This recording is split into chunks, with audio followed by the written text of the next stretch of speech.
Okay. Hello. Hello, chat. Hello, random perf. Hello, JPZ. Seems like I have to negative in the stream these days.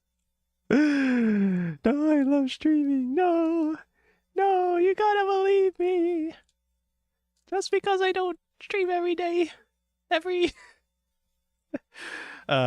Yeah, I realize I've been a bit more inconsistent. I'm sorry I've been, distracted. It's going in a bunch of places right now. I've kind of been researching on shaders and 3D, trying to think about like 3D VTubing stuff. I'm thinking of actually starting a new project just to get more experience of like making VTuber look the way I want it. I want more control, and doing it in Unity's built-in render pipeline doesn't give me as much control as like fully making my own VTuber app, and I'm realizing that it's maybe more, what's the word, accessible than I'd realize to do something like that in Godot. So that's where my mind has been. And I've also been like reading up on a bunch of stuff. Like, was it this one guy? I've been looking at like shaders. So where's my... Oh no, there's my browser window. Well, God, I have a billion jillion windows open. Was it Genshin? Pretty sure it comes up with just Genshin shader. This one guy, he's like a senior 3D artist, senior VFX artist. Where is it? Did like a breakdown of the Genshin Impact character shader, Adrian Mendez, and this is like really interesting to me. This thing I noticed. I saw one GDC talk. Someone mentioned it in a YouTube comment or something. I forgot where I saw it first. But for Guilty Gear, I don't think it was even Guilty Gear Strive. It was before that. They had like a talk in like the 2010s for like one of the last, the first 3D Guilty Gear. I forget which one. Where they talked about having to adjust the normals on the face to get the lighting to look right. Right? And then I see this guy's breakdown of how Genshin does it. They actually have this like shadow texture, and they like they're reading the data somehow from that texture. Right? So instead of getting lighting that looks like this, you get lighting that looks like this, which is like really important for getting anime face to look right. You see this compared to this, right? And then there's that like little triangle over there. So this is the thing that there was like a GDC talk. I don't even know if it was GDC, but there was a tech talk by some of the artists who worked on one of the Guilty Gear games. And they talked about editing the normals to get the lighting to look like this, but apparently there's like a bunch of different ways you could do that. There's this other shader that's like pretty popular. Where is it? Let me look it up.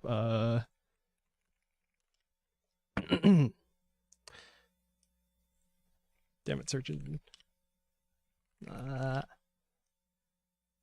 Okay, here.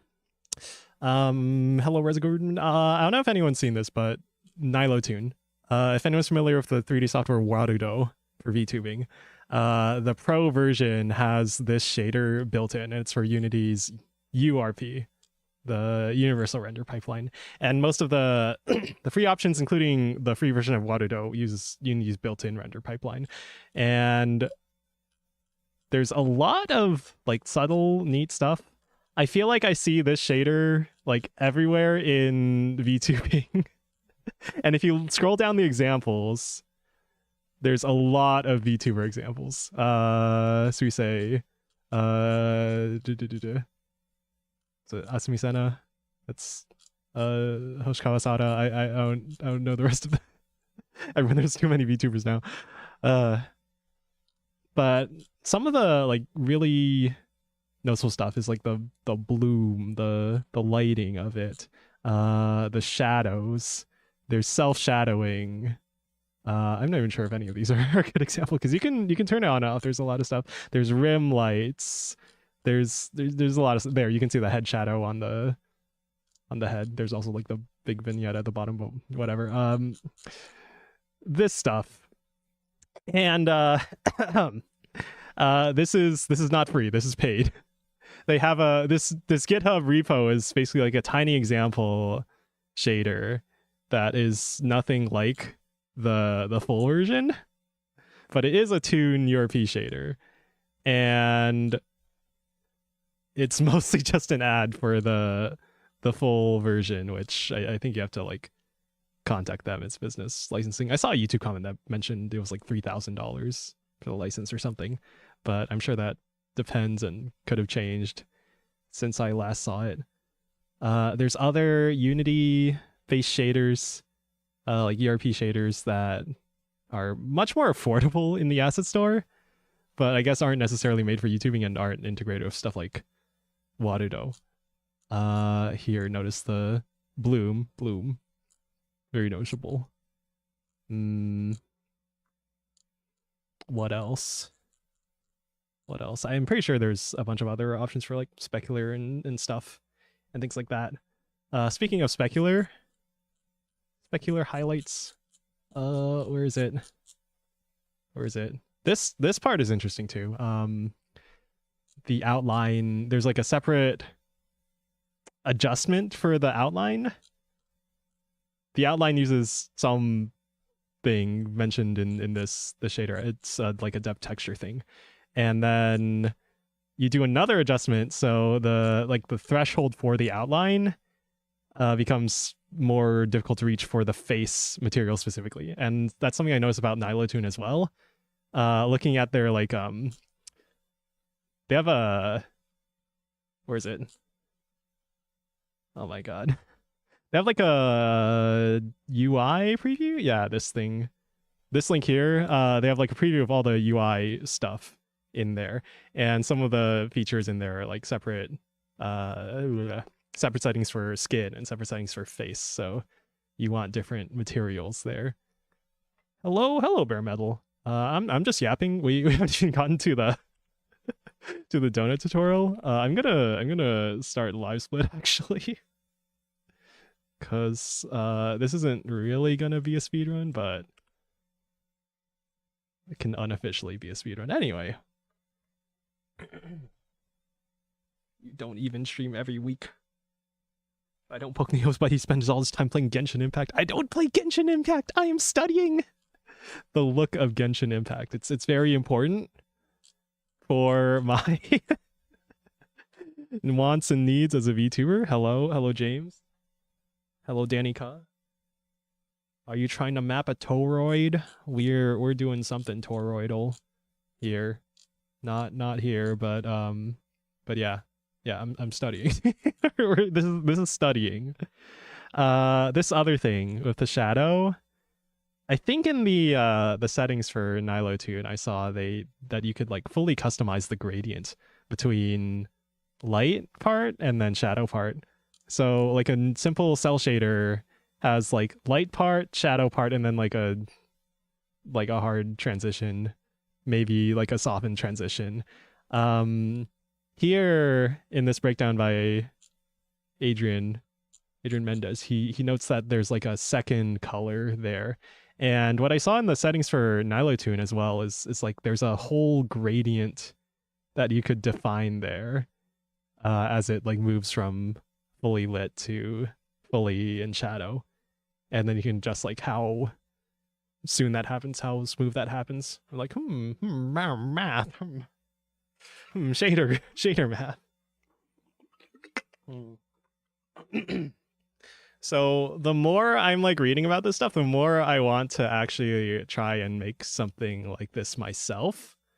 One, because this is paid, and I am a cheapskate. But two, as a learning project. Two, because I'm interested in it, and three, because I know it'd be useful for the VTubing space, especially around the indies. Around indies like me. Hello Electric on Twitch. Looked at the repo. I may use these shaders for my own use cases. Also may re-implement them in GLSL. Hell yeah. Hell yeah.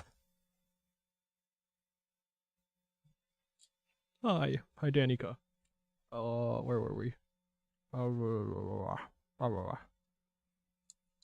But yeah. This one specifically, I'm also realizing that like a shader specifically built for Unity's built-in render pipeline or universal render pipeline or whatever is going to be different from, say, Godot or like straight GLSL or whatever, right? Because their whole rendering pipeline is going to be different.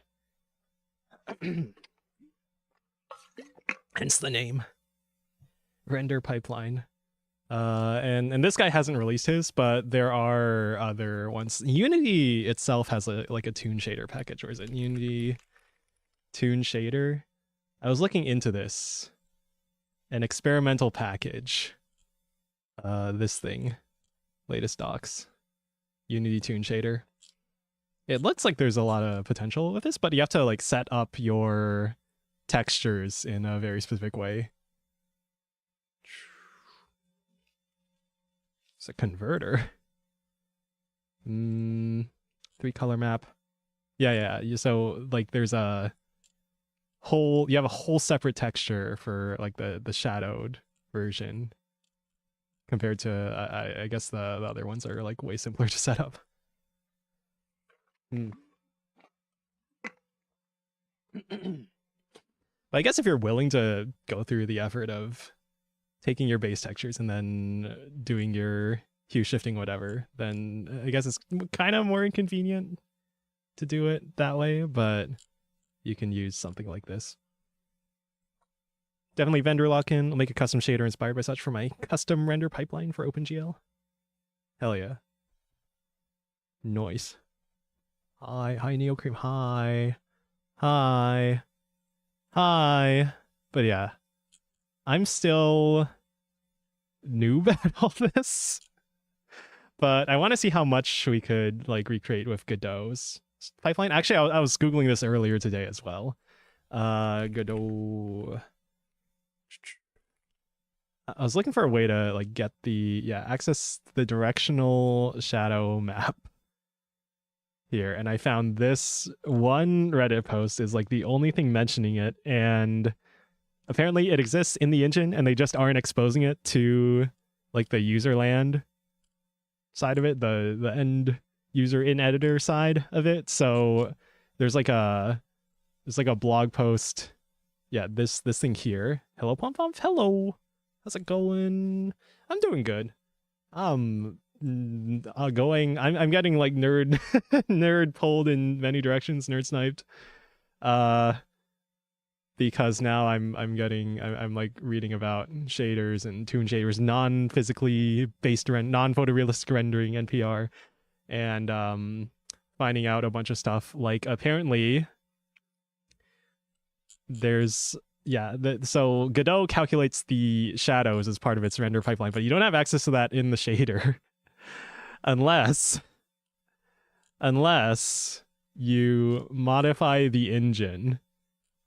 You modify this one GLSL file like in the engine and then define a custom function and then do something. I think someone posted it, like a paste bin or whatever. So theoretically, to do some of the stuff like I believe Nilotoon lets you adjust the color of shadows directly on the characters, like not just the shading, the what do you call it, diffuse Lambertian, not actually Lambertian but like toon, the diffuse shading, and then the actual shadows. I'm trying to find a good example here. I think you can see that, or that might just be painted on. Yeah, I think that's just painted on. Somewhere you can't really see the shadows there. No, you can see it here, right? Yeah, I'm pretty sure that's the head shadow down there on the neck. What else? That one I'm not sure if it's painted or if the light is just like directly above.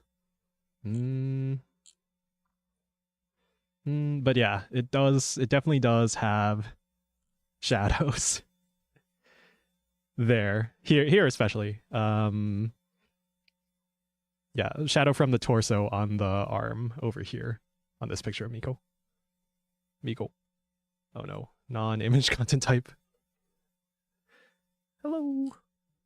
Hello. Anyway, that's where my mind is, but but I also want to learn Blender just for the sake of like 3D modeling, right? Because it's not just about the shader. My mind wants to like see the whole picture in like a rough enough detail that I can sort of fill in, okay, so this is what the big picture is going to look like, and I want to know that like this sort of thing that I want to do is like possible at the very least. And that's why I'm like already thinking about like shaders and stuff when I'm still trying to learn Blender and trying to learn 3D modeling and character modeling and all these things. I still have the Vroid model that I made way back, like right at the beginning. Man.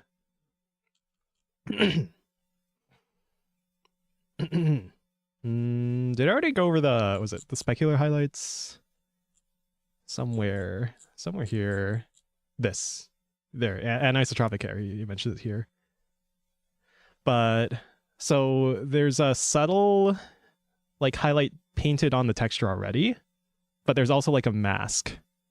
Yeah, mask texture. There's a mask for this hair highlight, so it can actually react to the lighting. And in this case, he's just what is he doing? He's doing a Fresnel. He's doing a Fresnel effect, so it's going to be stronger towards like what's the word? Lower angle from the view. Was it? I've been rewatching like some of Ace Rolla's videos, and he always mentions Fresnel. Where's an effect? If you search like school hallway.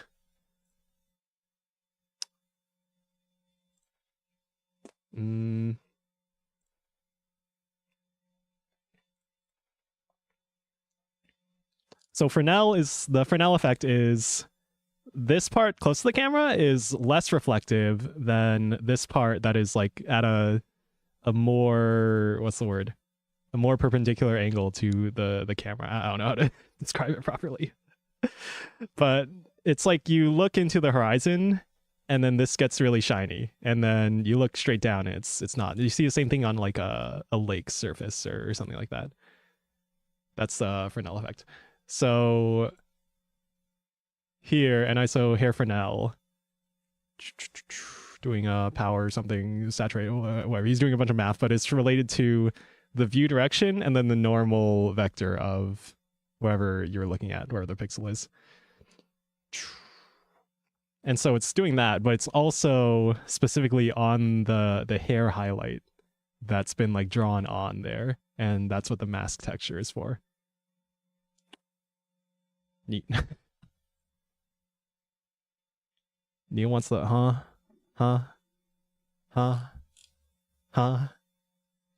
Okay, we can save that for when I'm actually like making a thing in a game engine. Huh.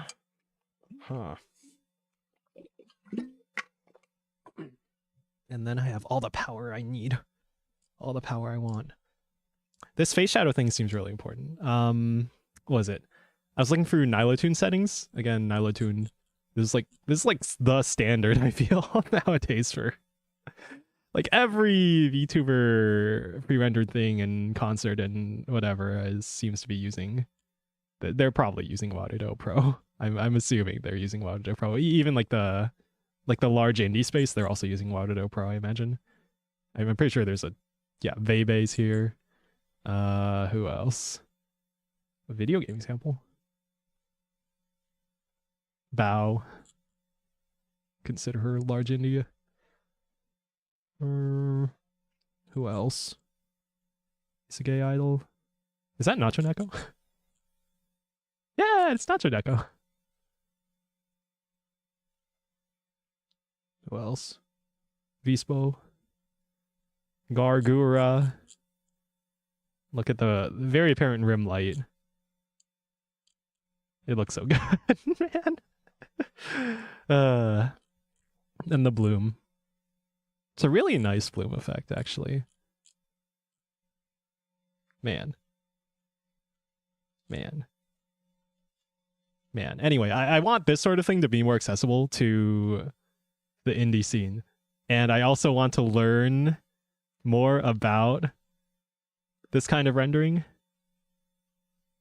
Hence, I am very interested in studying things like this more and potentially making things available to people who would be interested in this sort of thing. Anyway.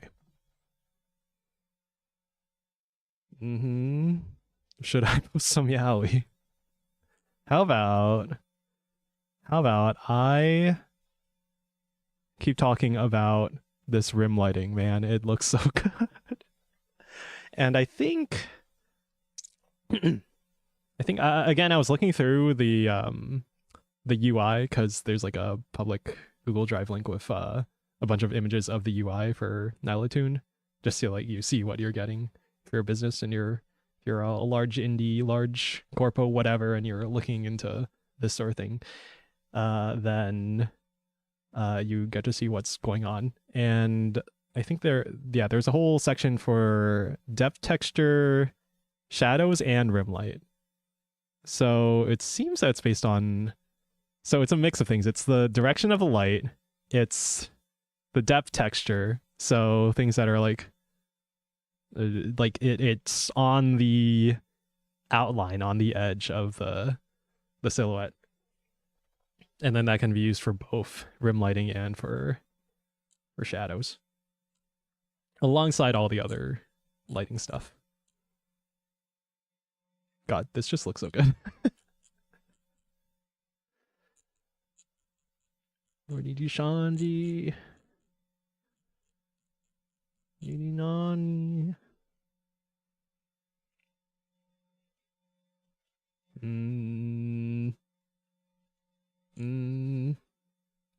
Again, bloom is pretty apparent here. Again, the rim lighting is pretty apparent here. There's specular too.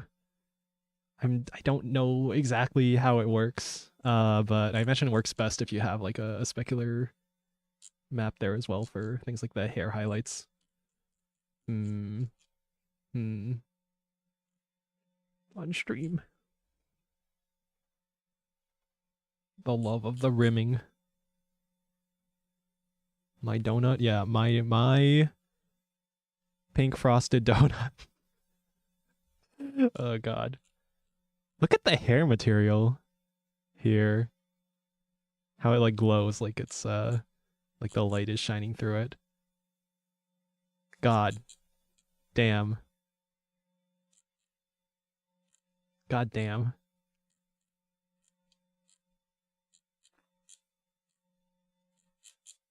I don't even know like half these VTubers. I'm a casual. I'm a casual now. Kanoru. More Hololive. More graduated Hololive members. Nanner, Silvervale. Free Shoujo. Virtual Real. Oh, these are like promo pictures. These were rendered, or these were rendered? You can kind of see the highlight pretty well here. I assume that's like the map. It's sort of doing the opposite of where it's more apparent from the front and then less apparent on the sides. That could just be the direction of the light. Yeah, the light source would be like from our perspective and then above. See it on the other people. Studying. Yeah, I'm studying. This is very important research. This is look, even for the simple Chibi model, right? The materials are like way simpler, but it's still got like the lighting and the bloom and the rim lighting and all that, right? What else? Taco. HD taco. That rim lighting seems like really important now that I like look at all these examples. Hmm. Hmm. Hmm. Hmm. Hmm. I like how the reference images are just their model duplicated in a bunch of different angles. Nice. Ears on off, mask on off. Yeah, okay, I'm running out of things to say because I've already like pointed out about everything I'm like capable of pointing out. But yeah. One of the things I think one of the ideas behind this like shader, right, is that it's simple to use, right? Simple, short, easy to read. No, this is the example he was mentioning. But the full version, right, is meant to be easy to use, high performance, and cross-platform for Unity ERP. And what is it? What was I gonna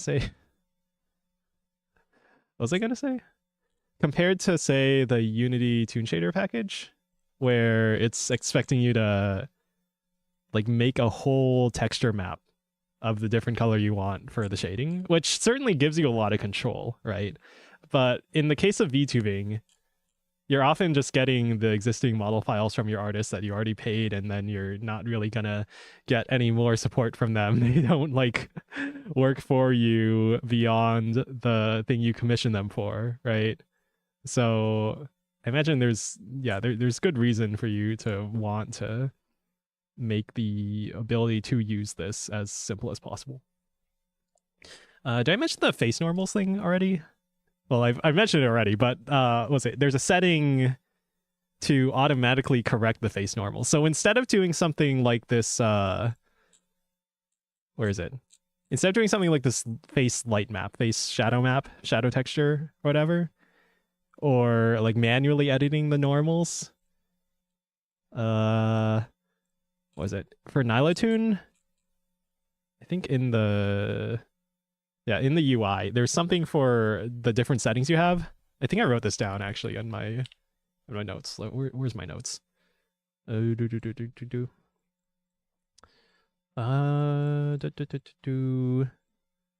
Yeah, they have two settings for automatically fixing the face normals. One is to have all the face normals point forwards, and then two is to calculate new normals based on it being a sphere. So there's a point, they use the head bone position as like the center of the sphere, and then every like vertex on the face, or every face on the face, gets a normal based on like pointing from the head bone position, the center of the head, to that position on the face. So something like that also seems pretty important. I realize if I'm making my own model, then I have full control over the normals and stuff, but it would probably be good to have something like that for the sake of, people who don't want to manually edit a model with lots of vertices.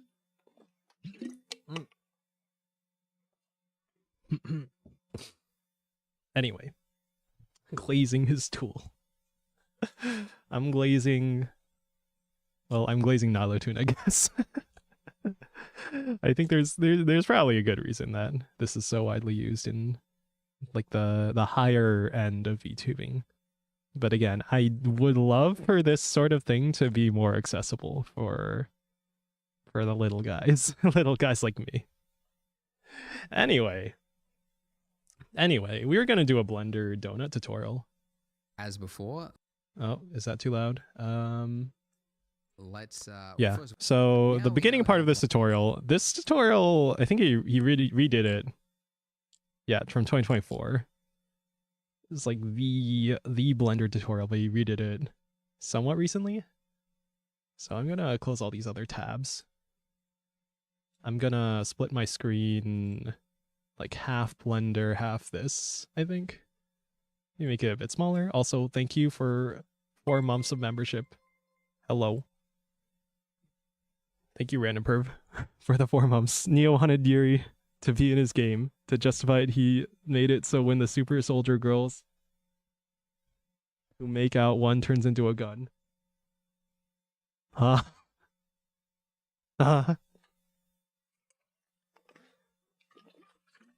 So they make out and then one of them turns into a gun? Gun transformation? Gun like magical girl transformation something? Okay. Okay then. Alright, thanks for the idea. Alright, where were we? I actually started this donut earlier, hence why you have a more complete donut in the picture here, but I wanted to start over for stream, so we'll do a new one. And we'll save this.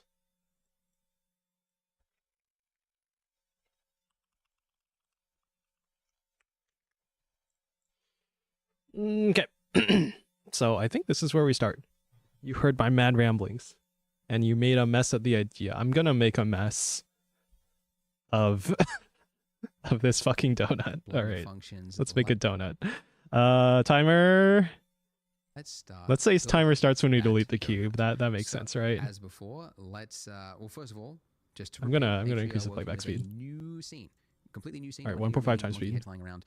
Let's begin fresh slate and let's delete our default cube. Oh yeah. Just with the delete Here we key. go. All right. Here we go. We're deleting the cube. Ready? Where's my ready, set, go. Okay, cube deleted. All right. Let's go. You might remember the hotkey for that is Shift. All right, Shift A.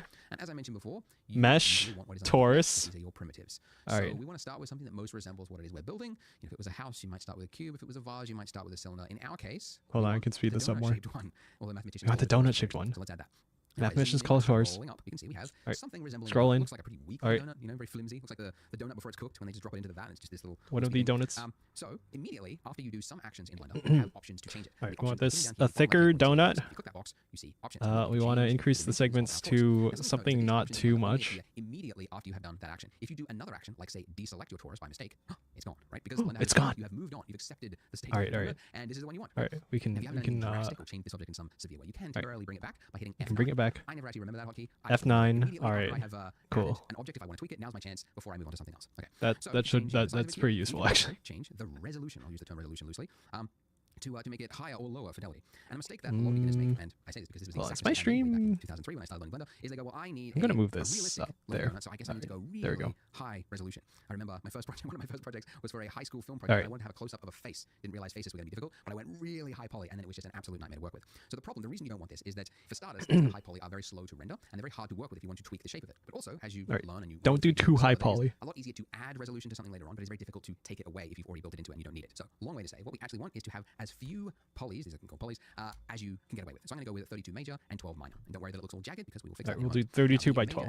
32 major. I find that something that looks it's kind of chunky, like a fat 12 donut, minor. just looks really delicious. So I'm going with something. That's the minor. Okay. And that's the major. Click off. I click off the option to and this is it. Click this off. is the donut that I am now working with. So how do we make our this donut. Higher resolution, less jagged? Well, one way is to use one of the donuts of all time. Right click with the object selected, go to shade smooth. Right click shade smooth.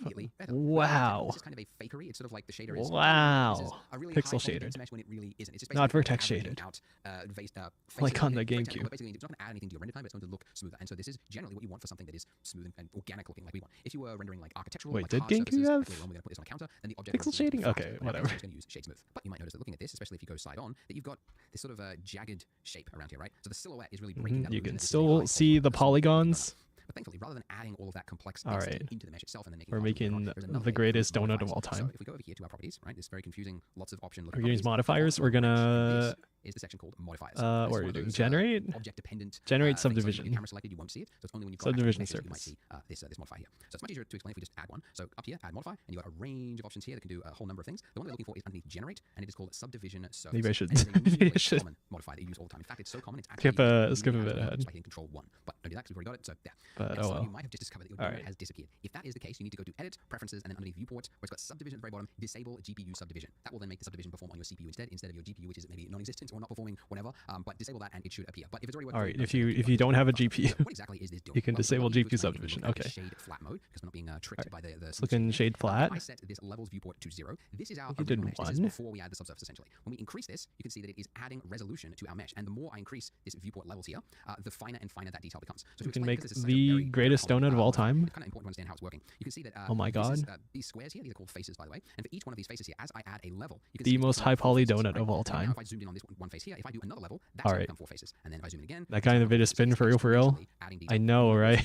That it is smoothing it out as well. Like this jagged edge that we've got here, you can see now becomes smoother. This is what was it? The left ear the Bible in Chinese, right ear Mozart at 2 times speed. Degree corner, right? Like this. If you add a subsurf modifier, what it's going to do is it's going to add... What speed are you watching? 2 right? times. 2 times. So it's going to take that point there and it's going to average it out. It's going to average it out between these points. It's going to create another one there. Yeah, you guys can follow along also if you really want to. A lot smoother. So it's going to take a point and it's also going to change it. To make I've already watched like this part, so I'm gonna be glossing over it, kind of, or just listening to it at 2 times speed. We're React streaming now. So as an example, you can see if I just turn it off the viewport, it looks very jagged. But then for my render, if I increase that to 3, if I do my render, which you go up there and render Right. remember the hotkey F12, you can see that donut is now smooth. But I go back and you can see it's jagged. So the viewport you want to generally keep it lightweight, and then the render time that's where you want to You get. can do a render. I'm looking at the render. It's in a separate window, so you don't see it. A final pretty image, because this with shade smoothing turned on is good enough, and we're going to be adding more to the scene later on, so we don't want to make it too complex. So this is actually pretty good. All right, just do so we one. have a perfect donut. One render, That's one extremely viewport. perfect. Yeah. You could spend decades trying to develop a machine in the real world that made a donut this perfect, and you never would. This is so mathematically precise that the eye will always see this as looking fake. All So right. see, a problem you learn pretty quickly in 3D, that things that are too perfect just look fake. So you have to spend Gotta use the making donut variation to and adding variation there, like you see in the real world, because your eye expects to see it. So how You do can see do that? in How do we make this donut Unity. look a little In more Unity. interesting? I do that by Unity changing the mesh specifically? itself. So this mode that we are in right now, where we can click on different. I feel like for objects, videos, object you'd mode, want I do to that because actually use object Blender for mode. If I that. click the drop down, you can see I get a number of other options here, and these options again will change depending on the object you've got selected. If I've got a lamp, my little light there selected, you can see I've only got. I mean, unless you wanted to do it interactive, make it actual game. Right, so Okay, now you can see enter our edit mesh, so mode. our object has become something that looks weird. It's got a bunch of little Neat. points on it with lines and very technical. Well, that's because this is actually what the mesh is made up of. These little points here, which you can click on just by selecting, are called Vertices. vertices. The singular term is Vertices. called All right. vertex. I never say Alt. that. I like to just call Click all of to the vertices, select a regardless of whether loop. one or two, just because you always get some comments. They go, actually, it's called vertex. And I think Vertices. no, And I if you did draw not them change one my by one, bindings. that is called edge. I If you probably have should 4 change of my them bindings. forming Okay, a face while that's we're perfect. listening to him yap, So with these, I can quickly change the shape of I my think object I by need using the same hotkeys as to. before. I don't have a All I do is numpad. select That's Tab why. G, right? You can see it's now attached to my cursor, and if I want to confirm its movement, I just do a single left click. Oh wait, you can then emulate back into numpad. object I didn't mode. even realize. Hold Like that, on. you can see that my mesh has changed. Okay. And by the way, the hotkey for jumping in and out of object and edit mode is just tab. Okay. So you can see it's just toggling between the There's two still modes. one It's so binding fluid. I think I Once you need do to things, adjust it's though. just, easily accessible. Preferences. This is okay, right? But you can Key see map, it's got like some artifact key here, so binding, it's not the or is greatest it lump, right? So how do we make it a little more natural? Well, I mean, you could, you move 3D one, drag it out, view. click, and I move the next one next to it, right? I'll move that out, and then I'll Where move this one is out a little it? bit, and then I move this one. And it's like, okay, well now I've got the thing, but it took me like 5 actions. Ridiculous, right? No one wants to. I think it's like increase selection or there is a tool in Blender, add, just for this, and it's called proportional, and you expand, can enable it up there in the toolbar. select. So if you enable that, now if I hit Oh, G no. and I move it out, you'll see Where I is get a it? little ring around my Window cursor there, and that is screen. now changing the mesh around it. 3D Now, a lot of people in view. these tutorials are like, I don't see what's going on. You have to have something selected first, Mesh. and then when you hit G, you will see that Group little select. circle of influence. Okay, now Veteran this circle of select. influence, if I scroll down, sorry, if I scroll up, you can Oh, see select it's more. Yeah, it was circle. called If I select scroll more. down, it's expanding. So it's So control the numpad effect, what is on plus. that ring there. Okay. If you are on, But I think I if you changed don't it to have a mouse with a shift. scroll wheel, you can also change the influence by using page Yeah, up shift and page down. plus. And if you don't have page up or page down because you're on a Mac keyboard, then what you would have to do is go to key map and then change your page Shift up and minus page down. because it was getting But overridden by yes, you gotta get a mouse. Get a mouse with a Neverbind. scroll wheel. I think they're, I don't know, 50 cents or just in the nearest landfill somewhere. Get a mouse because it's going to make your life in 3D a lot easier. Okay, so with this, I can now make quick work of Okay, of lovely yeah, shapes, that's gonna be okay? useful. So I just drag it down, Anyway, okay, I've got a little where shape were thing. we? I go down here and I pull this up just by hitting G, moving it up. Okay, And so grab a already this is looking vertex. a little more natural, right?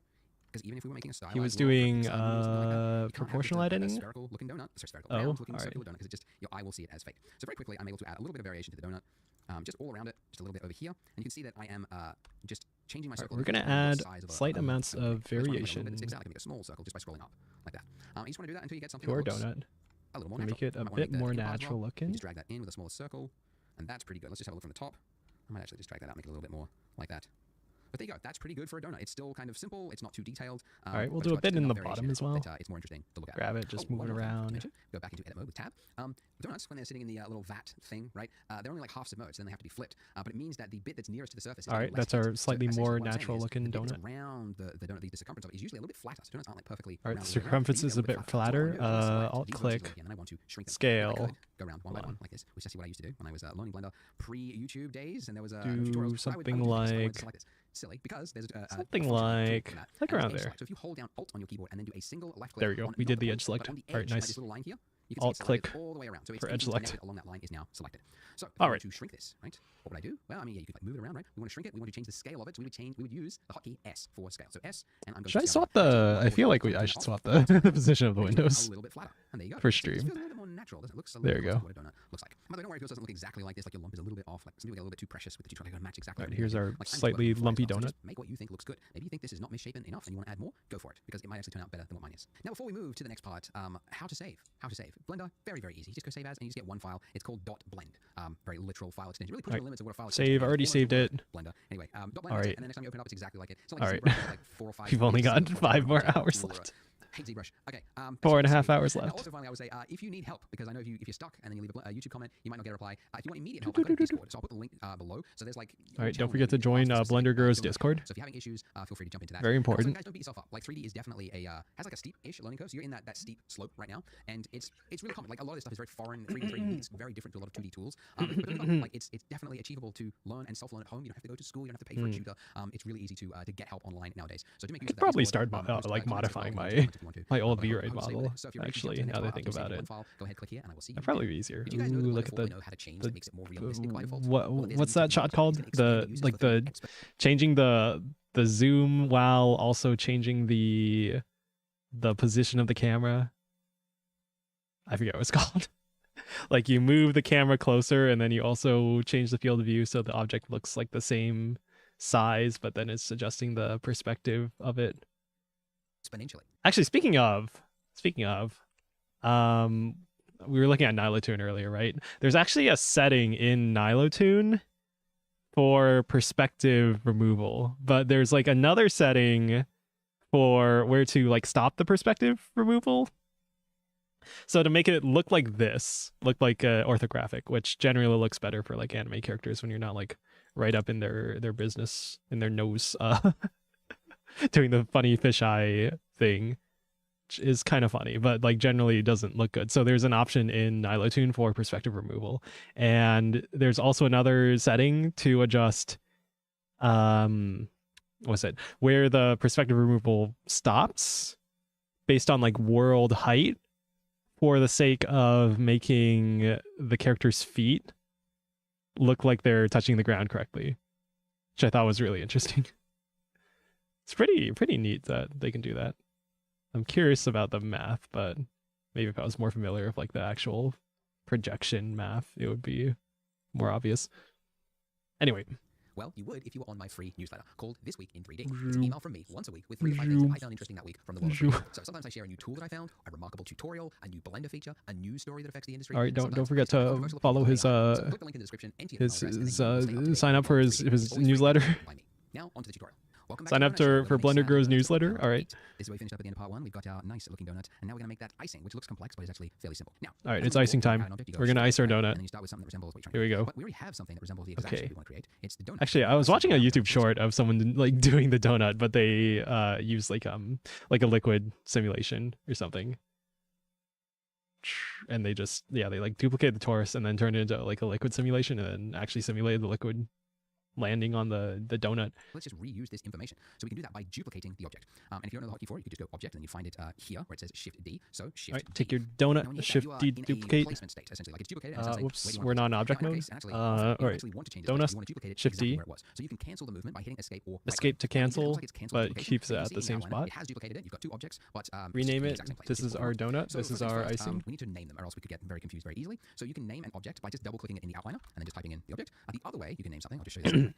I actually did part of this tutorial a long time ago for when I was working on I was doing a bit of modeling for Rabbit Hopper, the game jam game I made last year, over a year ago. And I did part of the donut tutorial, but I basically stopped around the point where we were done modeling, because that's the relevant part for game development. But I'm also realizing like the texturing, the brushing, the whatever is also pretty important. And I kind of just want to get like a more complete idea of Blender.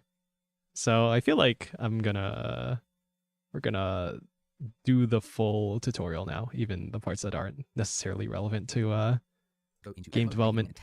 So we want the icing on the top, which means this bottom half of our mesh here is redundant. Don't need it. So, Key mesh delete it. it. So if we just drag over the bottom here, you can see it looks like we've selected the bottom half of our donut, but if you move around, you can see we're in the it's icing. only selected. And what is facing the We camera, can't where select there's a mesh, that. it's not going through the mesh. We What you Alt just Z find is, to enter X-ray. We select the bottom. Anyway, don't argue. So if you want to select through a mesh, Don't include you the go up to here, middle your ring. top navigation, toggle X-ray. If you turn that on, it's going to enable you to see through the mesh. Yep. And now, when I drag over it, you can see that I have selected all through the mesh as I move around it. By the way, you might find it like when you're in this state, it's kind of hard to select. Like it's easy to kind of accidentally select what is above it, and depending on what you've got at your end, that might have happened already. So another way You to can easily do just look orthographic. directly on the side of your donut is to just click one of these, like in your gizmo here, instead of just dragging around, just do a single click on either the green one or the X or the Y. And now we're in that state. You can see it's flattened it, so it's put you in orthographic mode, which actually you can toggle to at any time, just over there, which just makes it easy to single all the way through the mesh. We're rotating. Rotating donut. All right, so we want to delete that. So just hit the delete key. Okay, Here, there we go. here of what you want to delete edges, faces. Delete Vertices. vertices. And now we have, if we go back to object mode, and then let's turn off toggle Here's our X-ray as well, icing. and you can see it's working.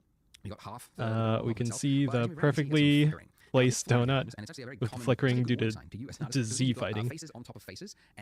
The edge is actually slightly in a different spot because of the subdivision. Or like low budget stuff, you can see something flickering in the background. I'm like, ooh, there it is, Z fighting. That's what it's called, Z fighting or Z fighting. Z fighting, my beloved. We want to give thickness to our icing, so we can do that with a solidify modifier. So adding another modifier. Make sure you've got your icing selected, not your donut, and then here where you've got add modifier, we're going to go generate Your icing. solidify. Okay. Add a Now, modifier. it's Generate. a thickness to our Solidify. there, but it's actually done it the wrong way. So with the normals, it's trying to put the extra bit inside. Doing the it donut. after So you can change that solidify. by just changing the offset here in the solidifier settings. Just drag that all the way to 1. Some of you might have actually found that it was Offset correct go before, from depending -1 on your to if that's the 1. case, keep it at -1, but everyone else keep it at 1. We just want to make sure it's actually outside. All right, there we go. Now it's outside. So let's just increase the thickness a little bit too. Let's go, 0.025. That looks pretty good. And great, we've got what looks like a yarmulke on our donut. A perfectly straight edge little hat for our donut. All right. So let's make this look more like icing. So the edge We'll is adjust our wavy thickness. all the way around. So to do this is where we get Does he have shade smooth on? He does. Because you're typing lots of keys. Anyway, All right, go into whatever. edit mode, and we can see straight away that we can't see the mesh, and that's because the solidify modifier is obstructing our view. So these little boxes here, as I mentioned before, like this is to hide it from viewport. But if you want to just hide it from your edit mode, which is the state that we're in right now, the box next to it is the one that you uncheck, which means in object mode, when you're tabbed in object mode, you can still see it, but edit mode, it's it's temporarily hidden for you. So if I was Turn to it off select for these edit and move mode. down, you can see that it's working, but it would be, again, a lot of effort to go round and round and do these one by one. So we want to use that old familiar proportional fall-off tool again. So proportional editing on, and now as I move it down, let's just lower the slider way down here, and then let's pull this down. Turn on now, proportional edit. issues. If we move to the side here, we can see the first issue we discovered is that this is separating from our mesh here, and that's not what icing does. It dribbles down. We don't actually want to do it like so this, what we but do is snap. Oops, undo it a number of times. Snap the vertices to our donut underneath it. Right. So for that, we need to turn on that snapping up here. Okay, now there are a number of ways. Turn to on the snap increment, here. It just means the like the grid floor there. Like if you were to just like move it around, you can see it's Change it from increment to, I believe, And now the face is face. snapping enabled. If we move this down, we can see. Let's just look here. The bottom bit is snapping to the Drag face. this But you might have seen one the top bits, the rest of vertex essentially and the what is other inside of our one's circle of influence with this proportional down a editing, bit. that's not being affected. Only the little point that we had selected. Now it's was on the affected. face So that's of not the what we want. donut. Normally that would be enough, but in this particular case, we want to also snap individual Alright. elements too. And let's go face project. Now, when we pull this down, you should see that these are also no longer clipping through the Snap donut. target for individual So we elements have face issues. project. Why is Okay, that? Well, there. it is actually working correctly. We can see these are Now not we going through the do mesh. So why does it this. look like it is? The reason for that And is this now just it not is information. actually So if we going go through the side ma- on, you can see, right? So like we've got through the this point, donut. here, and we've got another point down here, and then we've got this So we don't long actually want stretch, that. in between, right? So that means that this part of the donut, oh gosh, that goes that goes around like that. It's just not. There's nothing to snap it to, essentially. So what we need to do to fix this is just add more geometry. So these little vertices here, we need more of those vertices. So we can do that by actually using the subdivision surface modifier. Because although it is a modifier, you can apply the modifier, and the modifier currently is adding geometry. So let's just apply it. So to apply it, we just click this little drop down here next to the modifier, and then go apply. Now, if we, nothing. Okay, we're going to apply your subdivision surface to the icing. Okay, now if we go back in edit mode, we have way more vertices. Exponentially more faces, because here, where there was one face before, you can see there's now a lot more. Right, 4x, okay, 4x. Okay, so now if we pull down, we should see it is snapping, and if we go into this mode, you can see that it's now conforming to the mesh in a much more. And then turn off our solidify in edit mode. For it to use. Now this shading artifact here, we can see this. So about we that grab but a I thing. because I've shown you like 4 things that we need to enable for this. There we I'll go. show you one more, because if I pull down and if I scroll up, you'll see something. Okay, if I was to click, we get this horrible problem here, and I've done this tutorial enough, and enough people have hit this issue that I need to call it out. Okay, we specifically, didn't because get it's a point a lot of people just don't know where to go from. that What's issue. happened is if we use a what's it called, the circle of influence for our proportional editing, if that is so high, it's actually high enough to reach the mesh on the other side of the donut, and because we've got snapping, it's Let's now turn that projecting off first. snapping it to the front, which is creating So this, like, I believe some he nightmare hides fixing the type stuff. Easy vertices. to start We'll from see. scratch and to try to fix that. So if we want. Sorry, there's a lot of noise. To fix this, we need to hide the part of the mesh that we don't want to be influenced by our proportional. Where tool, is right? our? So to do that, there is an easy way to do it. We can actually do it very precisely. So with this middle bit of our donut, Select if I icing, hold go down the to box and edit do a click, select mode. the ring, okay, and we could do that all the way up. But Where actually, are our I vertices? don't know if it's an Easter egg. It's kind of a cool tool that not many people know about. Control plus. That will enable the select more tool. And if you use control plus, control minus goes the other way. You can see that it's expanding out. So control plus will just like select the It's along a chain. Modifier. Okay. you all right. Select this ring. Use the binding I did to adjust that. Hello, Ton572. Hello. And you can see we can very quickly select all the parts of the mesh that we don't need. Right? Very cool. By the way, if Control Plus doesn't work for you because you're on a laptop or something else, select more, less. You can also do it here. Anyways, to hide this part of the mesh, it's H. H for Hide with H. So when you're in this state, it looks as though it's been deleted. It's very, sometimes you don't know where part of your mesh Oh is. my god, it's gone. Turned on. If parts of your mesh are hidden and you want to bring it back, it's Alt H. So H to hide and then Alt H to bring it back. Or if you can't remember it for whatever reason, you can also find it. Alt H, bring it back. Okay. Mesh. Reveal hidden or hide selected. Okay, so that's the other way. Reveal hidden. Yeah, Okay. keyboard shortcut. It's in the link. It's free. Just use that and then you won't forget all of these handy shortcuts. All right. So now finally, after all that, after 4 and ways of now finally, we can now take part of this mesh and drag it down, and it will work correctly. So grab now it, we just make we drag can it now down. finally be an artist and go like, what sort Make of sure we didn't edge mess or, up anything else. What sort of icing do I want to make this look like? So what I'm doing, by the way, is I'm hitting G to pull it down, and then I'm just middle click, single middle click, and then because my cursor is closest to the Z axis, it's now snapping it to the Z axis. So that's why I mentioned before that it's really handy. You don't have to think of the letter and type it in. You just go in the direction you want to go, and then just tap the middle click of the which is your scroll wheel, right? Middle click. It's such a weird button. You have to call it out. It's the scroll wheel button. Oh, right. It's like no other application seems to use it. Probably want to be using that. Like, no, we're going to use it for like 90% of the operations. Okay. But anyways, as you can see, I'm not paying particularly too much attention to it, but I'm just making a wavy looking shape around it.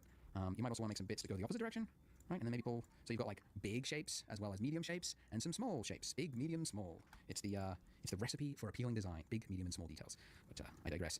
By the way, as you mentioned, if you're stuck, don't feel bad. Do another a big one. A lot of finickiness going on with this donut here, and we definitely in the speed part. Like do make use of like one of those. I created it literally so that people could get instantaneous help. I don't have any other benefit for it, so it's there so that you can find help. Link is in the description, and there's a donut help chat room where you can post screenshots and then so do make use do something of small now, here. Our issue here, this darkened edge, is actually going to fix itself by fixing another issue. So it's a two birds, one solution kind of problem. This 90-degree edge here for this icing, not ideal. Everybody knows that a real icing would create like a rounded edge there, right?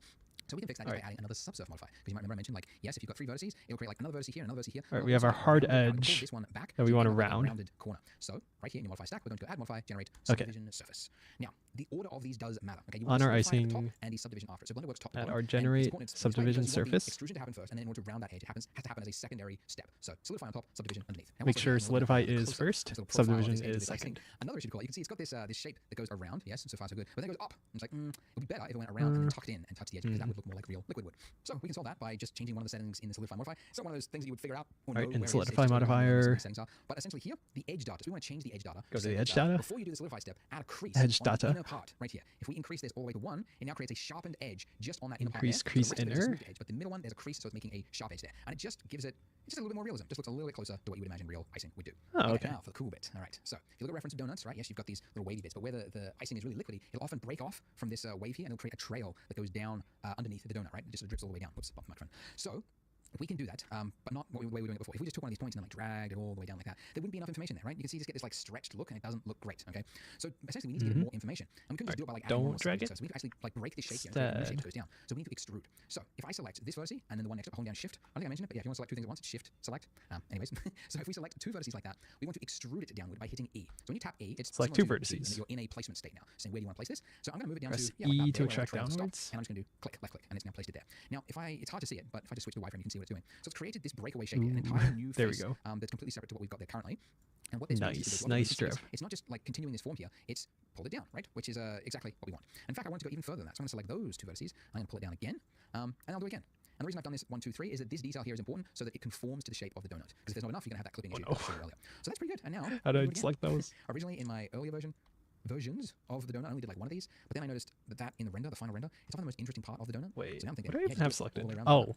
Just a bunch of random vertices from the back. Add more of that. So here, so wherever there's I should like a big make sure I don't do that. Like where the liquid would sort of build up and then like the surface tension there would be just too much and that would break away. Why is my selection doing that? Down underneath like that. And I don't have X-ray on, do I? Like that and down and down. And that's pretty good. Haha, lovely. So that concludes finally this heavy part of the tutorial. So if you're ready to watch the next part, I hope you're not giving up. You can click there on the screen and I'll see you there. Make sure you hit subscribe as well if you haven't. A large number of you don't. But if you want to see more Blender tutorials, that's what you need to do. Self-promotion right there. Thanks guys, see you in the next part.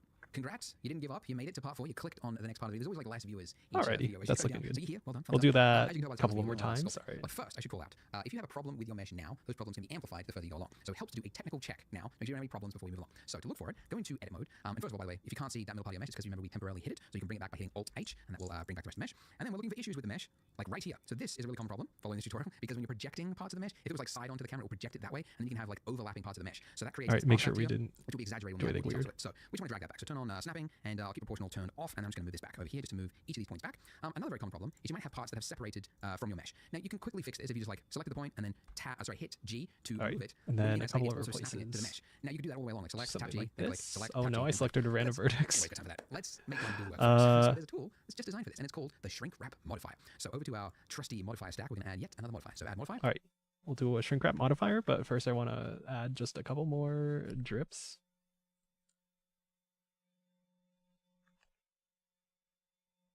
Like our donuts drippy, bruh. Probably make one of these a bit longer, like this one, maybe. Oh, we selected random vertex. Why does this keep happening? I swear. Oh, it must be because it's the selection is going through the bottom donut because it's not actually part of this object. Huh. That's probably it, right?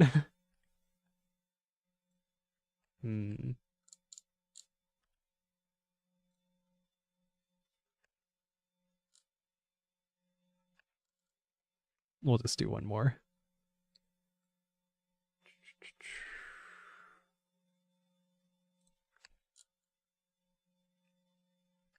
How do you like my donut now? All right, turn X-ray off. Go back to this view. Oh my God. What is my computer doing? Okay. That looks not horrible, right? It's not under generate, it's under deform, which we haven't accessed before. New modifiers. Ooh, the one we're looking for is shrink wrap. And first of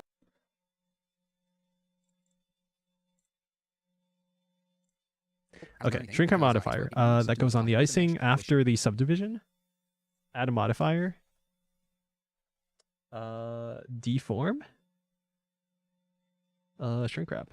Shrink wrapping our mesh too. So with this little eyedropper tool, you can see when you clicked it, my cursor's changed to an eyedropper. And now if I hover over objects, I got the name of it. So I choose our target. Object that is the donut, click on object donut. To the donut and made it worse. Why? It has snapped to the donut and made it worse. Stack matters. So the reason this happened is because we've done it after the solidify. So if it works top to bottom, we want the shrink wrap to happen before any of the extrusion happens. So now that it's there, it's correct. And this is what it looks like before, and this is after. And it's subtle, right? And you'll probably see move your shrink wrap before solidify and the subdivision. Quite a perfect alignment, but this will just correct that. So great, we don't need this here now. We can just apply it because it was just a once-off operation, and now all our mesh should be perfectly flat. And assuming you haven't got any other issues going on, again, make sure you use. All right, we can apply that. If you do have issues and you need someone to help, I should take a look at these. So we want to make sure. Why do we want to sculpt? Well, because if you look at reference photos of donuts with icing on them, you'll see that icing. That looks good, right? Liquid does weird things. One of the weird things that it does is that it will pool in certain areas, not like a uniform amount all the way on it. So the most obvious being like at the end of this trail here, there would be more sculpting time. At the end there. And I think the reason for it is that it's a viscous fluid. Once it runs out of enough fluid, there's not enough to kind of push it forward, but there's enough for it to build up. So you would have like a build up here on each of these ends, but you also have build ups all along the edge. And you can see it in reference photos, like here. Sorry, this stream is going to be boring. It's literally just me following this donut tutorial. But replicate that across our donut. So we can't do that currently. Like if you go in edit mode, we don't have any mesh to work with because the extrusion. But I hope you appreciate the shader talk at the beginning. So again, now in edit mode, we have that part of the mesh to work with. What do we do? We applied the solidify modifier. So let's apply the solidify modifier. Then we go into edit mode, and now we can see that we have the geometry. Okay, cool. We could, if you wanted to, come in here and like select the points that you want to add, a bulge to, and then very carefully come in and tap G, and then I got snapping, turn it off. Pull this out. Add a bulge. Pull it out. Bulge there. But that's very first select a point, then tap a key to move it. It's very tedious. So that's really like you just need to use another tool to do the job. So edit mode is one tool, and it's good for like very precise things when you need to get precise things. But for more like organic shapes, more freehand stuff. I think before we do that, actually, before I apply the solidify modifier, I want to adjust this geometry. Oh no. Let's do this.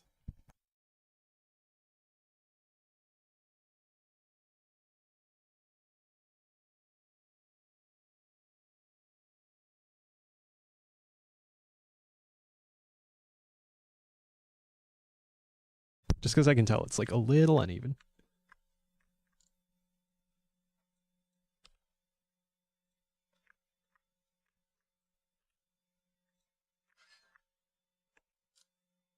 How's that look?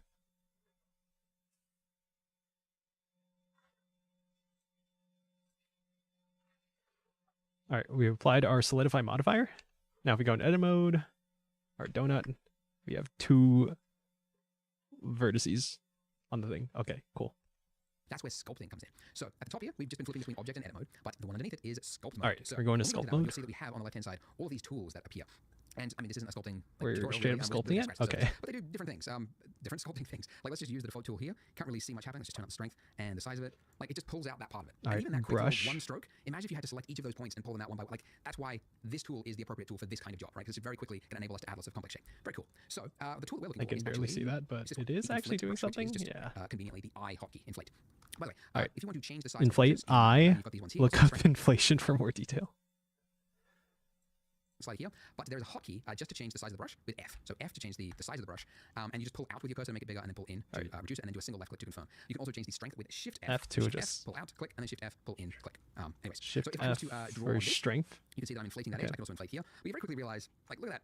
Look at that. What is that, right? The eye is going to see that. What is that? Your eye is, like, if you go What are low res, those? go to low res for things that are round, because your eye is very quickly going to spot low poly things. Just last night I was playing Spider-Man, the Miles Morales one, and there was, like, this coffee cup that was on a table, and then you walk, and it looks fine, like, as a background asset, but then part of it, the mission, you had to go up and read something on the table, and you had to get close to this coffee cup, and it was like 8 vertices. It just looked like a nut on a wheel of a car, right? Just like that jagged. So, Wounds over glazed donut. So we need more information. We need more. Was detail. there a Jawoon here? The reason this is jagged, and the reason there's not enough detail here, is I because see even no though it's Jawoons here, surface only resolution dogs. file, it's applying it after we do the sculpt mode. So when you're in And sculpt mode, donuts. it's still just using your raw mesh here, and then it does this as a secondary step. So if we want to sculpt into this detail, we need to apply this. So Okay. I'm going to use more than one. I'm going to use 2 because I want to have even more detail. We're gonna use So, two by the way, two subdivision. All right.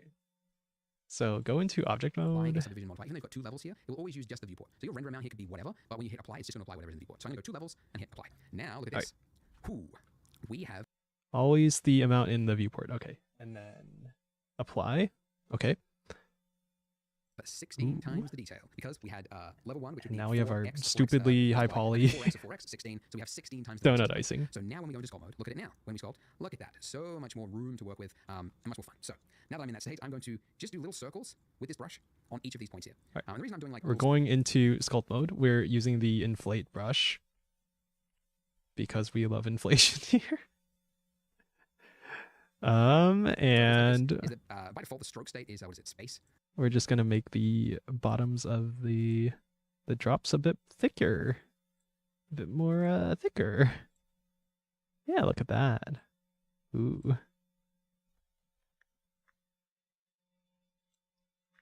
I like my donuts. You can Drippy, change it bro. if you want, and then you can just click and hold it there. But I find that to actually Inflation. Yeah, yeah. High circles, tiki gaming. And that enables you to just kind of continue You adding- know what's adding up. more pressure as you move your mouse. So a little circle like that. And there you go. Very quickly, already we have a more interesting looking shape across it. So another brush, another tool, I guess you call it. Is it brushes? I think it's technically called brushes. But anyways, another one I use all the time is grab, and conveniently it's the hotkey G. And what this does is just like pushing clay with your finger. It's like Okay, G grab. It's really cool. And the reason I'm doing this is I'm actually just exaggerating the design. Because that is what makes appealing design. It's exaggerating the addition and subtraction that you see in a shape, even though in the real world you might not see this like tapered thing like that. Because it's got this bulbous end, you want to draw more attention to that. We can exaggerate And to the do that, yeah, if you just make this a little bit tapered using this tool, it can do that. And we get to learn about a new tool, which is globbiness of the end by thinning out the just click and topper drag, parts. Click and drag. You can change the shape, All right. size of the brush with F, So and you've thin got more time. this So maybe out. make this better than what I'm doing really quickly. But just get, generally a shape like that, and it should look a little nicer. And this a bit Okay, so more. now let's do Yeah, that looks raised edge all the way around the gloopy rim of this. and Now, in previous versions of this, gloppy I said just use the and inflate brush donut and then just, icing like, draw the- across it. The problem Maybe is not that this one. is so imprecise, and you can accidentally like draw over another bit, and then you look at it side on, and you get these like noticeable like divots across the donut, and it's not very. It's very hard to do because you keep like accidentally clicking off it and then on it, and you get this like jagged like dig dig dig dig dig. It's not very appealing. The point is, so let's go back. We can learn about another tool. It's another excuse to learn about another tool, and that tool is called the mask tool. So it's actually in the list here, but I never remember what it is. It's just hit M for mask, and it's this one. And what this enables you to do Alright, is if you like just draw sculpt it, you get this M great, for mask. shape, right? For And then masking it. when you're using another tool, like say you switch to the inflate brush now, and if you draw over this, just increase this, yeah, if you drew over this, you can see it's applying an inflation to everything except the area that is dark, and that's how you can create like a skin I love lesion mask. on the zombie or something like that. So a mask is All right, how to make a useful skin to lesion on use zombie? Good to know. What we're going to do is mask out Can just you the use the area bevel along the tool rim, as well? and All then we're right. going to apply a constant inflate value to just the area that we've masked. So first use mask tool, mask, and it doesn't really make sense to use like a half opaque Where the mask. So mask we're going to set tool? the strength all the way to 1, and then I'll use a brush size about here. So Strength where do I want 1, the inflation? Like, brush this much size, inflation on the something rim? like No, this. probably something about here, and then I'm just going to paint Paint a darkened value along the all the rim. way across it. I'm That's gonna what makes it reduce look, this radius a fairly- bit it doesn't have to be completely because I'm perfect, a but little fairly zoomed even in. across it. And I obviously don't want it to be in this part because that, the liquid has flowed all the way down, it's broken the trail, and it's gone down there, so I don't want any raised area there. Again, I apologize if this was like tedious. Don't It's, get it it's on a way to learn things like the this. Okay, hey, speaking of which, I forgot. fluffy edges. With the sculpt tools in Blender, for whatever reason, it has a All shape by right. default that you might want to sculpt on the other side of your mesh. So you can see I've got this smear here, and that's because somewhere I was painting over here, I went through the mesh and it painted on the other side of the Oops. mesh over there. Very annoying. Oops. So, I can undo it. It's just easier than like repainting that whole thing. And what you want to do with your mask tool is underneath brush, set it to front faces only. And that means when you paint, Go to brush. Front faces only. Done. All right. It should mean that as you draw, okay, it could still happen. Just be careful. But it should happen less. It shouldn't happen like on the opposite side of the same mesh. Anyways, it should happen less. Okay. By the way, I didn't call it Should out happen less. If you do ever want to isolate and only see the selected object, / is the isolation mode. So / on the / to normal isolate this object. Okay. Anyway, so now with the mask brush, with front faces only enabled, I can paint along it, and it should happen less essentially. Draw our mask along the edges of It doesn't the take long once you've icing, set it up. And assume you've got these but not on the drippy have areas with, parts. like half opaque, right? So we want to have a constant value across it as we inflate it, and we should get a nice raised edge that goes all the way along the donut. Okay, great. Just clean it up if you've got any areas a little untidy, a little unkempt. Yep, awesome. All right. So That's good. The mask will Probably mask out the area, so you can't paint on it. We obviously want to only paint on the area that we mask. So we want to invert it by just hitting Control I, same hotkey as Photoshop, etc. Can we? How do we erase?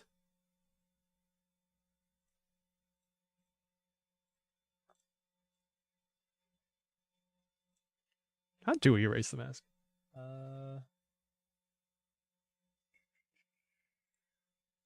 Oh no, because I see this part here is I got it on the center of the icing.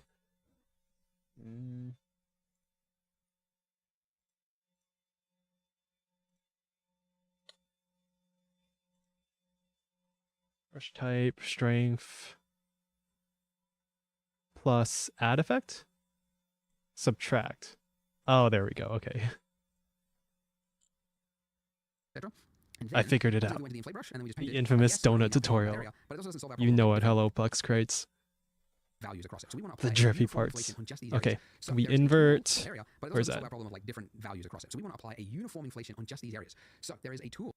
As I mentioned, the mask will actually mask out the area, so you can't paint on it. Okay. We want to Okay. only paint on the area that we mask. So we want to invert it by just hitting Control I, same hotkey Okay, as invert Photoshop, Control etc. I. Yep. And then, obviously, if we went to the inflate brush and then we just painted, There you go. yes, we're only now painting onto that area, but it also doesn't solve our problem of like different values across it. So we want to apply a uniform inflation on just these areas. So there is a tool in the sculpt tools All right. called, where is it? All right. Mesh Where is it? filter.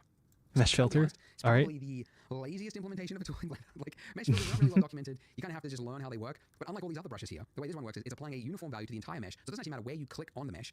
It's going to apply it, and it's applying what is in the filter types listed here. So if I just click, Oh, to the other okay, hand, if I that drag to was the right, interesting. I'm inflating. If I drag to the left, I'm deflating. And so Filter type inflate. Right you just kinda have to learn that that's inflates. how this specific Left tool works. deflates. My theory is, Okay. by the way, to go on a rant, ZBrush's user experience and interface is so arcane, so badly Okay. hodgepodge together from ideas over the last 2 decades. They never had any thought in the Just the process name of of sidekick and rap and of the sculpt right tools, witch, because it's Mr. that. So they're like, Drippy. hey, yeah, the I like my cheese drippy, bruh. That's my theory. It's my That working meme's theory. dead. But anyways, That point is, meme's dead. whereas That you see meme the deserves value to stay in the brush, graveyard. I'm also sorry the for strength bringing is it to up. 1, and that just means that as I move the cursor, it's applying less of a value for the movements, so I can use small movements. The other thing though is this is a little like it almost looks, if you go into object mode, it looks like a tube almost around the edge of it. It's not very nice. It basically the edge that we've got here is too hard, so we can smooth out that edge by using mask, smooth, mask. Okay. Now Mask, move mask. Okay, and then inflate. See how that looks. That's pretty good. I might actually go just Tiny a bit. little bit more, just exaggerate it slightly more. There we go. Great. So yeah, Tiny that's bit. roughly it. Now there's a little bit of artifact in there. All right, that looks the way good. the mask works is it's kind of that I nerds, filter I've been more kind of cultist. got some values in between it. So we can smooth that out in sculpt Welcome. mode by first of all just clearing the mask and then using the smooth tool. By default, it's too high, so just turn it down. And I'm just going to smooth that edge. And that'll just sort of clear up some How's of that the look? It's a little too high. For whatever reason, the smooth tool. which Clear the you can mask, access smooth at tool. any point when you're in sculpt mode, just by holding down shift, and it'll temporarily invoke All right, the smooth tool. sculpt mode. And, it'll use the value Clear that the is on mask. smooth tool. So you'll be in Alt this mode, and then M. you hold down shift, and it'll actually not use this value, but the value Shift of the tool. is Again, ZBrush is the competitor, so smooth. some things are a little weird here. Anyways, that's a little too high. Just turn it down, and now we've got a nice value. And I'm just smoothing this out. Just clear up some of the artifacting all the way around the mesh. Boop, boop, boop. And that's it. Lovely. I think Okay. ours was a If you bit did well, subtle, so 3D we don't isn't really us, see. It's for you because we've done some anything fairly there. complex things. So if you're a beginner and you're just getting started in Blender, congrats, because it is a steep learning curve. Unless You're I'm not modeling actually some very using complex the modeling smooth. and, some sculpting. So Smooth congrats, mode. You made it this far. Why not continue on the series? Click here to see the next video, and I will see you in that part. This is where we finished at the end of the last part, and we are ready for some materials. Before we continue, not I even check over noticing because it. I looked inside my donut. Unless I saw what this, happened? Okay, whatever. which shouldn't be I'm here, still in obviously, mesh so filter mode. Make sure you don't have any hidden meshes that should definitely not be there. You've only got your camera, your donut, your ice cream. Wait. Okay. Okay. Wait so a minute. Materials. Let's do some materials. If we jump Wait a minute. All right, grab 2D. Sharpen. Oh my god, there's so much stuff. Scrape fill. Inflate.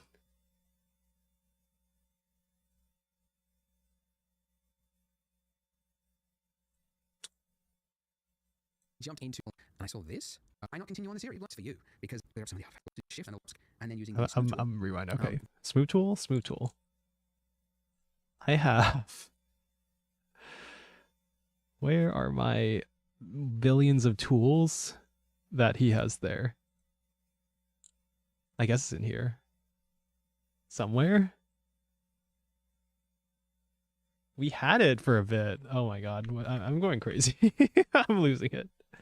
Mask.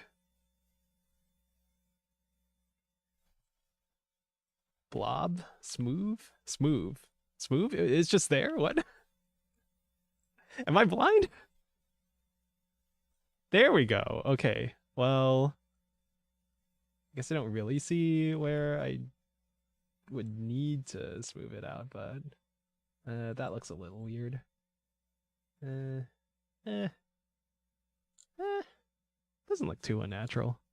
Maybe a little. Just a little. Just a tad. Smooth it out a bit. Yeah, okay. Alright, there we go.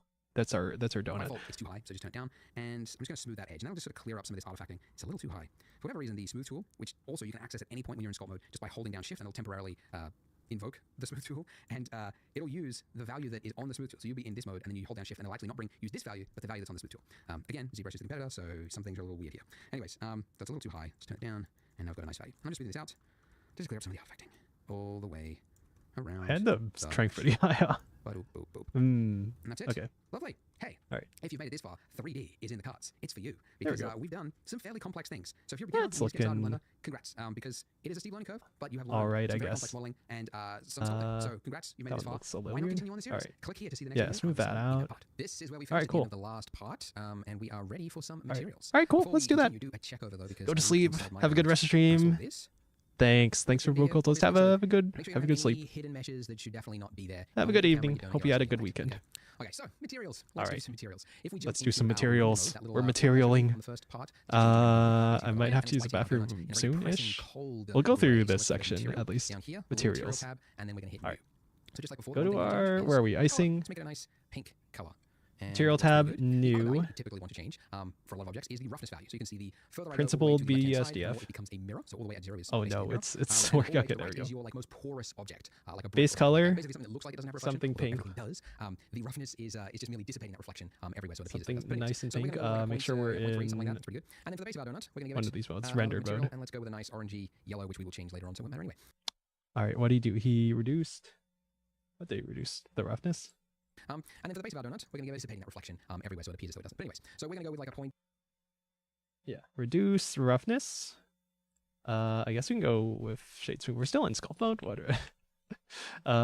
Let's set shade smooth for both of these. All right, lower our roughness to something like that. Nice and smooth. We do a bit more. Okay. That's our roughness, yeah. 0.3, something like that. That's pretty good. And then for the base of our donut, we're going to give it another material, and let's go with a nice orangey yellow, which we will change later on, so it won't matter anyway. But that's... All right. Base of the donut, add a material. Pick our base color. Something yellowish, orangey yellow. All right, cool. Good. Great, look at us. We've got a donut. Wow. We will add some subsurface SSS later on to make this look a little bit more milky, but for now this is good. Now we want to put our donut onto a marble countertop. Donut's a little saturated. So Shift A. I'm just going to keep it like that. Mesh, and all right. We're going to go with a plane. So a plane is... Add a plane. All right. Shift A. Add mesh plane. Okay. Here's our plane. It's literally made up of 4 vertices. It's the simplest object. Increase the size. I'm going to make this a little bit bigger. So let's just scale that out with S and then click. Okay, so we want to make our donut rest onto the countertop. So if I selected my donut base and moved it up, well, there's a problem. Right? We need to have both of these move together. So if you want to have one object basically attached to another object while still being its own separate object, parent it. So the way we parent it is first of all you select the object that you want to follow the other object, to the child, and then you select the parent. So holding down Shift, I'm going to now click on the donut base, and then to parent it's Control P. Okay, or again, if at any time you don't know what it is, all right. Grab the icing, then Shift select donut, and then Control P to parent. Select parent to object, keep transform. Hit F3 for search, and then we can just type in parent. Now, by the way, with parent, you get a number of options here. The one you actually want is keep transform. If you just do object, it means if you ever move the object like off its base, yeah, I got it right. It will like clear its position. So it's actually not the one you want most of the time. So it's keep transform. Now that I've done that, Boy Cultist logs in, see the shit I'm saying. Blinks and logs out. No one better than to engage. So true. So now I'm going to move that so true. Base. G, and then just a middle tap and pull it up. till it's resting on my counter. Why did it say Lovely. base? So don't worry about this looking like cartoonishly bad All in right. terms of realism. I'm going to show you which is Hold going to make on. this What look was move? phenomenally Move realistic. tool? That's going to be in some later parts. But for now, this is Shift fine. Just space work and piece this or together. G? Yeah, So for our countertop G. here, we need to give it a new material, and then underneath the base color, you can select not just a color by clicking the color, but the little dot next to it, that little yellow thing doesn't look like a button. It is. How If did you click we- that, you get this this pop up or pop down in this point, which just gives you a number of options. And the one that we're looking for is image texture. So essentially, it's replacing that import from a flat color to an image texture property, and it's now black, and it's asking you what image texture. So we need an image texture. Now we could go to just Google Images and just find any old marble texture, download that. The problem usually with textures on the web is that what most people call a texture is not ideal for 3D. Most textures are good for websites, but for 3D, we need extra information to tell the 3D software how the material property looks like. How does it reflect light? What do the bumps look like across the surface? And all that information is never available on these sites. So to find those textures, you have to go to a separate dedicated All right, website. that And the looks website I recommend fine, is- right? And the reason I recommend it is That looks because fine, right? it's my website. All right. That's why I recommend All it. right. Go check I out started 8 years Blender ago Guru's because I was website. dissatisfied with the quality of the texture websites that were available at the time. So I used my YouTube money to invest in a team and some high-tech equipment. We went out into the world Oh and my we God. to a very high He quality. scanned And all over the years, these we've grown to include, materials models for and us. CRIs as well. Okay. And obviously a lot of stuff I is paid, but believe we I also have this a already free downloaded, range, and so we're going to be using a free texture for this should be part. fine. So this is the free texture. This is the one we're going to use. And first of all, although it's free, you need to sign up for an account. So you can just sign up with Google. That's usually the easiest one. It's a couple of onboarding questions. Sign up for I'd like to know Google. how you, Ooh, yep. how professional are you Do using the this. thing. You Do can the thing. Then you get to, you just going to say continue with free account. But power through that, and if you click on the description again, this is the marble, and we just want to hit download. And you'll see in the bottom right hand corner, it's downloading. It is a large size, but it's because it's 8K, and we've got maps at like 16-bit depth to get all of that accurate information there. But once it's finished, it'll just appear in your downloads. Then you just unzip the zip file as you would normally, and then finally, you should see some glorious high-resolution images and ones with extra information like roughness. Very, very subtle, but we'll come through when we do the render. Yeah, So, looking after through you my where's my then files? zip it, and then just click on the one that ends with COL Projects, in the name, and then just hit open. Blender, And here it is. donut. Okay, and it looks There, very I have close. the Only problem is, of course, look at that reflection. So stone- bland, so fake. And as I stone mentioned before, quartz. fake is the enemy, and you need to squash it by just adding variance. So that's where our roughness map is going to come in. And while we could try... Okay, so take our plane, that's our countertop. Go to the material, add a new material, principled BDSDF, go to our base color, add a image texture. Open our image texture.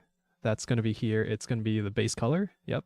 to add it in here. This section on the right-hand side, it's actually not where you do most of your material work, because this is Looking kind of very like a flat. simplified, dumbed-down version. It doesn't really, it gets a little bit complicated when you try and add too many things to it. Lower the roughness, make it a bit shinier.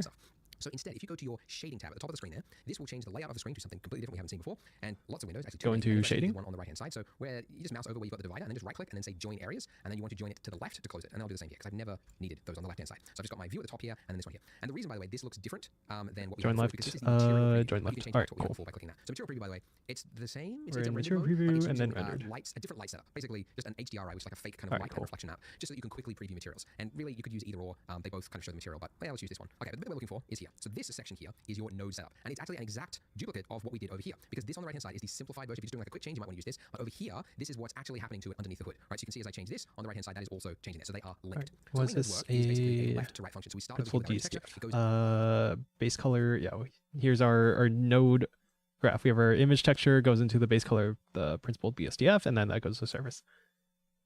Material output. Is there a reason the roughness isn't showing up? Curious. into our shader, which is the material for this plane, and then it comes out into a material output, and that's what is fed into the final shader. So essentially, we could do anything. Like for example, and this is one of the value of nodes, is between these two nodes, we could add another node. Like for example, I could hit Shift A to add, again, same hotkey, works everywhere, and then I could add in like a hue saturation value node, and then I could change the hue of my marble to look blue, right, or something else. So that's the power of nodes. Change You the just keep going, hue. adding in adjustments and everything you want. 3D artists in the making. The mighty donut is just the start. Hello. Hello, Lions Path. Nodes, very, very flexible. Yep, we're doing the tutorial. But it's very, very convenient. Technically not my first time. I got to around here off stream actually. So from here is where it's gonna be part that I've never done We before. want to add something to our roughness so that we don't have a flat single value roughness, which is what it is currently. We want to use that map that we just downloaded. So one, you can hit Shift A and then add an image text this way, but actually you can also just drag out from that input there. And then Drag out from this roughness, add a new image texture, then here, color, place that we unzipped it, and then we're looking for the one with roughness in the name. So open our roughness we've here. got some detail there. It doesn't look quite right. Something is not going right. It's because when you add an image texture, I think our roughness is still not showing up properly. That's weird. Why is that? We have our light, we have our plane material. Material 003. Principled VSDF. We have our base color. Linear flat repeat, sRGB. Alpha. Our roughness. Doesn't really know what type of information it is yet, and by default, it's looking at the color information, even though there isn't really color there. So instead, we need to tell Blender this is a special map, and we're just looking at the values, right? So essentially, the color space here, we need to change it from sRGB, which is standard photo color, to instead non-color. All right, this is not sRGB. This is non-color. But now you can see that looks. Oh, there we go. So Now we have the reflection. Infinitely more realistic than what we had previously. More detail. Beyond that, though, we could also add in little tiny bumps, okay? So should be more detailed at least. in a place you would not expect. There's not a bump value here. It's actually under normal. So normal, you hear that word a lot in 3D. It just basically means the face. Which direction is the face pointing, right? So if this is your face of the plane, you're pointing this way. That's the normal, right? But you can change the normal information to kind of tweak it to pretend like there is detail in that, okay? Essentially, you can plug in a specialized map called a normal map. Okay, so we're going to drag out from that. Plug in our normal map. Drag this out. Another image texture. Color. And then this is the one, the purple one. It's the weirdest little map. You always know you're looking at a CG texture map directory. The one named normal. NRM in the name for normal. My friend normal. Just like before, it's not going to be situation normal. This is a color image texture, just like for photos. So we need to change it again to non-color data. And now, do you think that will fix it? From sRGB to non-color. The problem is we need to convert this image text into something this can read. So we need to put another node in between here. So the node is found under Shift A for add, then vector normal map. So click and then just drop it here. So it highlights between it and then just drop it. And it will now finally be correct. And if I go full screen with control space, I didn't mention that before, but yeah, control space. And then you can vector map. Wait. What do you put? The one just called normal map. Normal map. Wait a minute. The problem is we need to convert this image text into something this can read. So we need to put another node in between here. So the node is found under Shift A for add, then vector normal map. Add vector normal map. Okay. Color here. Normal here. So click and then just drop it here. So it highlights between it and then just drop it. And it will now finally be correct. And if I go full screen with control space, I didn't mention that before, but yeah, control space, and then you can go full screen and you can see. All right, control space. Oh wait, that didn't go full screen. That might just be my binds. Anyway. It looks like the details there, yeah. Yeah, you can see the little specks in the... Very subtle little chips and divots across the texture along with those smudges. In the texture. Way more believable. It means you there we don't go. worry about this part of your scene. It's just going to work. Nice. And you're going to get all that detail for free. And then we can... But it is a lot of work. Like, what you've just made is a PBR. Increase the string. Yeah, it's a lot of work. All those little maps and everything and having to know which setting is which. But nice. it is a very common thing to learn, so that's why I wanted to include Keep it here. Subtle. If I could plug my own website again, though, I will say we did hear you, because a lot of people say that. Normal maps are cool. The Polygon add-on, which I'll actually show you how to install later, because that is actually important for 3D, because you use a lot of add-ons. But to plug it very quickly, it actually does all of that without you having to leave Blender. So it'll download the texture for you. There we go. See, it's downloading. It's actually faster through the add-on, and then oh my god, so convenient. It'll do all of that node work for you in the background, and it'll just apply it to the mesh for you. So you don't have to do all that all the time. In fact, most people, I think, if you're working on big scenes, you're using libraries, you're using add-ons like this. I don't have his add-on though, so it is important to know the process. So that's why I wanted to. We'll do it the old-fashioned way. And we're happy with it. Well done. So back to the layout tab, and now we're going to do one more thing. So you see our donut. Save that. Here. Go to layout. Isolate this donut for 1 moment. Yeah, this is about where I got. Previously. Okay, when you're in off stream. So here we go. If you turn on material preview, then you get this. First time playthrough of Blender donut tutorial from here on. Oh my god, real reference image. Right? It's only like half submerged and then it's flipped, and it means that the bits. Oh yeah, just texture paint here. Okay. Like a whiter part around the rim. And I mean, really, this is just an excuse to show you another part of Blender, which is texture paint. So at the top there, click the texture paint tab. And again, let's go into isolate mode without donut there. Why are we not? Oh my god, what are these? So what texture paint does, it lets you paint directly onto your mesh. But if we try doing it, you can see nothing's happening. And it does give you a warning at the bottom. Isolate the donut. What's our render mode? Image, and the image doesn't exist yet, so we have to give it one. So go to the material tab. And then here we've got base color. There we go. Set it up as yellow, but we're actually just going to override it now. So click that little yellow dot again, and then say image texture. So now it's black, doesn't have an image. So and instead. Okay. Go to our material on the donut.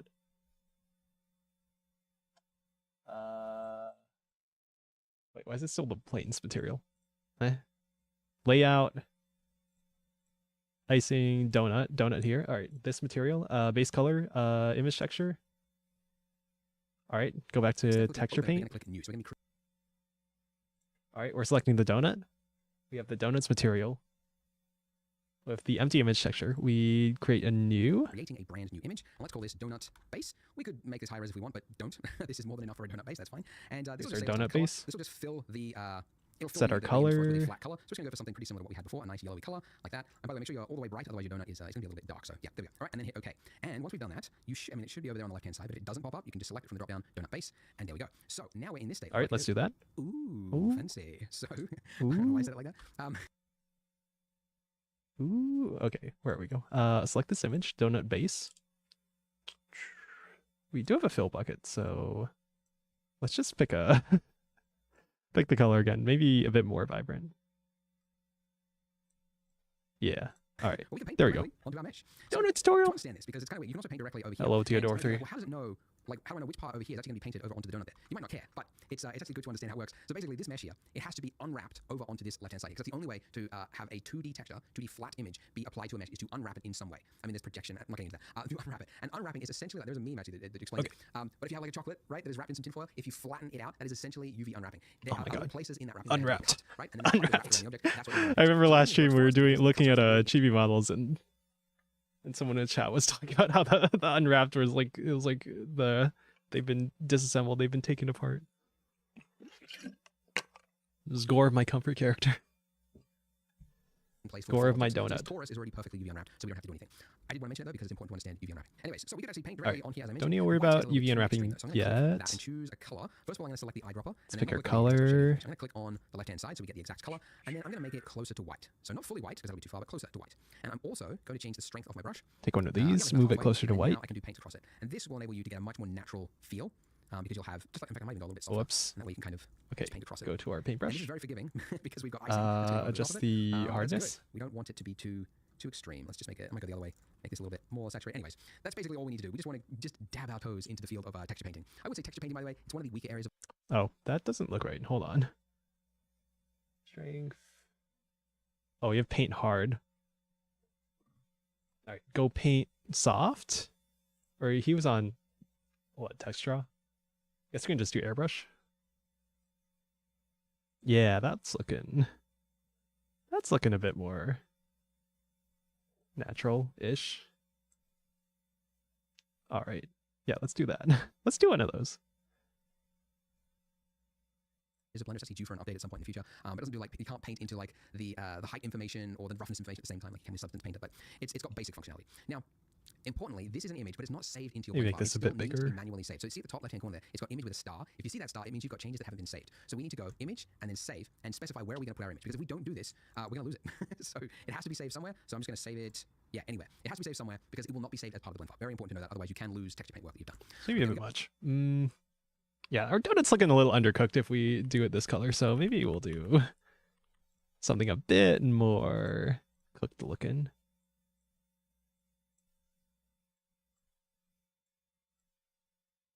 Yeah, there's our donut. That's our donut. It's one of the donuts of all time. Baby.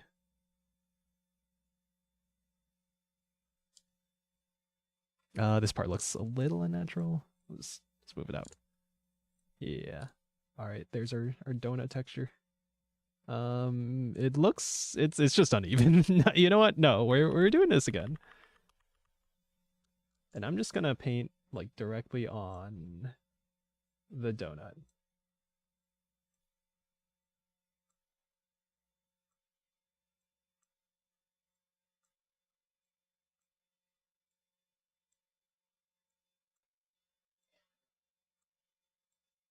That's like roughly halfway there, right? Right. Maybe we want it a bit more, a bit softer. Oh wait, we had strength on 1. Oh, that's probably why. And I guess we'll do it again, but with a lighter strength. Now you can like barely see. Oh no, our donut, it's undercooked. No. Make sure this part is painted on the model so it doesn't have a weird looking seam. That looks all right, right? Right. If we show the rest. Yeah, maybe a little unnatural of how much is showing. Damn it.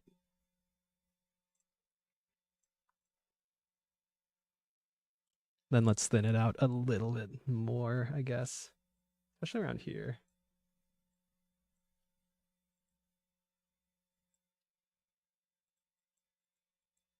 Yeah. Donuts I'm used to seeing, this like line is actually pretty small, I think. The undercooked. And the top is hidden by the icing, so it's the bottom part that really matters. Yeah, make a nice smooth gradient.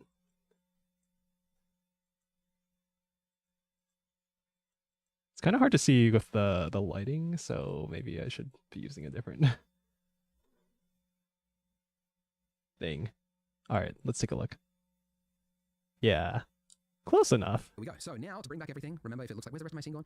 See the top left hand corner, local means it's isolated mode. So that means you just have to hit / again, and it brings back everything. And there we are. So that's the extent of this part of the tutorial. Whoopee. As I mentioned, some of you might All want to right, make that there we go. lovely subsurface scattering. We'll do that in the future after we do the sprinkles. Texture painting. So there we go, guys. And then geometry nodes. Okay, I'm gonna take a bathroom break. I'm gonna take an idle meeting. I'm gonna BRB. Let's pause the timer. We're not quite done with the speed run, but well, I guess we'll try and not include the bathroom breaks. Okay, I'm gonna BRB. Okay. Sorry Twitch, you're getting ads. Please enjoy. All right, BRB. Okay, BRB.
I don't know how many of you are using ad blockers on Twitch.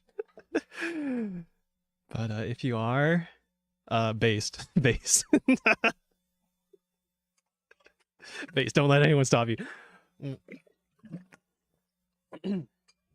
Anyway, I'm not even sure how, because I think I still get pre-roll ads. I forget if actually no, I think I saw a tweet, I think from Brave Browser, saying that they managed to block. I don't know if it was Twitch ads, but they definitely managed to. I think they managed to block YouTube ads or something like that. Anyway, getting needy. I'm getting needy. I'm looking at my donut hole. My my hole. Okay. What was I gonna say? Ah, frick. Damn it! I got distracted.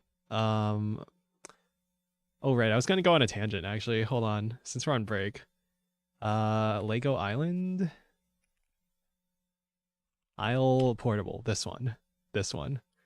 So I don't know if you guys know or give anything resembling a shit about Lego Island, but Lego Island has been decompiled and has been made portable and has been ported to modern Windows, Linux, macOS, and web. You can play it online at isle.pizza. I was gonna do this as a stream, not this stream, but I wanted to do it for a stream soon-ish. But I grew up with this game, man, and it's so nice to see it, to see people putting this much effort into like preserving old games and then porting it to every platform possible. Time for the Nintendo DS port of Lego Island. Isn't Lego Island just Minecraft?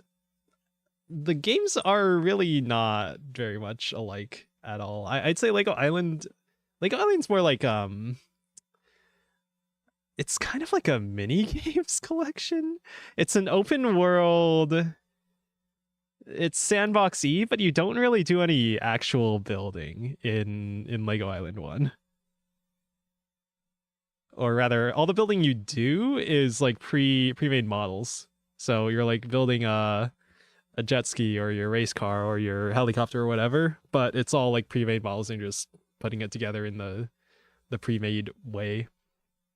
But still, this game was like a pretty important part of my childhood, so it's nice to see it preserved. And who was it? Matt KC, I think, did a YouTube video documenting this and showing off the web version of Lego Island, and talking about how there's all these libraries that use like really old stuff, and the biggest one they were stuck on was an old version of Direct 3D called Retained Mode, which does a lot of stuff that, say, a modern game engine would do. And they were holding off on doing that for a while, trying to think about how best to do it, when someone who had experience in that area basically just went and did it himself, which is based as hell. Based as hell. So yeah, now it's built off of SDL and libini parser and mini audio and libsmacker. This one was interesting. It's like it's an old video middleware. Smacker Video was the king of video middleware in the 1990s, and its 256 color compressed video format was used in over 2,600 software titles. And there's like an open source library someone made to decode that ancient video format. It's nice. Anyway, let's get back to the tutorial, man. Let's do some donuts. Do some Blender donutting. All right, here we go. Our delicious looking donut with some sprinkles. So the feature we need for that is called sprinkles. Nodes, and you can access it by going to the top of your screen. If you don't see Geometry it, just mouse nodes. drag across using tab Geometry Nodes. So Geometry nodes. Don't get disorientated. Your donut is still there. This screen on the left here, it's called the spreadsheet. Never needed it. Touch on wood, never will. So we can just close it, cool. right click, join areas, and then just collapse it into it. Okay. So with icing selected, click the new button.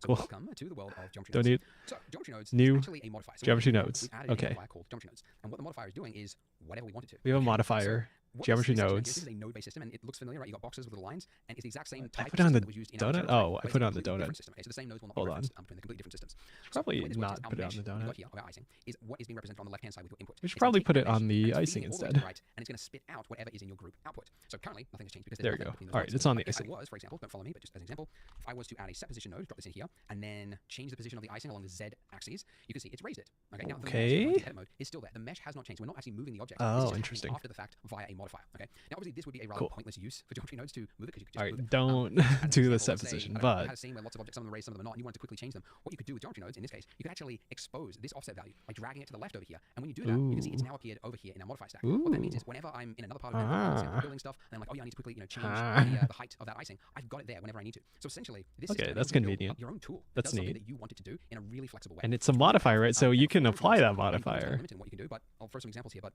in the last 2 years, That sounds pretty useful, huh? Stuff with it.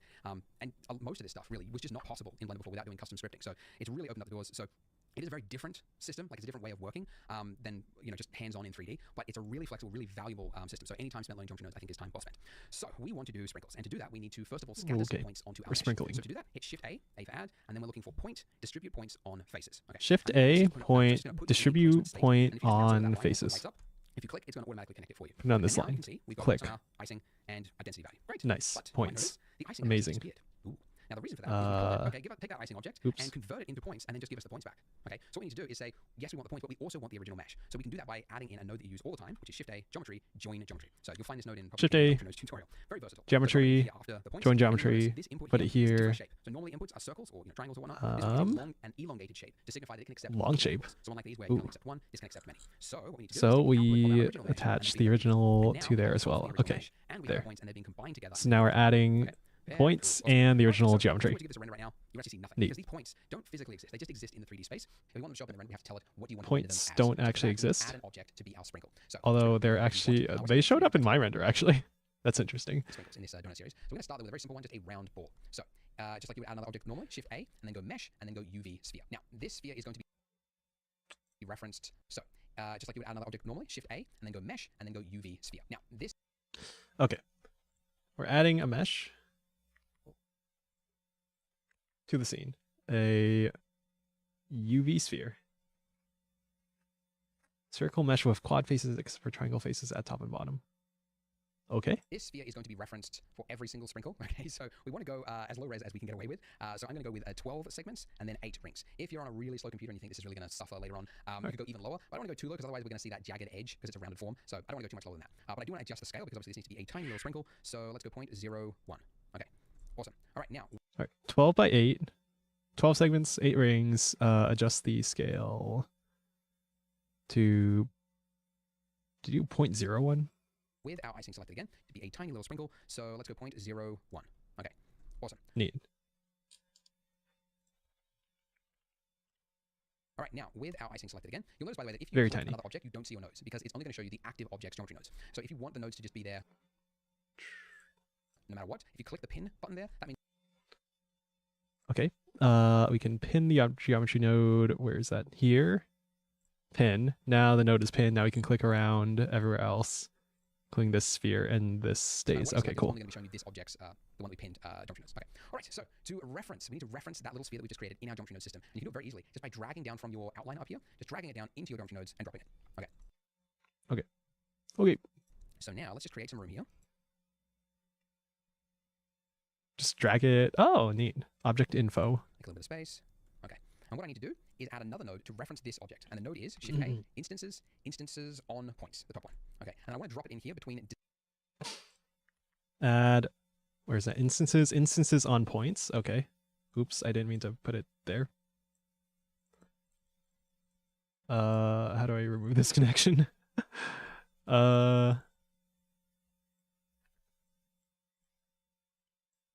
Help! Oh, there we go. Okay. Distribute points on faces and my join geometry. So drop it in right there until it lights up. Put it between distribute points on faces and I can't speak.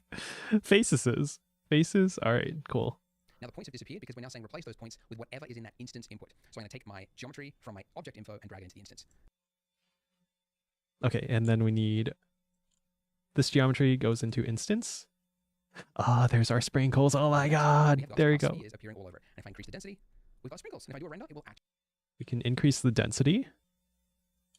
Where is that? Here. Ooh. Hello, clanker upstairs. Ah. Oh no, I'm not sure I have if I should be saying that word. Oh no. Ooh. Look at those sprinkles though. Actually display. Doesn't look very good. All right. And we'll do a render just to test. There's our sprinkles. Yep. Nice sprinkles. You can't see it on stream, but I did render. The main thing right now. Okay. So, first things first, you'll notice that. I feel like his sprinkles are a bit bigger. So maybe I'll adjust the size of this.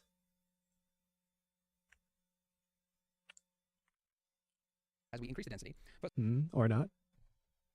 Hello. That's a lot of people. Is that a lot of people? It's okay. You can say it. Okay. Thank you. Thank you for giving me the pass. The C word pass.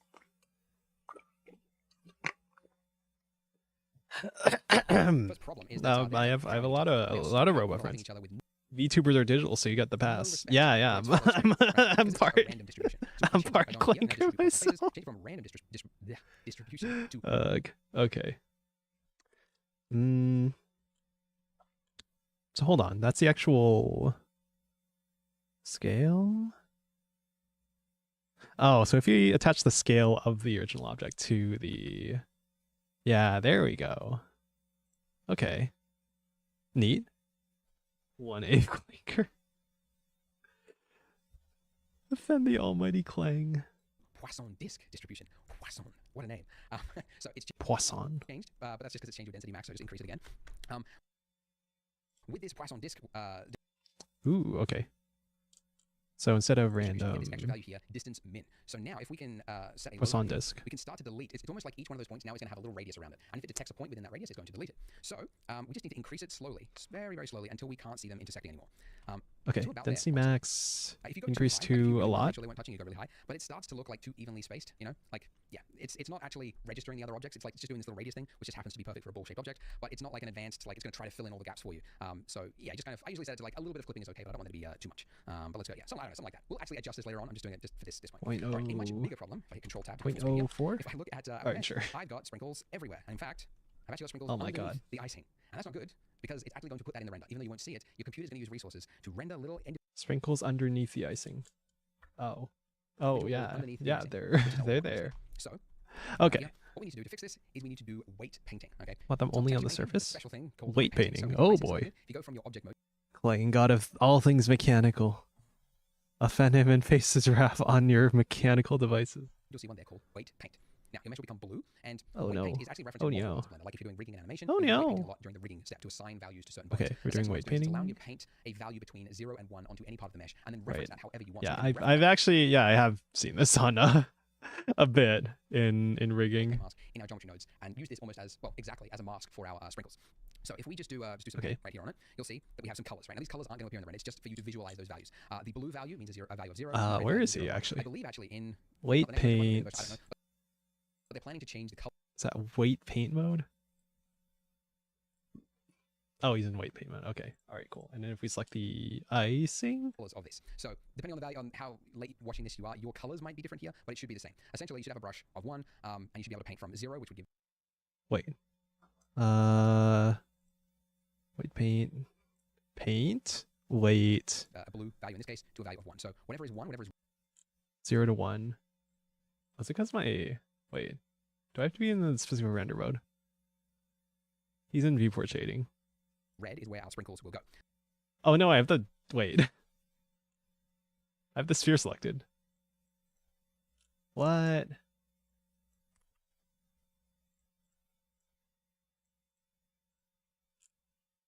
What? But you'll notice that this is not having any effect. Okay, so we need to reference it. Now, that weight paint that we just did is actually, if we go to our data tab here, it's actually a vertex group.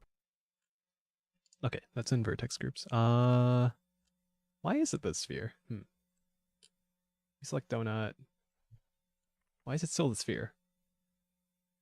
Oh, is it because we... Oh, okay. Go back to object mode, select the icing, go to weight paint mode. There we go. Okay, all right.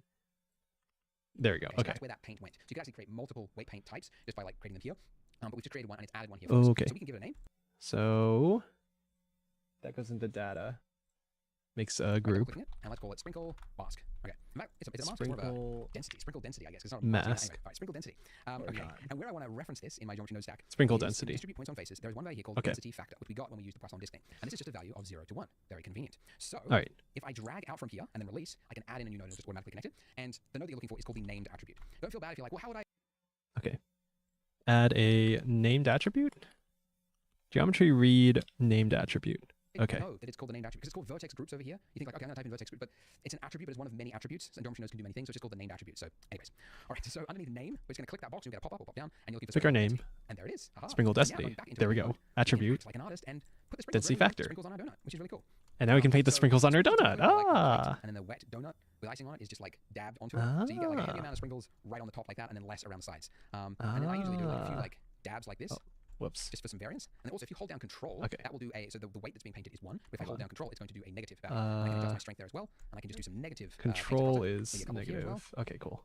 And I'm trying to So- deliberately make it look choppy, because I find that if you make it look too like uniform, then it just looks very boring and artificial. Because the real world would have more sprinkles collecting in certain areas than others, right? Maybe it's just like All right. wetter on that part, right? So more would stick to it, or more force And then make it was a put on that bit part of the plate as the uneven. donut was dabbed into it, right? You just kind of have to think of this stuff, because in the digital world, it's far too easy to make something that looks predictable and boring, and we don't want that. But there we go, something like that. And you could obviously finesse it and make it better than what it is, but that's what we've done. Yeah, make You'll notice our these are the donut very jagged realistic. looking shape, and that's because We the don't sphere want to itself break down the here. immersion Oh, of our yeah, donut. If you want to quickly loving choose an object consumers. to find it and pan around, number pad period key.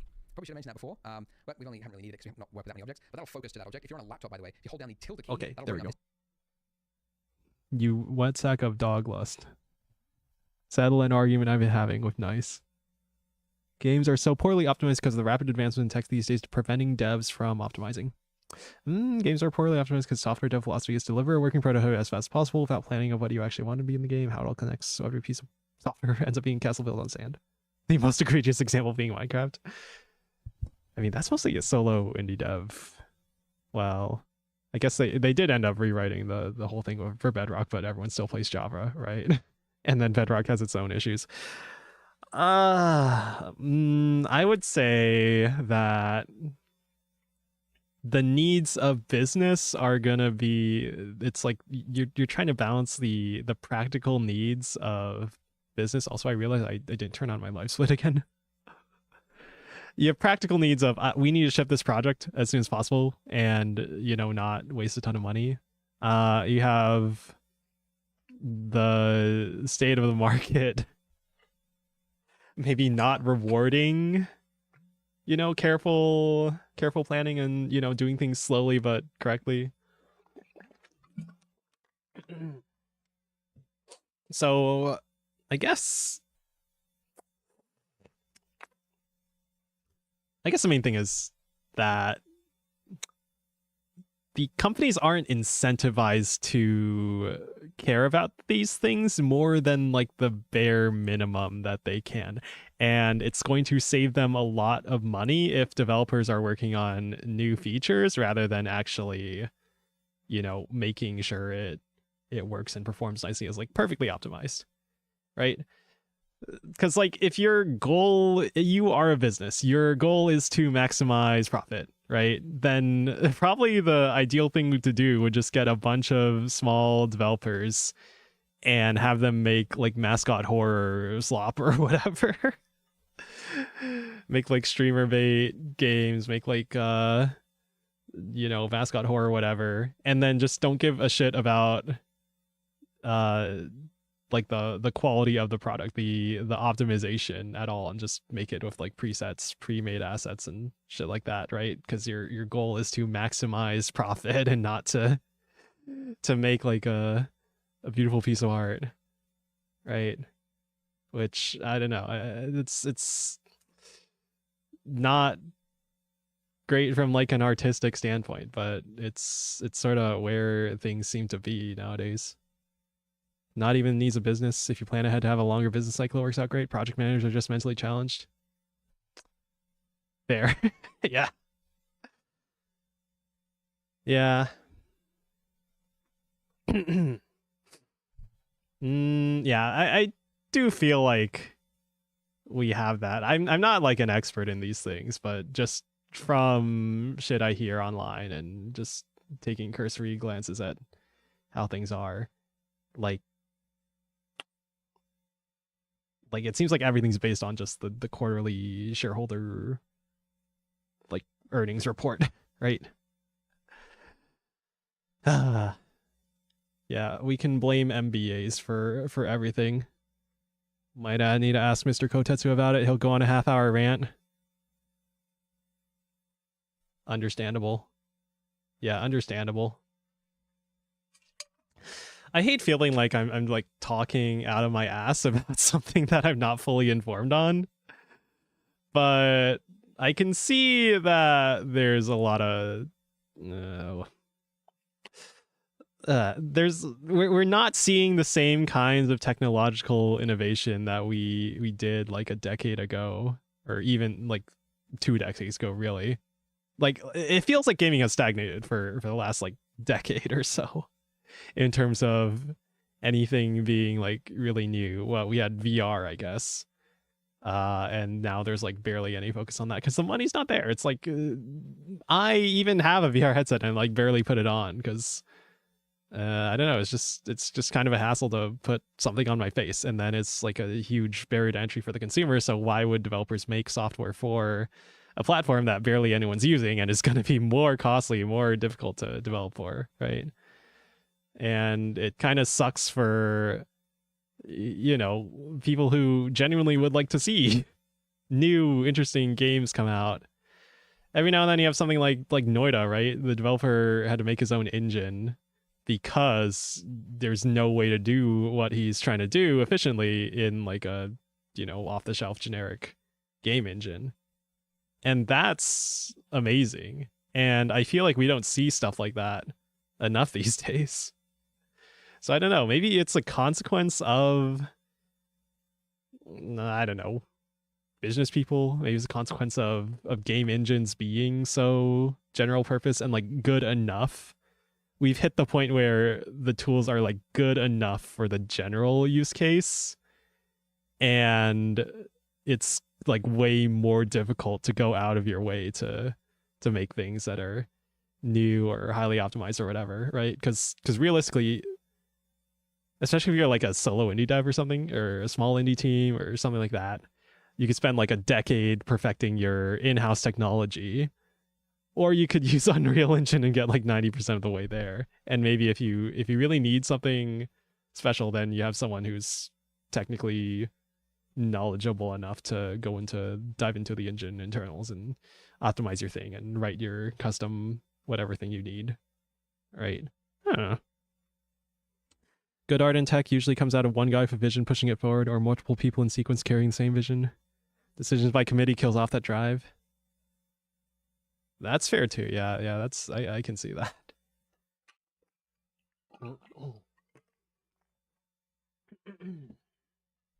Man. Okay, where were we? Section here, and then you've got view selected right there. So tilde is that key under your escape key. But anyways, so this is what view selected. selected. So right click, shade smooth, and now there we go. All right, cool. Aha, very nice. Sphere, right click. Oh no, we're in weight paint mode. Object mode, sphere, shade smooth. Yeah, there we go. Now let me just show you a quick little issue that you might run into. Balls. If you were to duplicate your donut and create two, and then on the second donut you're like, hey, I want. Is that a realistic sprinkle size? Seems kind of big. Let's go back into weight paint actually, because I don't know. Seeing it that uneven is maybe, I don't know, little goofy looking.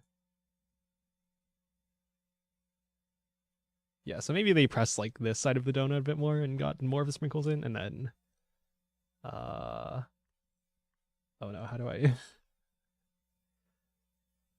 it's not right click, is it? No, shift click, alt click, control click. Yeah, it's control click. Okay, then we'll do something like that. Yeah, okay, there we go. We're telling a story here. The guy pressed the donut more on this side to put the sprinkles on. That's the story we're telling. All right, let's go back to, I guess, object mode. All right, cool. I want to have some spice in my scene. I don't have the exact same. Ooh, a second donut. Across both donuts. Let's give a different value to this one over here. Well, you can see that they are now sharing the same value because this node group here is being linked across both objects. Okay. If you wanted, I mean, you could make it its own single object so that they're not linked. But if you wanted everything else to remain the same, so that let's say you change the sprinkle at some point, that's preserved across it. But that one value you want to be different across multiple objects, you can expose it. Okay. So just like what I did at the start, if I drag out from the value I want to expose, and then I put it up to here in my group input, the empty slot, I just release it. It's now disappeared. The value's disappeared from here, and it's now appeared in my modify stack over here. And now. Okay. So take density max, move this to group input. So now it's exposed. If we go into, where is it? Modifiers. Now we see it here. Okay, so now if we duplicate the donut, then we'll be able to adjust that value. So essentially by dragging it out. Okay. Neat.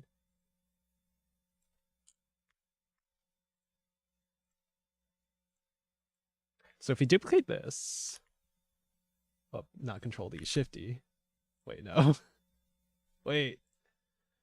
Shift D, please. Layout. Or do you have to object mode? Or select this, shift D. There we go. And then we're gonna place our second donut next to here. It seems a little. Uh-oh. Uh-oh. Oh no, did we select just the icing? Oh wait. Hold on.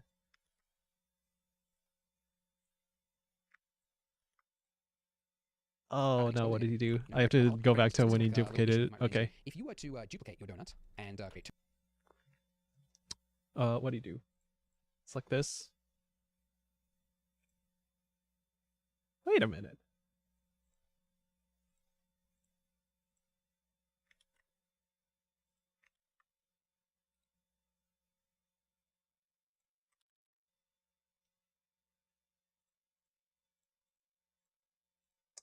That doesn't. Oh, okay. So it doesn't copy the children, huh? Wait, then what did he do? Now let me just show you a quick little issue that you might run into. If you were to duplicate your donut and create two, and then on the second. Wait a minute. Now let me just show you a little issue that you might run into. If you were to duplicate your donut. Select the icing. Shift click the donut. Now we duplicate. Oh, okay, all right. I forget Blender is Z up. Oops. Okay. Select both. Shift D, duplicate. We'll do like that, maybe. Okay, cool. We have our second donut. Maybe we move it a bit like, oh god, why is it? Okay, still parented? Wait a minute. Oh, it's because I have snapping on. Wait. Okay. There's our second donut. All right, we have our second donut. All right. And create two, and then on Doesn't what the children? It doesn't duplicate the children. like, Duplicate. I want to have some spice in my scene. I don't want to have the exact same count of sprinkles across both donuts. Let's give a different value to this one over here. Well, you can see that they are now sharing the same value because this node group here is being linked across both objects. But if you wanted, I mean, you could like make it its own single object so they're not linked. Let's if you just wanted everything else to remain the same, so that let's say you change the sprinkle at some point, that's preserved across it. But that one value you want to be different across multiple objects, you can expose it. So just like what I did at the start, if I drag out from the value I want to expose and then I put it up to here in my group input, the empty slot, I just release it. It's now disappeared. The value's disappeared from here. So now I can modify this in modifiers? And now a different value. So this is now got a value of 2000 and this one is 500. So essentially by dragging it out and exposing it, it's essentially removing the value from this node setup and saying this is its own separate thing which is independent per object. Look at that. And it has a two birds one It's in stone a effect. slightly different positions now. I'm working on my scene and I'm just very quickly giving different sprinkle amounts to different donuts, right? Like a madman, right? No one can stop me. But yeah, very cool. And that's now exposed. Oh, the other thing we probably want to do though, with that this group input here, is I want to give it a different name because density max, not really that useful. I can call it sprinkle density, right? So now it's like a fully customized little node group that I could drop on any object. Go back to geometry node. Rename this density max to density value for my car, right? So you can see how geometry nodes you can build something really customized for what you want, and then it's just readily accessible. Wait, that's the node label. How do you rename this one specifically? But yeah, very cool. And that's now exposed. Oh, the other thing we probably want to do though, with that this group input here, is I want to give it a different name because density max. Click this. Where was he? Expand this out. Click on this. Go to density max. And we can rename it. Okay. Sprinkle density. Nice. Max, not really that useful. I can call it sprinkle density, right? So now it's like a fully customized little node group that I could drop on any object. I could be building a car in the future. Nice. Maybe it needs sprinkles. And I can just drop this on and I've got a sprinkle density. Put sprinkles on our car. Let's go. You can build something really customized for what you want, and then it's just readily accessible every time you need to use it. Awesome. Now, one issue that I will show you with this, and actually it's not specific to geometry nodes, but this entire time, for all these videos, we've been building a donut which is too big. So Look at those N in your properties, shadows. You can see the size. I thought those were like pixels, but I think they're actually the sprinkles on the edge of shadow. By 1.2 meters, which for Americans, actually, yeah, you can change it. You can change your units to the wacky imperial one. Yeah, 4 feet, right? Okay. Which is way too big. Imperial units. Now, why does it matter? Right? Because like, okay, if you're looking at this, how are you to actually know that this is 1.2 meters? All right, we have our 1 meter donut. When you get to like rendering with depth of field, or maybe you want to import other objects from other scenes, having a value that is actually true to the object will save you so much time, and it'll also make it so that your camera settings, etc., are actually correct. So that bit is very important. So essentially, we should resize this. And really, a real donut is about 12 centimeters. Comically exactly large donuts. 1/10 of what we've got right here. So if I select everything in the entire scene, which you can do by just hitting A for everything. I don't know. All right. Select everything. A, not Shift A, not Control A, just A. All right. Okay, we're now in a scale. Oh, actually, okay. How many eggs can you fry on your PC now? Surprisingly, it's like not chugging at all. I I've got a 3070. It's chilling. It's chilling. And I don't think, yeah, this geometry isn't actually that complex. I think we did like 1 or 2 subdivisions. It's kind of complex.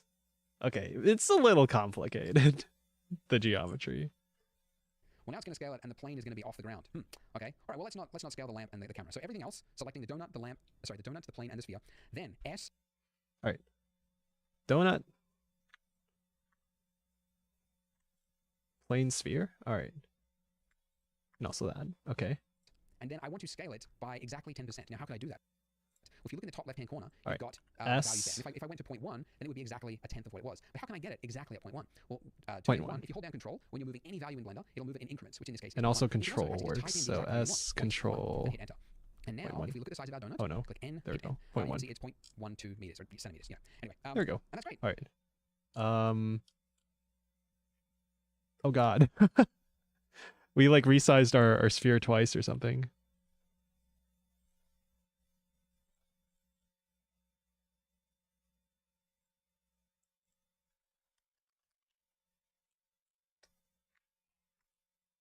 Yeah, let's just manually adjust the... Oh wait, it's because the scale is being applied twice to the sprinkles, isn't it? But there's I wonder if he's gonna, what you might yeah, do, I mean, there's not a problem now, but when you change the scale or the rotation of an do object, that right now. it's only changed its what do you call it? Its local scale. It hasn't actually applied it on a global level yet. So the sprinkle here and the donut have actually got a like pretend value. The scale is set at 0.2, and it's almost like it's saying to the scene that's not its real scale. It's just been faked to be that scale. Donut It needs to be underestimate 3D. applied if you want to like confirm really Donut. the scale or rotation of the thing. And you do that. I will not. I will donut. I do not.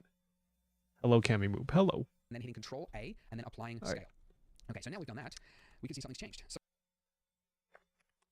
okay. So select our everything, our donut, our sphere, our not the light. Not the light. Control A, apply scale. Okay, now our sprinkle is comically large. So our donut here with the sprinkles has now massively Amazing. changed its density count. And the reason for this is that, if we go geometry nodes again, let's zoom in here. And also, So yeah, our this- geometry node. This density, this sprinkle density, is actually not the Distance count of sprinkles, min. it's the density in relation to the whole scene. And the way I think of it is like, okay, it's a weird visualization, but if you've got a car and it's driving along a highway, right, a certain amount of bugs are going to hit the windshield, okay? And the bugs could be defined by here. But Oh, and the smaller density object value is, right, also. you can have the same amount of bugs going across the highway. Sort of So if it was stuff. like Hello, a car, hello. there's going to be very few bugs that's going to hit it, okay? So the density is kind of like the density of the world, and now that we've made the object smaller, there's only 3 sprinkles left. There's only 3 bugs that hit the windshield of our donut. Oh my god, So this value 3 now tiny needs to be much sprinkles. bigger. In fact, it needs to be exactly, Black. if it was 6,000 before, it needs to be, yeah, 60,000 now. Geo but nodes the are problem is def it's the not way just to about go. Yeah, this is new stuff to me. This is really cool. It's like, ooh, I can do a lot of like procedurally generated stuff. Distance Ooh, min value neat. has also changed because this is also based on a real world value. So this now needs to be really small. So let's try 0.01, and that's actually pretty good, I think. There's a little bit of Okay, adjust this. Now it's like a real world 0.01. I don't know if that's good, but our sprinkles that's are roughly- comically large. Let's adjust the size of our sprinkles actually. Since this scale, yeah, it does get applied, right? That looks like a realistic sprinkle size, right? Maybe. Maybe. Although they're kind of sinking into the into the surface. Ooh, hello, Dahlem. Hello, is that cool? It took me 10 times as long because I didn't know them as well as I thought.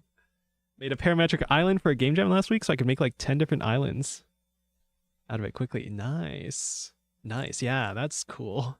That's the stuff I want to learn this stuff for. But at least you know them better for next time. Yeah. In my bad today, I'm currently watching this at 2p. Enjoy the pixelated, the YouTube 240p, the late 2000s YouTube experience. Ooh. kind of what we want. Yeah. And let's see if I can increase this. Yeah, so if I wanted Okay, so we want to adjust our.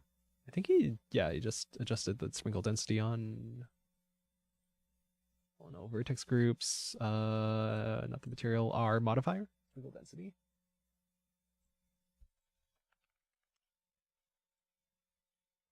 They are kind of sinking into the shape though. Let's adjust our everything. Let's see. Distance min. Oh no. 2.01 still. Go to our. I guess we'll look at this donut. Oh no, everything's. Oh, it's because I'm so zoomed in that it moves so slowly. Okay. Why is it? It is only on the. Hold on. Was I when I did the what was it? The weight painting. Did it affect the back of the thing too? Why does my X-ray not? Oh, X-ray not available. I can't see it. Oh,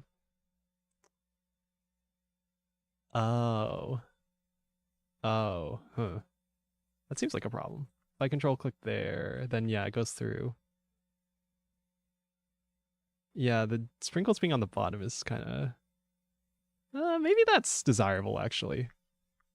Maybe we actually want that. Do we want that? I don't know. I think it looks weird, though. We definitely need to adjust the density of the of the sprinkles. Hence our sprinkle density. 5,000. 9,000. 9,000 sprinkles. 150. 15,000. 100,000 sprinkles. Okay, now it's like way up to the limit. Where's our geometry node? Distance min 0.005. Ooh, that's looking thick. 0.007. Now it's in completely different locations. That looks alright though. I think we want to adjust the size of our base sprinkle again though.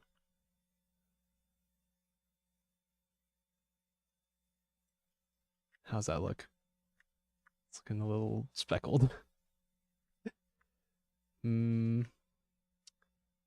Well, now that's smaller, we want it closer together. So now we adjust the distance min again. 0.001. 0.002. Got a bit of overlap. Maybe 0.003.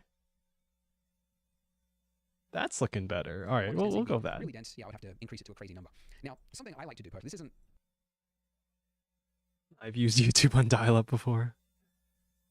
Make the base sprinkle a capsule shape. We'll do it when he gets to that section in the tutorial, if he does that. Although, oh, there we go. Yeah, it's like the next one. It's the next one. Really large. And if I want to increase or lower my sprinkle value, and I'm in a different part of Blender, if I'm just dragging this value, it's having no effect because the range, like the scale of it is just so large. So what I actually do is I set it to a value that I think makes sense, which in this case is 200. And then whatever the value was before, it was 200,000, right? I do a math value inside of my geometry node setup between here and here. I do a math calculation to multiply that by the that value sounds convenient. like Okay, so this goes into what, utilities, math. And just multiply. Now the math, I said I want to multiply it, so I need to change it from add to a multiply. And math is the most versatile of any node. You can do all sorts of stuff, but multiply. All right. So multiply, and it was 200,000 before. So if I want this value 200 times 1,000. Yes. 1,000. Okay. So now I can very quickly change the scale. The blender froze. I can just move back and forth. I just 1,000x my sprinkles. I've got to correct density, so I'm going to correct sprinkle. Oh no. Oh god. Okay, where were we? Yeah, on these, adjust our sprinkle density to like 200. All right. On this one, adjust our sprinkle density to like, I don't know, 300. Set up all right. Good. In the next part, we are going to be adding. Now my piece is on fire. Okay. And I originally was just going to go round, try and keep it simple, but one step ahead. Sprinkles just look way nicer.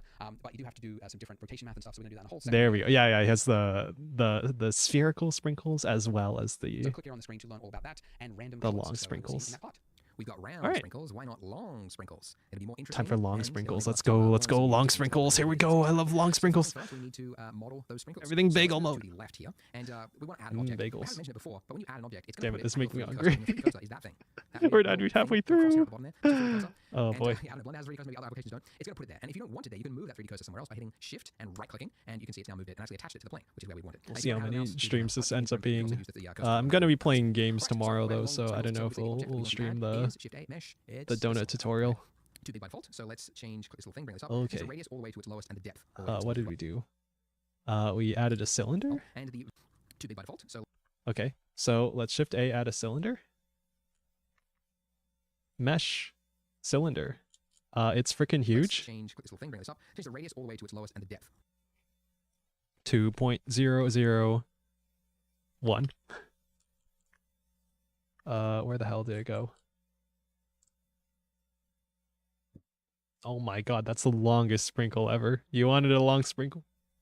There you go. Why is our countertop off center? Whatever. 0.001.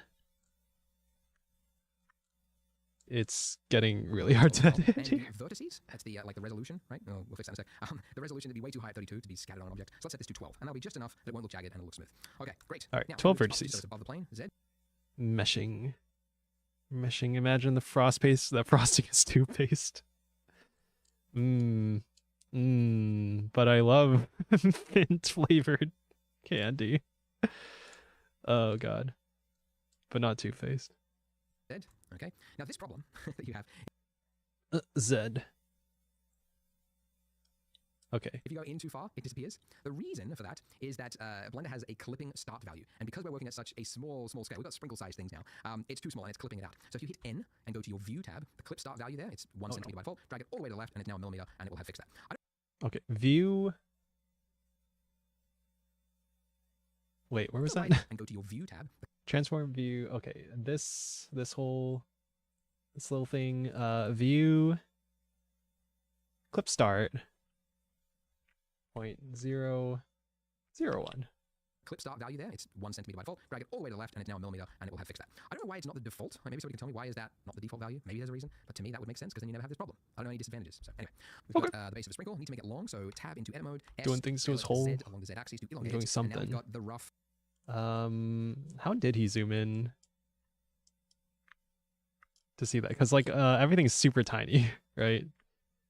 It's realistically tiny. How do you even control?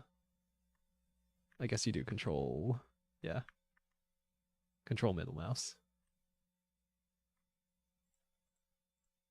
Oh god. There's our cylinder. Control middle mouse.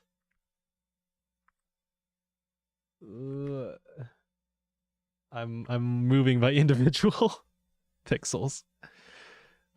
We select our cylinder. Scale in the Z axis. Length of a sprinkle. But how long is a sprinkle? I'm a There's Percy. no actual answer to that. If you look at reference, they are all over the place. The government evidently never stepped in and said. Juwoon's live? Oh, Juwoon's live. Yeah, you guys should watch Juwoon.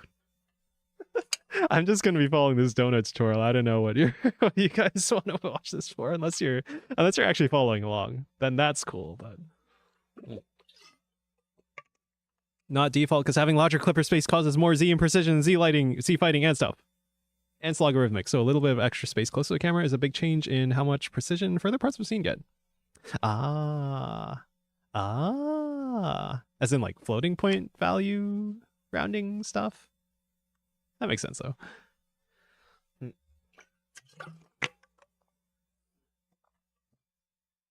Okay, like where were we? There's no actual. Juwoon scares me. I start a fight, I finish the fight. I picked one. No, I finished me. No, don't finish me. What do you mean Juwoon scares you? Juwoon's not scary at all. Juwoon's very friendly. We're Tiger. All over the place. The government evidently never stepped in and said, like, we're going to regulate it. This is the length of a sprinkle. This is the size of a sprinkle. I mean, it's the Wild West out there. They're doing crazy things. So, oh my god. Artists, wait, you're so right. Yeah, I never thought about it before. Yeah, the sprinkle variation in length is crazy. I don't have Blender and game engines. Clipping space coordinates are only 32-bit floating point vectors. I'd imagine you don't need more than 64 bits. So, and you know, that would work way better with the hardware. So I assume Blender is like double precision at most. Juwoon's very autistic about his lore, but that's the best part. That's the fun part, right? I guess if you're watching me, then you don't really give much of a shit about lore. Because I don't give that much of a shit about lore. It's kind of funny though. It does make me feel like, I don't know, maybe I'm like missing out on fully embracing the medium of VTubing when I don't give a shit about lore or anything, and like maybe occasionally make a joke about being ice cream or being dog. But I feel like that's all you really need though as a VTuber. Sorry for immersion break, anyway. More readable. And to show you what I mean, if we pull up 2, right, this one on the left is like large sprinkles. Right, the donut reference. Right here is like long, thin, wispy ones that look like they get stuck in your teeth. And if we big sprinkles, and then zoom out on this, thin you sprinkles. can see that the ones on the right tend to kind of like, the colors and everything's kind of blur together and it just looks like a donut. Whereas the one on the left, the sprinkles are still readable. So that's what we mean by readable, and that's the one I like the most. So we're going to go with some larger, long sprinkles. Big sprinkles, more readable. I think it's actually noted. A piping bag, at least if you make them at home, but you can just pipe out icing. I don't know enough to know whether 64-bit coordinates would be good or bad for that, and in what circumstances. Just like imagining it in my head, I'm pretty sure that you really won't run into any issue. Like considering the fact that you are rendering, you know, a screen, right? And I don't know how big your scenes get in Blender. I guess if you're doing like a big film level something, then maybe, you know, you might run into some precision issues. On like a really big thing, I don't know how they handle that though. Imagine they do it in some way that's, you know, intelligent and won't result in like Minecraft Farland style bugs. And I imagine like most scenes are probably not going to run into any of those issues. But yeah, that's something I never really thought about actually. But just imagining in my head, I'm pretty sure 64 bits would be enough for for the majority of cases. Lets you set the far clipping pane really, really far away. Yeah. Starting to think I should get a cattle prod. Hope he's ignoring me. Night night. It's a more important dynamic game than movie render, where you can fake distance more often, I feel like. True. Yeah. Yeah, if you want a really big, grand space scene or something, then you're probably doing a lot of faking trickery with the world origin and your floating point rounding somethings. And then when it dries, you just smash it up and it becomes sprinkles. But yeah, they just come out at any odd size. So we got long ones, we got medium ones, we got short ones, and we've even got some curvy looking ones, right? These little like just slightly curvy ones. So we're going to model small, medium, large, and a bent-ish looking one, and then we're going to scatter that across the object. So back in Blender. Okay. Let's so just doing separate ones, huh? But at the end, speaking of which, this end bit here, oh god, it's a very sharp edge, and even if we hit shade smooth. Oh right, that's what he did. He moved the cursor. He moved the 3D cursor.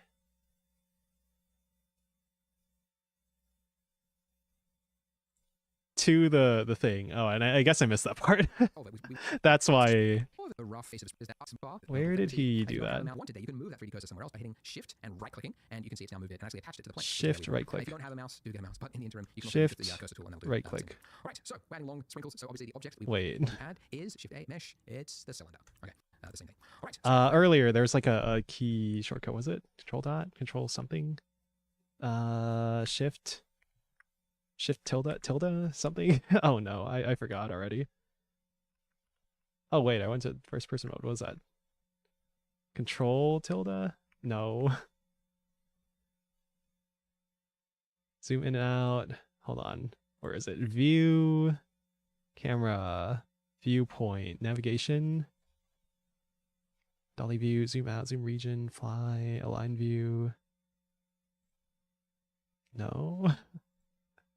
Wait, view regions. Oh no, I missed his thing earlier when he was like, oh wait, he has the cheat sheet, right? Hold on. Blender cheat sheet. All right, we're looking at the cheat sheet. No idea why people like sprinkles. Have you ever tasted them? Taste awful. But they're fun. I like the texture. I like them for the texture, okay? And they're sugary. They're fun. Put it on your ice cream, your donuts, whatever. Do you use search on space? I don't know.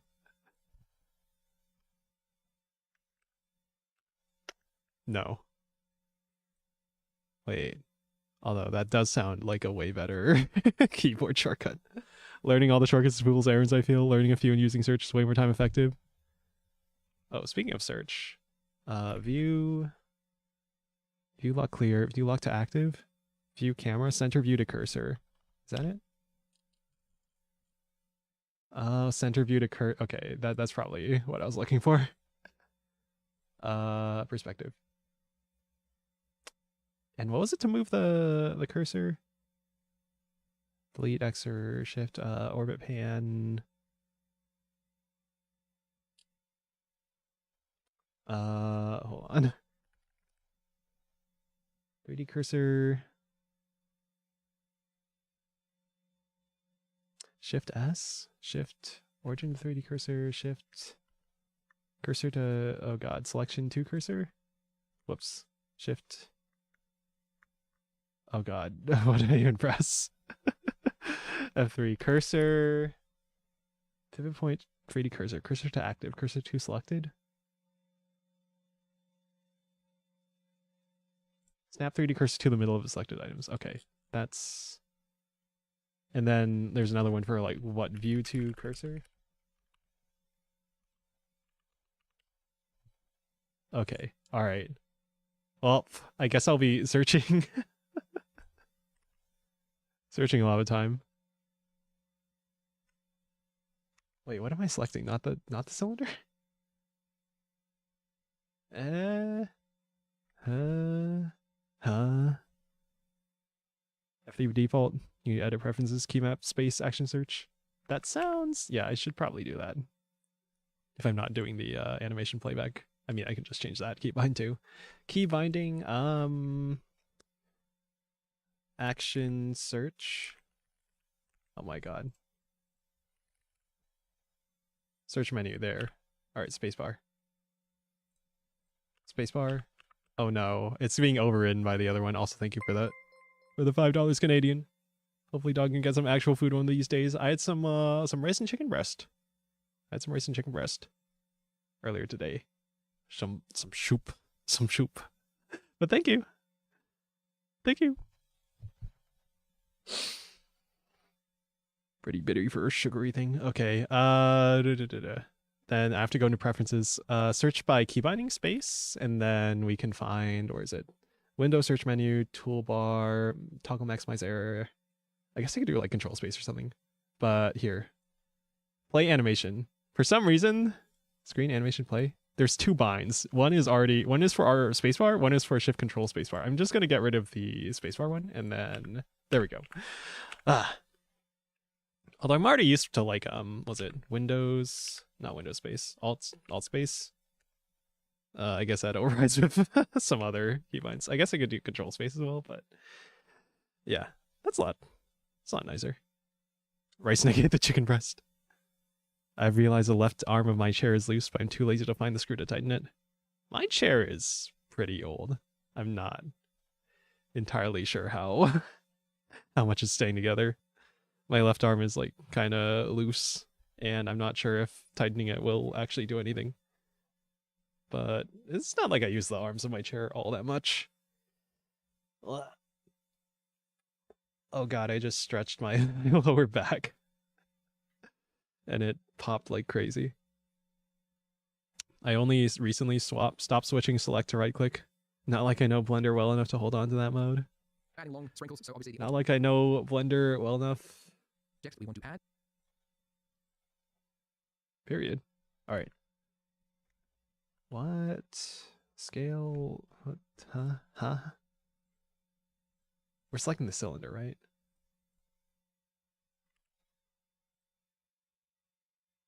Oh my, what? Am I crazy? Crazy? I was crazy once. What is up with this cylinder?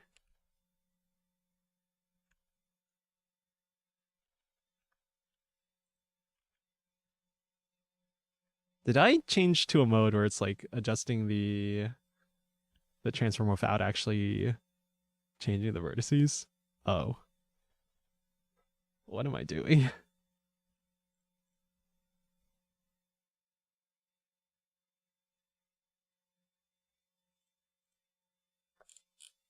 Add is Shift A mesh. It's the cylinder. Okay.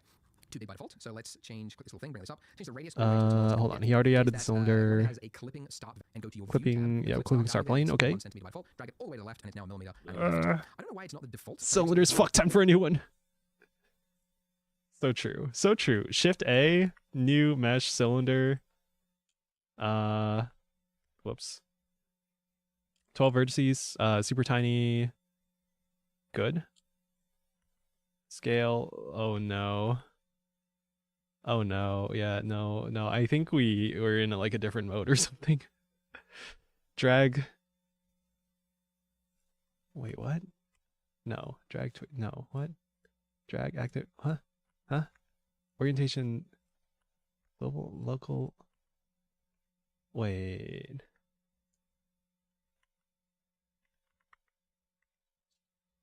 Was it because I'm changing the object scale and then I'm not actually changing the vertices? Why is that not the default value? Okay, maybe we'll that just makes sense because then you never have this problem. I don't know any disadvantages. So anyway, we've got the base of a sprinkle. Need to make it long, so tab into edit mode. do one of these. Scale it Z along the Z axis. Yeah, okay. I should be changing it in edit mode, huh? But how long is a sprinkle? There's no actual answer to that. If All you right. look at reference, they How long is sprinkle? They're very all over the place. You can do them larger. Okay, cool. Because the reference again, All right. you can see. Oh, it's a different reference now. Is a rounded shape. Different reference. So to create that round form, Ooh. we're going to create a All bevel. right. Rounded shape. Okay, bevel. Ooh, let's go. Okay, which you can do by this. Face This is the faces, select. right? This is the edges, if you go to edge select mode, and this is the face there. So select the Oh, bottom that's and an the end top gun, face, huh? and then we're going to add a bevel, which will immediately become clear when you do it. Control B. And now that we're in this Right. state, as we pull Control out, we B. can change the amount of the bevel. And this is, you can see it's like, yeah, it's just adding a 45-degree angle on that corner there. But if you scroll up, it's going to add another level to it. And if you scroll up again, it's going to add another level to that. So we can very quickly create a rounded edge to the sprinkle. You don't want to go too much high because, again, this is going to be scattered all over the donut. You don't want to go too high polish. So that'll do. So that's a simple bevel operation, and it's very common when you're modeling. So yeah, Control B is how you do that. All right, so look at that. Okay. We've got one sprinkle. All right, so now there's we a sprinkle. 3 more. So this is the small. So let's go Shift D and then X to just move along the X-axis. This is going to be the medium one. So edit mode, and I'm going to go into toggle wireframe. Okay. I feel like I need to adjust the position of all this because it's a little away from everything.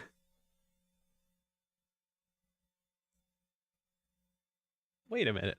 Oh, no. Actually, no. My cursor is what's away from everything. So I should be moving this instead. Hold on. We're in object mode, right?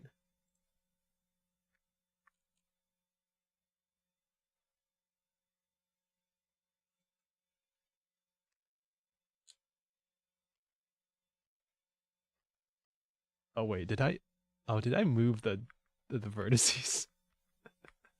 Oops. Okay. Not in edit mode. In object mode. Not the global position. Oh no, what am I doing? What am I doing? Someone tell me. Move tool, tweak tool. Wait a minute. Hold on.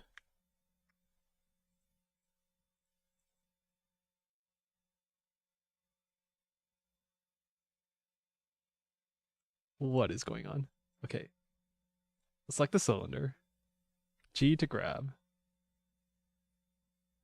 Oh no. High poly sprinkle. Why is it detached from its soul? I don't know. I did something wrong. Ugh. Transform.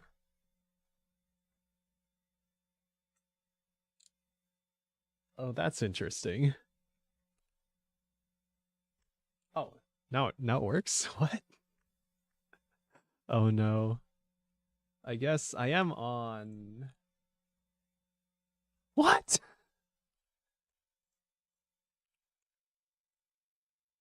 What?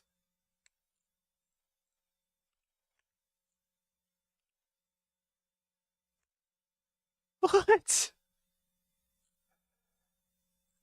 What's going on?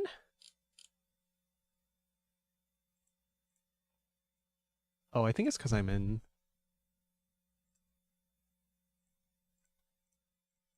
Transform orientations...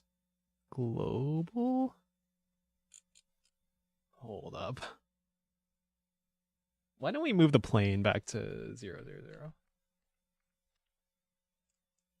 Okay. Global. Globally. Turn on snapping again. Move the... Huh? Move the... Huh? Oh, as a tool you have selected blue top left. We're in tweak. Hold on. Change it to move. Huh? Huh?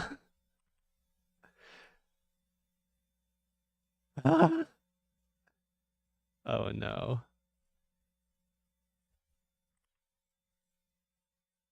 Drag, tweak, drag, select. Huh? Huh? Orientation default? Huh? Oh no. What have we done? Oh no.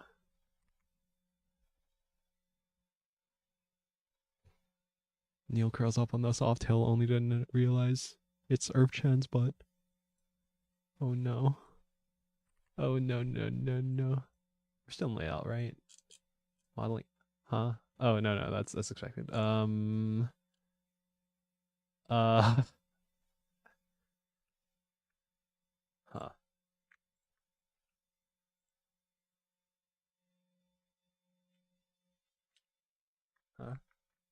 Huh?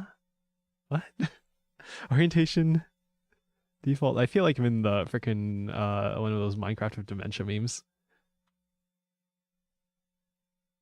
Oh my god.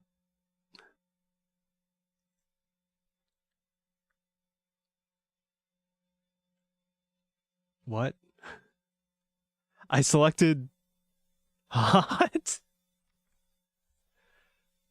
We select the donut. That's like the top level of the icing part, right? And yet it selects, it moves the other thing.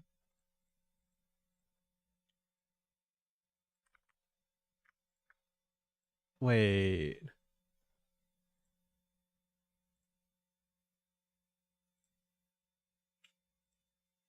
Okay, yellow's the mesh object, right? What the fuck happened?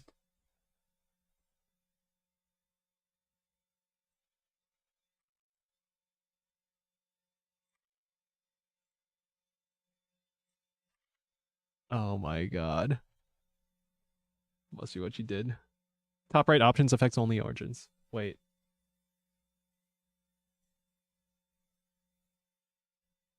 Oh. Wait. Oh. How did I click that, huh? Huh. Alright, thank you. Thank you, thank you. Okay. Oh no, what did we just do?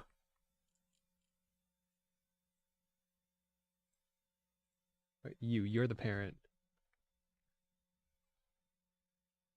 Okay, yes, we want to affect just the parent. Turn off snapping now.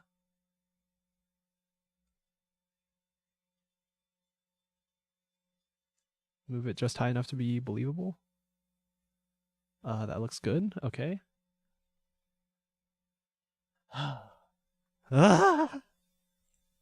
Okay. Take the parent donut object. Put it at the same Z level. Let's move it in the XZ direction.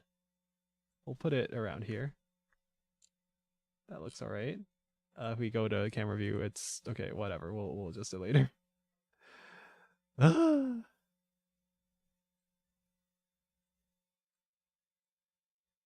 Okay. Okay. Where were we? We were looking at this sprinkle. Okay. So I want to what did it cursor to selected?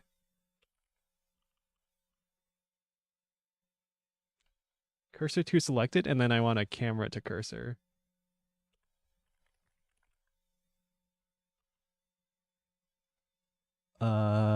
Align active camera to, huh? Wait. Oh no, not that.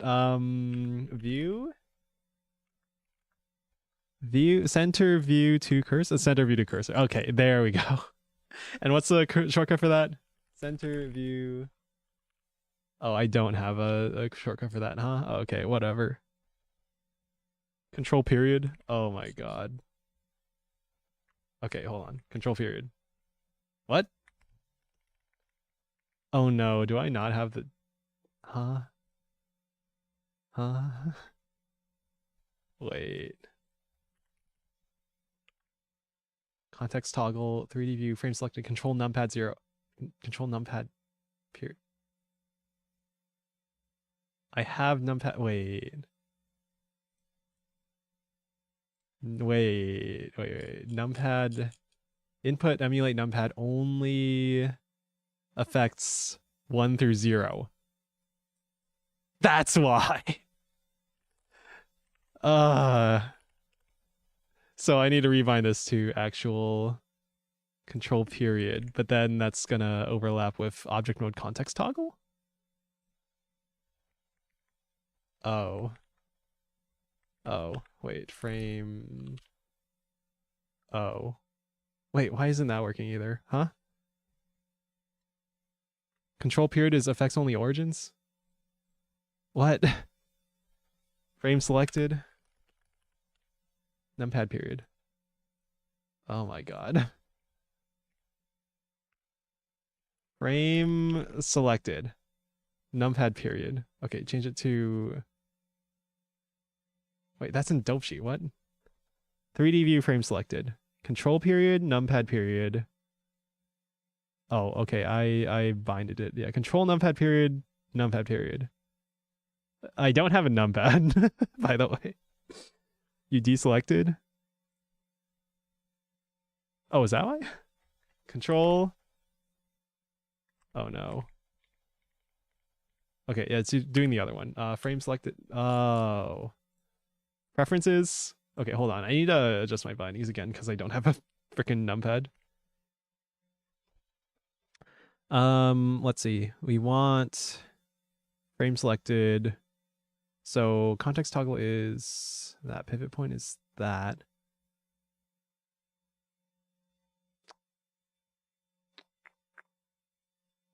Pivot point?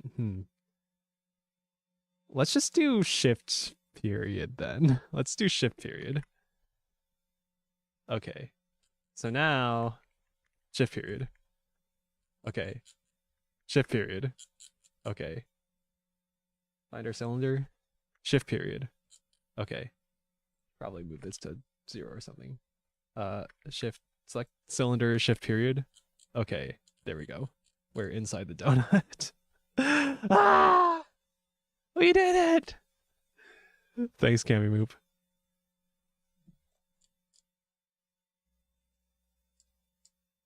Alright, time for an evil old man to cook. Spent all day making keyhole gardens. I earned the yum yum. Alright, have a good cook session. Good meal. It's F and Godot. Much more convenient. Select mode. And now, selecting the top part of the Noted. circle, hit G, Z, and I'm going to move, oops, if you've got proportional editing, turn that off. G, Z, move that up. Okay, that'll be the medium one. Yep. And now Shift D, X, move it along. This is going to be a long one, so edit mode, and again, G, Z, move it up. And this is going Okay. Alright. Make a short sprinkle, a long sprinkle. Alright, so... Is it Shift D to duplicate? Maybe I should move these, just so they're easier to edit.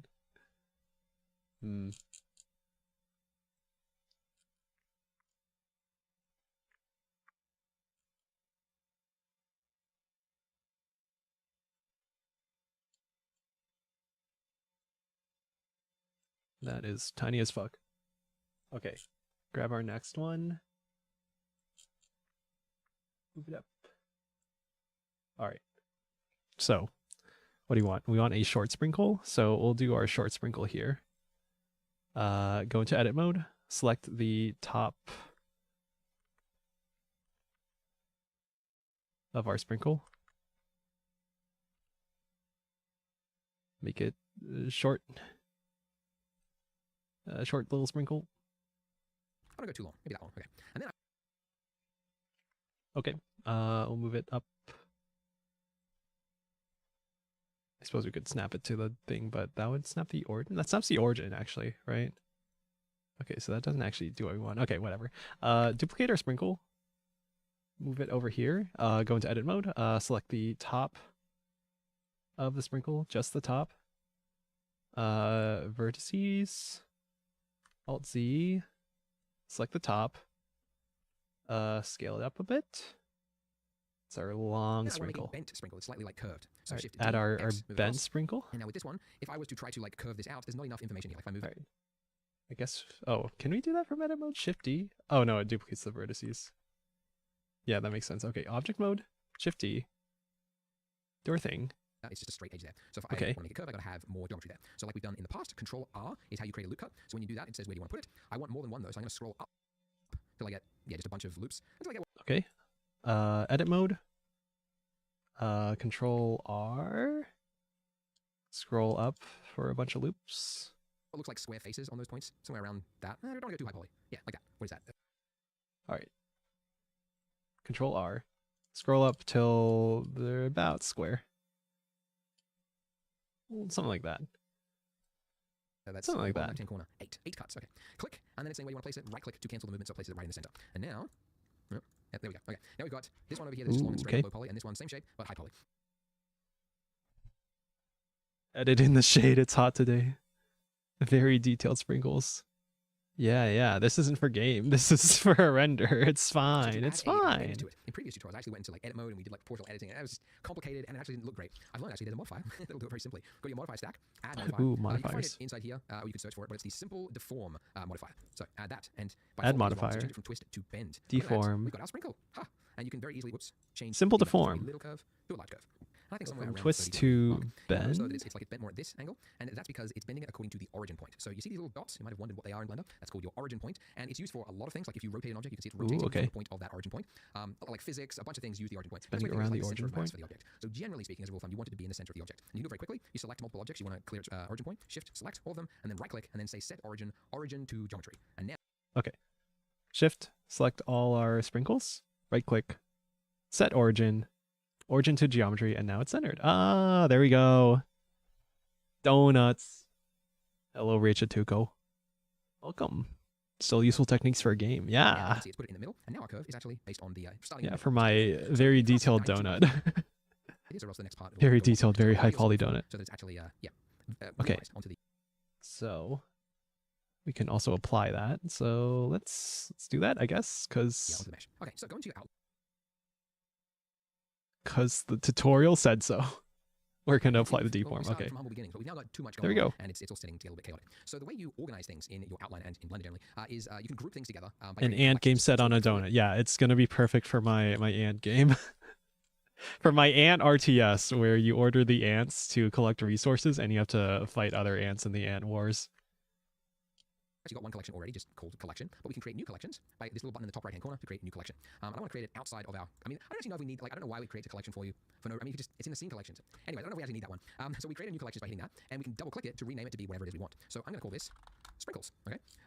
Because we have two types of sprinkles, sprinkles? we have this round sprinkle, and then we have these long sprinkles. I'm going to create two other collections within this collection. So hitting new again, you can see it's placed it underneath it. I'm going to call this one round, and then sprinkles again. I'll add another collection, and this one I will call long. Oh, wait, Round.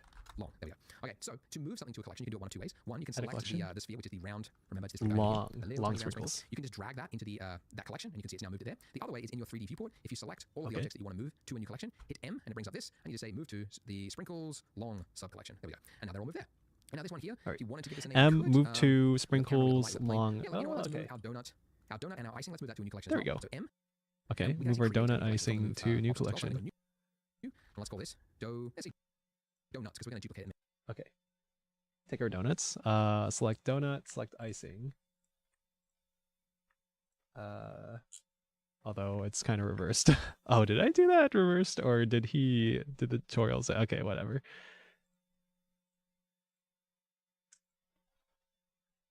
Well, anyway, select those two. M, move to new collection. Donuts. Neat.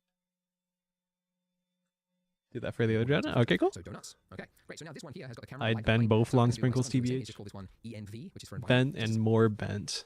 Ooh, good point. Yeah, we could do that. We can deviate from the tutorial, although even though this is supposed to be a speedrun or something.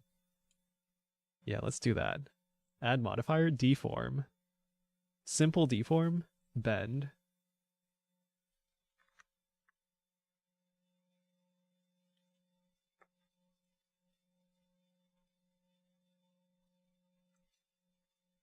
Oh wait, we didn't make the loop cuts. No, I'm too lazy. I'm not gonna do it. This is a tutorial. I'll just type it out. I don't put more loop cuts in it. So we've got some organization in our scene, so that as we add, It's not loopy enough. it's not going to get too crazy. All right, so it's also good that we create collections because we can now use that to scatter across the geometry nodes. So with our donut here, so the icing and the donut, we're going to create a duplicate, and this is going to be the variant with the long sprinkles. So Shift D and then hit X to move it along the X-axis. So it's just placed next to it, and then clicking your icing, you can see we've got the modify stack that. Okay, we have our separate. Oh, did I not move this? Oh, I moved this out. Okay, there we go. Now it's in. Nodes on, and Okay.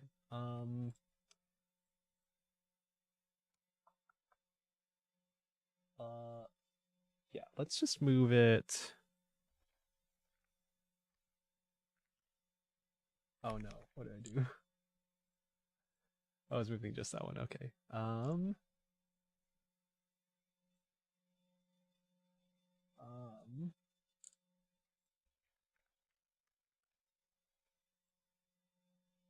Yeah, let's move it like there. If we were Okay. to start tweaking this and make this look like long sprinkles, it would Okay. apply to this one over here, because we can see that little number next to it, and that number, if you hover over it, I think we mentioned it before, but it displays the number of users sharing this data. So any change you make to this is going to be reflected on that one. So if we click the 2 button, it's now independent, so we'll now have 2 different versions. So the one on the left, the original one, let's call that round sprinkles. Okay. And the one on the right, let's call that one long. Brain fuck. Right. Click to make a single user copy. Okay, now we have long sprinkles. Okay. And in the original, we'll name that round sprinkles. Okay, cool. Now, with that object selected, let's go back to the Geometry Nodes tab. Okay. All right, so make sure you're looking at the right object. Select this one. Long sprinkles in the name. Go to Geometry Nodes. Make sure this is... We would have made one big Oh, mistake. this is round It's sprinkles? because this is actually not the long Oh, sprinkles. because it's still pinned. We click the pin. Now we're long The pin sprinkles. is always Okay. going to be there, even if it's another object with a different Geometry Node setup. So remember, There we it's a go. common mistake. You always do it. You forget you got pin on and you start changing things and it does the wrong one. So make sure you're looking at the one that has long sprinkles in the name. Okay, so the bit that obviously matters the most is this bit, where it goes into our instance on points node, and we've currently got it connected to a sphere. So, I mean, you could change that to another object, but that won't help us because we've got more than one object. We want to scatter 4 different objects across it. So we can delete that and instead just drag from your outliner. Don't just, if you click on it, if you click off it, it's just going to disappear. So make sure you don't do it. You've clicked the icing, but you need to click and drag into your node setup, and now it's got a collection info node rather than object info. Okay. Drag that. Click and drag this in. Okay, now we have a collection info instead of an object info. And nothing happened. It has actually happened, but it's off center in a weird place. Why is it doing that? Ooh, it's because okay. of the way 3D software handles data. It's now doing it on its like global or local position relative to. It doesn't matter. Oh, no. What you need to do is check 3 boxes whenever you use collections to scatter. Separate, reset children. Now it's on the mesh correctly, and then you can see it's actually using all 4 of them on each point. So then you click pick instance, and now it's going to use. Okay, separate children, reset children. Delete the object info. And now instances goes into instance, pick instance check. Let's examine our donuts. We did shift period. Yeah, okay. All right, we got sprinkles. Not all 4 of them together. Okay, so it's good. It's using it, but what's going on? Well, the reason this one was easier with its round sprinkles is that the rotation of the object didn't matter because it was round. Now that we have long sprinkles, you can see the rotation matters, and it's currently screwed up. So I'm thinking we need to fix the the weight painting.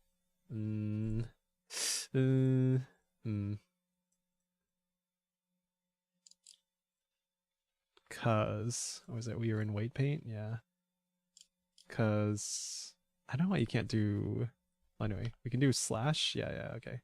Control click removes, but then it goes through. So hold on. Slash.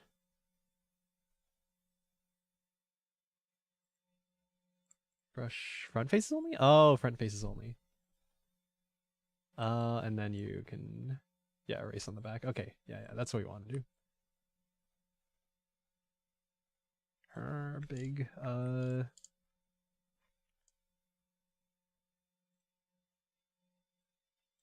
whoops. Okay.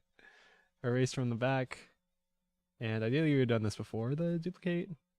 I know how to copy that over. I assume we just copy it over.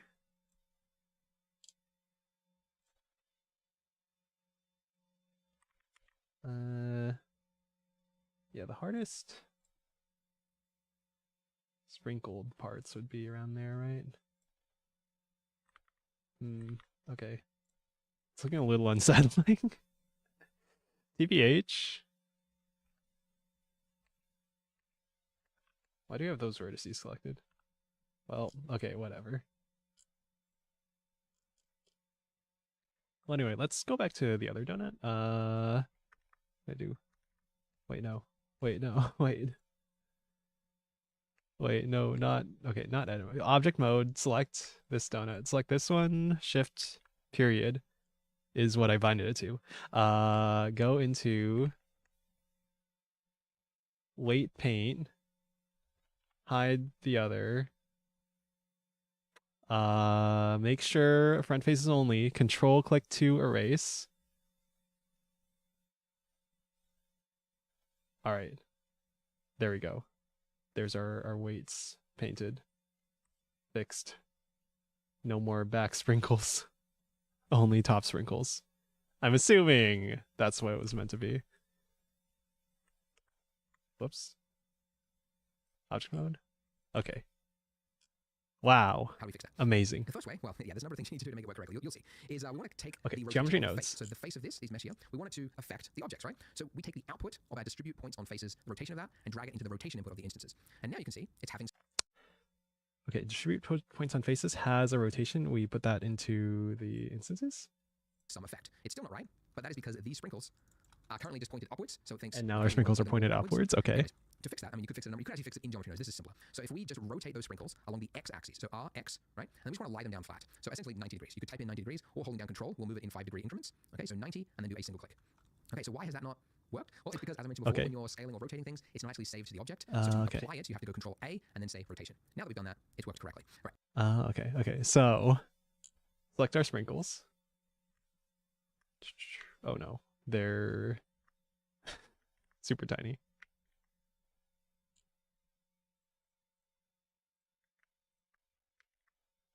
Or select our long sprinkles.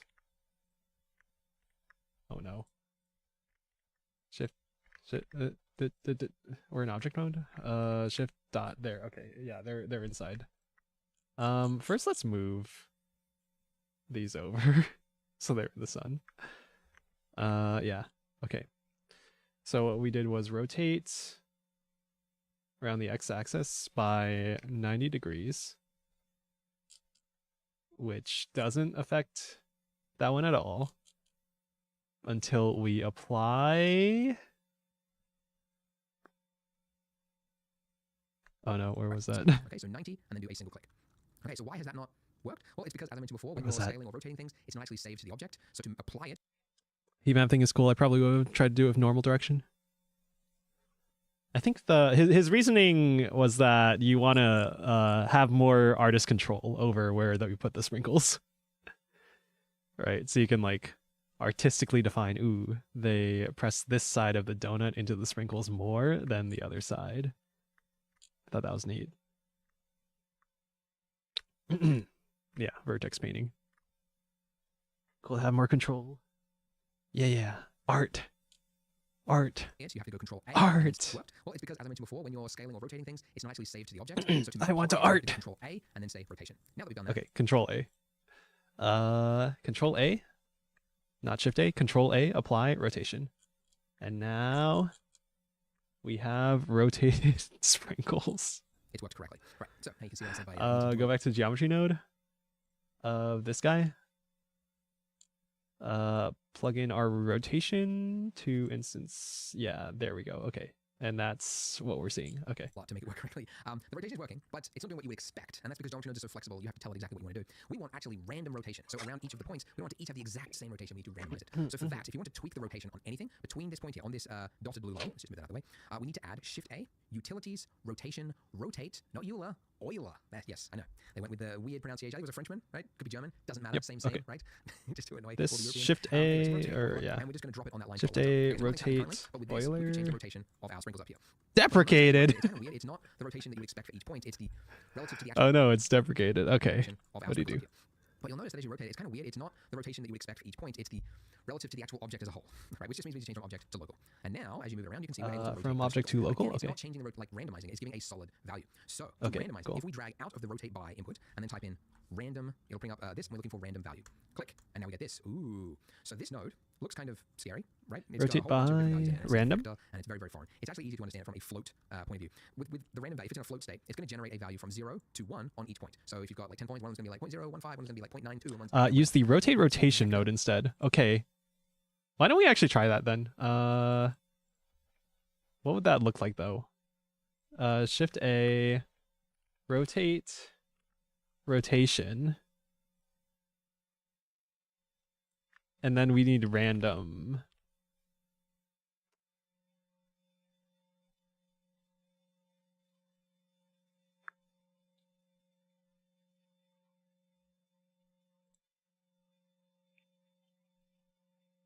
Hold on. So this would look like what? Rotation goes in here. Rotate by goes in random values.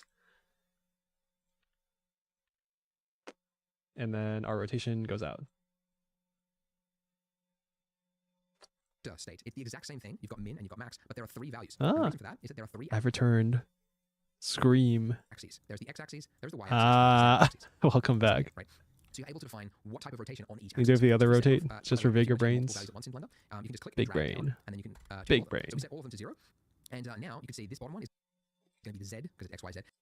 Hold on. Okay, so min, max. Wait a minute. Vector type. Oh, vector. Rotate by. Ooh, okay. It doesn't tell you, like, I don't know, because it's vector math, I guess it's other areas of Blender, but anyway. But this is the Z axis. If we increase this one, you can see that's the main one that we want to change, right? Because that's the one that makes the most difference. XYZ. Okay. Now, you might also know, looking at this, you're probably thinking like, okay, we need to rotate it by 360 degrees, so we would set this to 360. But you can see they're more than rotating fully already. So what value is this exactly? This is radians. A radians, Oh, I assume? Yeah, radians. Degrees. Actually, I had to ask ChatGPT before. Radians. What's the difference? Radians are more mathematical and easier for mathematical equations. It's the circumference of pi. No, 2 pi is the circumference. Look, obviously I don't know. But what I'm trying to tell you is, you just need double pi to make it 360 degrees, which is actually tau to make it really complicated. It's tau. So double pi, so pi is 6.28. 3.142. Tau is double that. And anyways, you get the idea. So You can type in tau? to get the correct value. So Oh, it's neat. 360 rotation. Neat. You can just type in tau. Because you can see this is the other axis, like the middle one spinning around. So we also want it on that one because we've got a curved one. So let's make that tau. And then this top one is the X, which is actually going to make it like wonky. This one's like, tau too. like seesawing up. So if you increase that, that's where it gets crazy, and you don't really want to use that. You do want a little bit though, because it would make sense if they're sprinkles. They're not going to be completely flat. You're going to have some variance where like some bit has absorbed into the icing at a different angle than another, but just not too much essentially, or else it starts to look like little marshmallows or whatever all over it. But guys, Right, roughly 0.5. that's the hard work. That was, I mean, I know it was very technical. Just two Okay. notes. Rotate Euler, set it to local, and then this random value. And That we changed it to rotate. looks. And we did. We got nice looking rotation. That looks. Oh, his sprinkles are just bigger, huh? That's probably it. So I think we could just make our sprinkles bigger. Take our long sprinkles. Shift period. Okay. Scale them up a bit. Control A to apply scale. Ooh, those are those are chunky. I like that size though. We could make it a bit smaller though. Maybe like 2.1. Control A, apply scale. All right.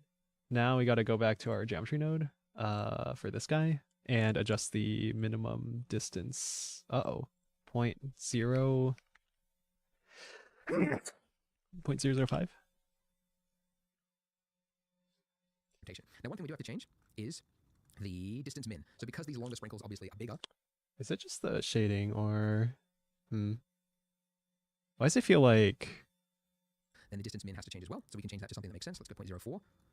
That might have actually been pretty perfect. Let's try 3.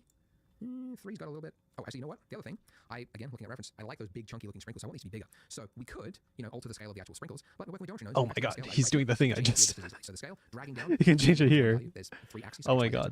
Good 1.5 point. is going to give us some nice, big, chunky looking sprinkles. And now this distance. I feel like ours are. That's actually pretty good. No, they're right size. That's about fine. I'm getting pretty good at nailing it. Wait, no, I was right before. 0.00. There's always going to be some overlap, right? You're not going to be able to stop it because it's not doing object like collisions. It's nothing like that. It's very simple. Again, it's doing a point and then it's creating a radius around it. 6. And if you do the correct amount, which for this is probably something like this, then it's way too predictable and boring, which we don't want. So 0.006 looks pretty good for me with a scale of 1.5 for these. And that is it. Okay. Could we give it a little more spacing? Yeah. That's pretty believable. I feel like they're sticking out a bit much, but maybe that's just random.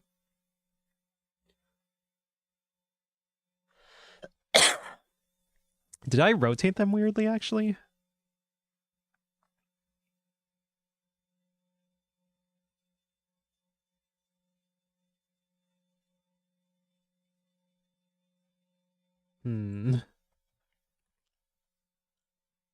Or is it that just the randomness? Looks alright. Yeah, I'll just keep it like this. Put in the random color in this part of the tutorial, but I think we've gone over already. So join me in the next part, and we will finally add some color to our sprinkles and make this look nice. Nice. Smoked bison cuts roasted with chopped beets, onions, mashed sweet potatoes, steamed asparagus, carrots, cauliflower on a fresh whole wheat baked bread plate, toasted by wood fire. Real food. That does sound pretty good. That sounds like real food. Would have started with much bigger sprinkles like the size of donut to make editing easier anyway. True. I would change the rotation to be mostly on the normal z-axis. hold on. So 0, 0. Yeah, here's the Z. Yeah, Z rotation set to tau.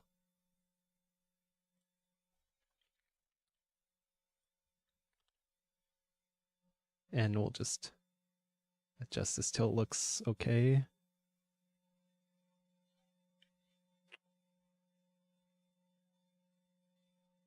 Yeah, probably don't want it to go all the way. Something like a point 0.8. How's that look? And then X rotation, we can do a tiny amount. 0.2. How's that? Chaotic enough? Just chaotic enough? These look a little unnatural. Oh, I guess it's because the bent ones aren't like rotating or landing naturally. Huh. Looks okay at a distance though. I guess. Maybe. Maybe. Does that mean I deformed it in a weird way? Or is that just the rotation being random? Probably. I don't know. They're doing it on global Z, not using normal?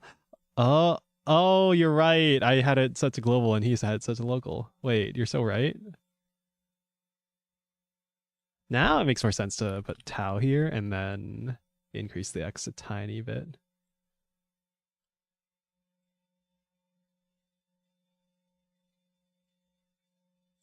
Thanks, chat. Good job pointing that out. Hello, Ruki. Welcome. Welcome. Gonna pair that food with a sweet and sour drink of gooseberry and raspberry drink to chase it. That sounds good too. Nice, nice. Nice. We're donating. We're donating so hard. All right. So join me in the next part. This is the part where we start making our donuts look sexy. So All right. we're going to be coloring. We're gonna make our donuts look sexy. And then also getting into rendering to start making this actually look pleasing with shadows and light and everything else. So first of all, the sprinkles. Now, as you probably know, you could come in here and you could select a sprinkle and then go, all right, I'm going to make a red sprinkle, and then I'm going to don't do this by then. Sexy. Yummy. No, sexy. These donuts are sexy. These donuts are sexy. Exactly what you would expect. The problem with this though is that for one, the color is locked to that specific sprinkle. So this curved sprinkle is always red. Right, right. You want to do this in the the geometry other issue notes. is that this is not easy to change the Gonna do my summer forging if I'm an too artist, soon, so I'll have even more ready. all colors is like 25% blue, 25% white, 25, I wanna I'm have it hungry, just one man. dominant color. I'm hungry. I don't even know if I'll be able to get through this entire thing, but we're like almost halfway through, right? And then a few splashes of complementary colors. I can't So there's a much easier way. So first, let me just clear all of these, and I'm going to create one new material, and I'll call it sprinkles. And I'll actually show you how to quickly apply the same material to multiple objects at the same time, because we haven't done that yet. So I'm going to grab my round sprinkle, which is currently still over there by itself. I'll just bring it over here so it's part of the family. There we go. All right, so I've got one object with the material that I want to apply them all to. What I need to do is shift select all. Okay. First, I kind of want to move that round sprinkle over to the other sprinkles, just for convenience. 0, 0. Move that over around here. Oh, sprinkle. Okay. Move that up a tiny bit. Okay. Here's our sprinkles. All the objects that I want to have that material, and then lastly, shift select again the object that has the material I want to apply them to, and you know that because it's highlighted yellow. Okay. Then hit Control L. This brings up the link or transfer menu. So we made a new material.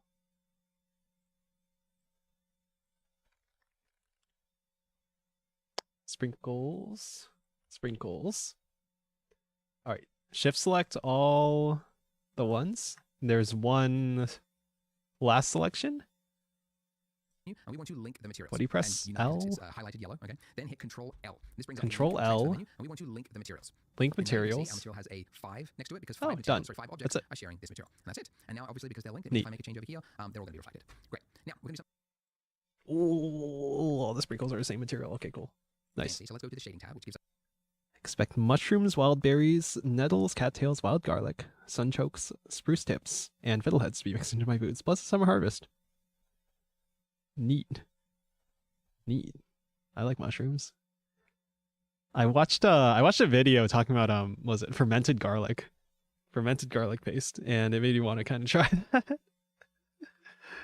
Cuz I like miso, I like garlic, so like a fermented garlic sounds pretty good, huh? gives us access to our nodes. Oh dear, where am I? Right, Anyway. trying to get to that sprinkle. Okay, to our nodes. Sprinkles. Now, I want to introduce you to a little friend called Shift A input, the object info node. Where are we? We're in shading. So this is the sprinkles material. Okay.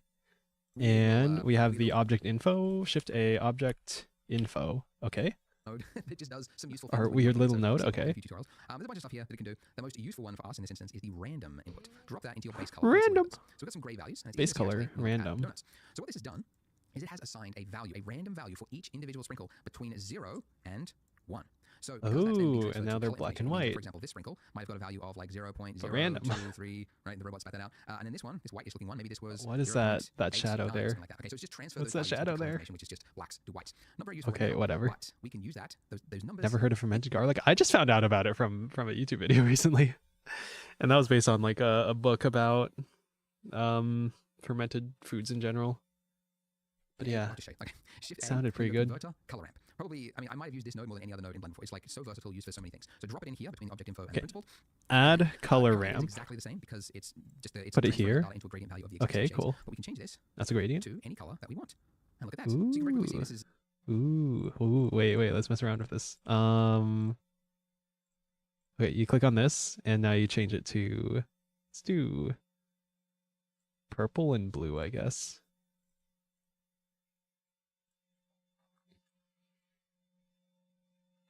Okay, that feels a little basic. But yeah, let's make it more vibrant. Yeah. This is exactly how we're going to create sprinkles of different colors. Now, one thing you'll note looking at this is that every single sprinkle is a different I love my artificial colors. The same color right now because this is a gradient. Noir sprinkles. Last two are noir for medicinal reasons, but are edible as foods. Mushrooms I get are morels and button mushrooms, chicken of the woods, turkey tail, and lion's mane. Ah, I saw Jawoon had some videos on his chicken of the woods. Vaporwave paper cup donut. Yep. Because the sprinkles come out of one constant icing bag, right? Or a machine. That's the aesthetic we're going for. Have the exact shade of blue, and all the orange ones would have the exact shade of orange. So we need to change this from linear to constant. And now if I slide this across, look at that. We are influencing. Okay, change this from linear to constant. And now we slide this over, and now all our sprinkles are specific colors. What percentage now is orange or blue? And this is really cool because it means you get to work like an artist. Ooh, and nice. Just create a really nice, appealing looking donut very, very quickly. So I'm going to go with like a light blue over here, and then I'm going to create a new color just by hitting the plus button. And then let's give this a purple. Ooh, like that. okay. And I'll make this one pink actually, same shade as our new color. You'll note by the way that I'm not going like full saturation, and that's deliberate because you learn in art that like saturation and color is quite aggressive, it's quite noisy, and quite attention grabbing. And so if you use too much of it, it can be exhausting. So I tend to keep it at like 0.8. Okay, and then I'll also go over here. I'm going to make this white. So, oh, whoop, no, not like that. White, and I'm going to create another one next to it. And this one I'm going to make yellow.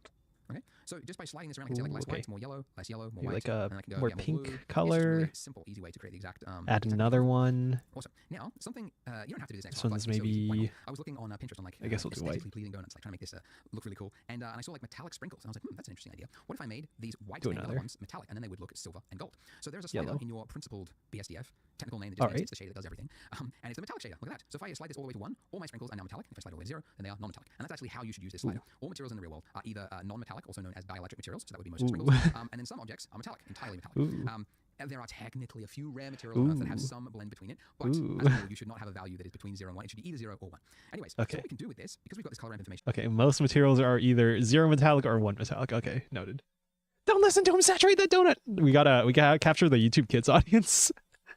We'll do a color correction at the end just to increase the saturation of the whole scene. Yeah, let's do that. Perv eats mushrooms, that makes sense. That does make sense. Sexy donut. It is sexy. I eat people and dog that should answer anything. Here is actually just convert, like I can make a color ramp that is just black and white that just shows which sprinkle is metallic and which one isn't. So if I duplicate this, and here's a pro tip, if you use Control-Shift-D, it will duplicate it, but it will retain its connection. So it just saves you, I don't know, 1 second. And now I'm going to connect that into my metallic input. Now currently this is wrong because this information is it's just using it's like color, so we need to be black and white. So this one here, because this is going to represent my dielectric colors, I'm going to set this to black, so it is non-metal. And then this I can delete, and this I can delete, because on the left-hand side of it, it's all black. Sorry, so it's all non-metals. And then over here, these two, the silver and the gold, they're going to be metal, so actually I can delete the gold. What do you Control-Shift-D? Yeah, Control-Shift-D keeps the things. I'm not sure we needed that, but okay. And now we want, what is it? Pure white. So pure white and then pure black. Add You are pure black. And let me guess, this color goes into the metallic slider. And oh, so it lets us choose specifically 0.732. Now our white and gold sprinkles are silver and gold. And now that's doing exactly what it should. So we've got electric, non-metals, and metals. And the reason it doesn't look like metal, by the way, is because your roughness is here. So if you set it all the way down, you can see it starts to look a lot closer to a metallic sprinkle. And by the way, you can get the exact position. You can go like 0.7, and then here 0.7. Type it in, and then that way it's definitely correct. For whatever reason, this has to be a bug. There's something weird about it. But there's one sprinkle on my donuts, probably not on yours. But the rendering's weird. It's purple up here, but then it crept over into the metallic category down here, which shouldn't be possible. But evidently, it's just on my. I've never seen it before, but one of them has actually snuck over. It doesn't matter. It can be the rare purple metallic one. Rare purple metallic. These other ones to be shiny, at least that shiny. So I'm going to again duplicate this, Control-Shift-D, and with this, if I plug this into my duplicate this again for the roughness. Rough. Oop, I pressed the wrong button. Control-Shift-D. Okay. Roughness input. Okay. I strip metal, turn into useful things for me. So I'm safe. Lower the roughness. Dude, he was ahead. You should set shade smooth on your sprinkles. I was noticing that too, actually. Right click, shade smooth. Good point. All right, back to the shader. And I think that, yeah, that fixes the, oh god, they're perfectly shiny. These black and white values will decide what is the roughness of the metallic and non-metallics. Oh, does he have a scene view or something? Shading, render pass compositor.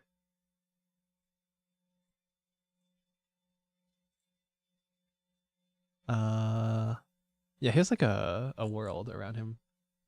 How do you set that?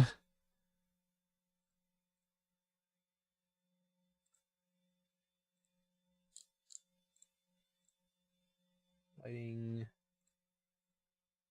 Oh, okay, he has that. Oh, okay.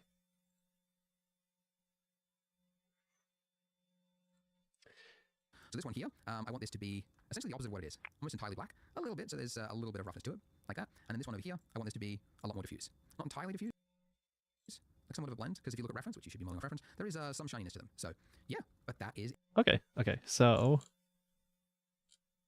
for our two values, we have the non-metallic. So this is closer to, what was it? Diffuse, but not fully.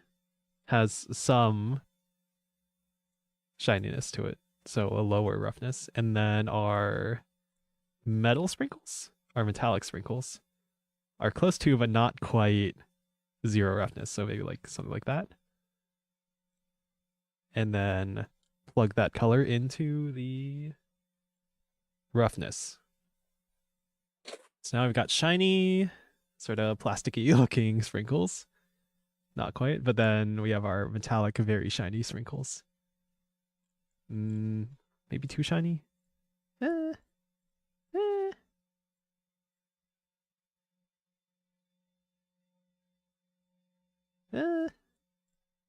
we'll tweak this value too.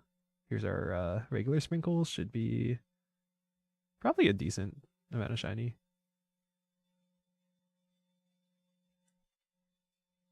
Yeah, that's shiny enough, right? I like the shiny non-metallic sprinkles personally. I like them too, yeah. I like that, like the sheen on there, on that material. Is it? So you can see very... My cat lately has been wanting to go outside more. I was confused until today when I found another cat with him, a female cat. Quickly, we have created some very... Damn. Damn. Your cat getting more action than me. And have fun with it, guys. Like, create a cool looking donut. You can use whatever color combinations you want. I really do like it when people experiment and not just follow a tutorial down to a T, but like venture out there and do interesting things. So try different color combinations, try different icing colors, and you can make something that looks really cool. But that's almost it for our donut. It's pretty well done, which means... Good point. Yeah, I should be experimenting with our colors here. Instead of a cyan, how does green sprinkles work? That looks not great. I'm thinking, yeah, we want a red actually. Definitely, yeah, red 40. Red 40 sprinkles? I don't know, maybe another cyan to replace it. Or maybe even like a red, white, and American blue. Red, white. The pink doesn't really stand out. We have like white non-metallic sprinkles. Yeah, these are American donuts. These are our extra American donuts. Plus gold and silver. God bless America. We can adjust the... I feel like we have too many gold and silver sprinkles, so we'll just adjust the position there. 0.823, 0.823, and then this one too at point... Yeah, around there. Yeah. Yeah. This is America. We skimp on the expensive shiny metallic sprinkles. Red, white, and blue, gold, and oil black. Wait, you're so right.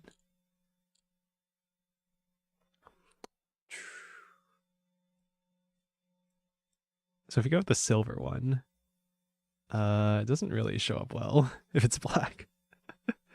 But a shiny gray, like a dark gray. Yeah, that's the oil and that's the gold. God bless America. Okay, the blacks may be a little disconcerting. Oh, we can have silver and just a tiny bit of black in there. America. The gold green for money.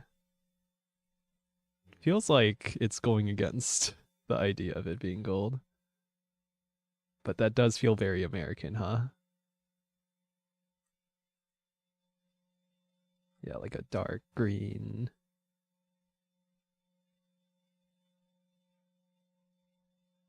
Ooh, that's interesting.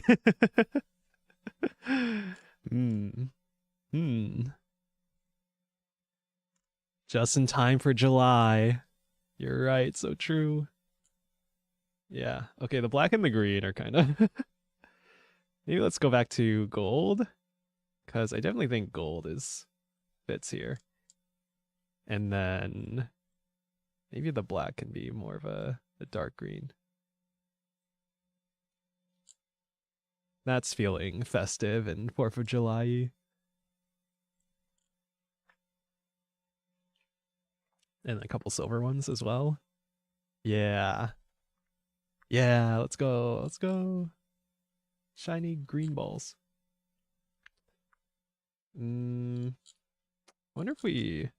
no, that distribution looks alright. I think. Yeah. Yeah, that looks fine. When it snows over 10 feet, the cycling installation process will keep my plants going inside the tent, as the pooled water keeps the tents warm. Huh. Wow. Once fall hits, I'm gonna need to start running my greenhouse heaters. Hope they hold out long enough for the snow to hit 10 feet. Huh. Icing could be rougher for more contrast. Good point, actually. Yeah, if we have like shiny sprinkles, then the icing we want... Oh.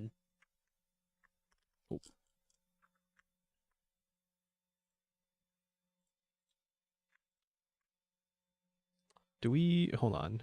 Control L? Link materials. Okay.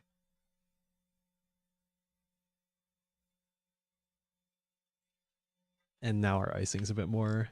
Yeah, it looks a little plasticky, though. It's fine.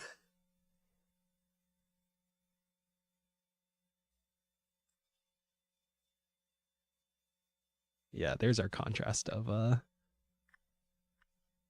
more flat shaded, rough icing, and then our shiny little sprinkles. It means we can now finally talk about Nice. rendering. So as All a right. recap Rendering. of part 1, if you hit F12, that's going to put you into the rendered state. Our camera is really far away from the donut. So actually, let's first fix that. If you go to your camera view, just by clicking that little icon there, or by hitting number pad 0, that'll take you there as well. This is the camera view. We're really far away. All right, here's camera view. That if you use this key, this button, view lock camera to view, that'll let you like grab and move around. But there is actually another. I don't want to introduce you to too many keyboard shortcuts at the start. But if you hit with the camera View selected, lock to shift, view. tilde All key, right. that will put you in fly mode. The other way to do that, by the way, is With to just go camera navigation, selected. fly navigation if you don't have that key. So anyway, in this mode, it's now Shift tilde. It's just, I'm playing a first-person shooter, looking around my scene. W is Ooh. move forward, just like in a video game. A is strafe left, D is strafe right, and S is back. So W, A, S, D, just like a video game. I can also go up For by hitting gaming. E and then down by hitting Q. And if it's too sensitive, like if the Right, movement is EQ. like crazy fast, the scroll wheel also decides how far. Oh goodness, there it is. Okay, how fast the movement is. So scroll down if it's going too quickly for you. But yeah, I can now place the camera wherever it is I want, and then when it's there, I just click, single left click, and it's there. And by the way, that mode is called fly navigation, and it works also not just from the camera view, but anywhere in Blender. If you ever want to just like move around, you can do use that fly mode. So shift tilde key for that. All right, so we do a render, we get something that looks Neat. hideous. What All is right, that? Well, there for we go. starters, it's a very it's got one light. Render. The primary reason, and by the way, that's All rendered right. mode, but also if you go to rendered view shading up there, this is the exact replica of that, but just in the viewport. Okay. Now, the primary All reason this looks bad is because of the renderer. Okay, so Blender's default render engine, if you go to your There's render more page, signs it's of called growing in EV. a greenhouse EV this is far fast, north. but it is not accurate. If you are familiar That's with neat. games, most people probably are. EV is basically a game engine, so it's designed to be really fast. Probably not 60 frames per second, I but wouldn't really, know really that. fast. I wouldn't it's know about stuff like that. That's pretty cool. About keeping your greenhouses insulated. in terms of the Insulated render types, with there's usually snow. like real time is what this type is, and that is a rasterized render engine. Make up more lies about Neo. And then you have Okay, ray-traced or thanks. half-traced engines, sometimes called offline renderers, which are a lot more accurate but much slower. So this is good if you don't really care about realism.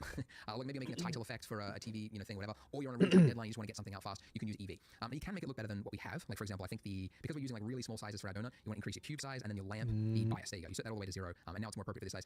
We've got shadows, but it's still not great. We don't, for example, have shadows on sprinkles because it's just too fine Okay, detail. so And EV shadows are just render is game-like, so it's like like yeah, blurry closer on this. to So this real is time. just a fakery, and it's just like what's going on with video games. I will You know, it's a like a 0 briefly mention also that Blender 4.1, which is what this is here, it's in alpha state at the time of this recording. I've been using 4.0 for this whole recording, but this is 4.1, and it's EV, but it's completely rewritten, and it is better, right? So the shadows are better. There is actually even some bounce lighting happening, but it's kind of like a fake bounce lighting, and it's definitely better, but it's still not great. So that is a limitation. It's fast. but Yeah, it's not we're great. in Blender 4.4.3 actually. What did he Actually, change we've about got shadows, the but render? it's I'm still not curious great. actually. We don't, for example, So he adjusted the was it the light? Set that all the way to 0, and now it's more appropriate for this Hold on. thing, whatever, or you're on a really tight deadline, you just want to get Okay, something out fast. what did you? can use EV. You can make it look better than what we have. Like for example, I think because we're using like really small sizes for our donut, you want Okay. So, was it environment? Yeah. Or well, the top collection. Or what was he? Was he increase your cube selecting? size and then your lamp. You can make it look better than what we have. Like for example, Okay, scene. This tab here. Rendered in EV. He's pretty cool. He's pretty cool. Back to a growing thing. People have no clue for heating. I use a space heater for some of them, but for all, I have a number of clay pots of soapstone brazier. Huh. Okay. for example, I think because we're using like real Shadows. Oh, where's shadows? We're using EV. Volumes, curves.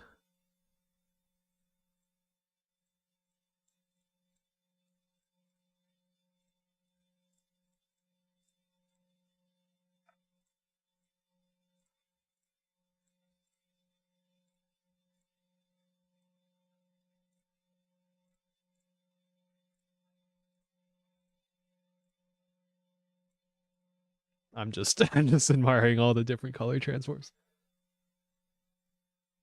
View transforms. AgX default. Okay. What do you do? Shadows? Oh, we don't have that in this version of Blender.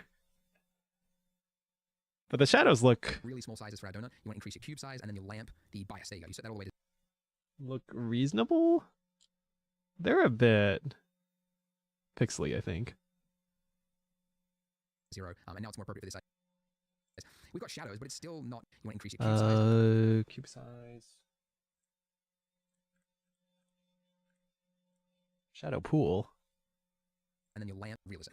Like maybe making a title effect for a TV. Do they not have maybe using, that really small setting sizes for our donut. specifically? Shadows, cube size.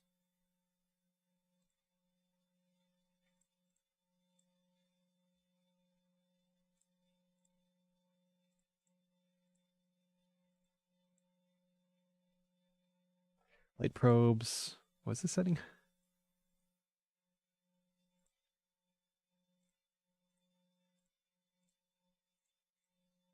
Viewport pixelized compositor.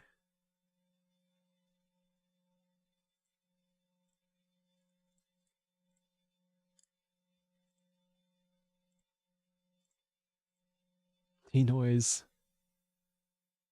I guess they changed it here. Okay, well, whatever. We'll keep going. Now it's more appropriate for this size. What was that? Light.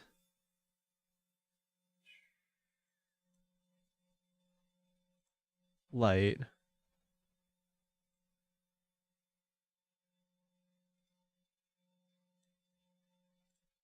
Radius. We've got shadows, but it's still not great. We don't. Let me change. Point light. Have shadows on any of our. Oh yeah, we don't have this in this version of Blender, huh? You have color, you have power, diffuse specular volume. Shadow checked. Sprinkles, because it's just too fine a detail. Filter resolution. I guess the resolution limit increase? We can increase it?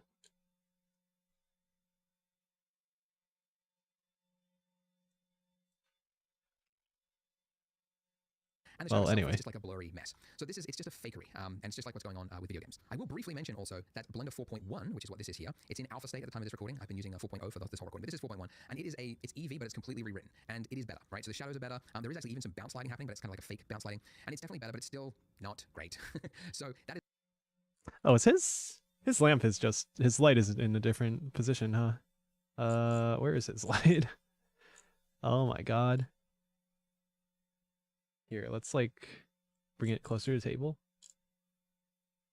Ah, there you go.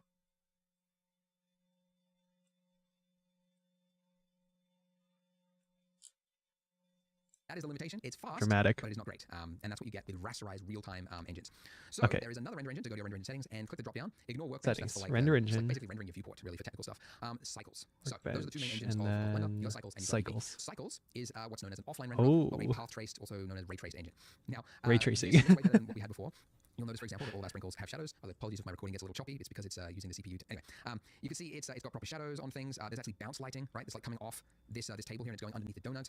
So okay, now my PC's now my PC's chugging. It's really important for realism. There we go. In any room, any architecture, you basically have to use cycles to do it because that's how you get proper lighting. Woo!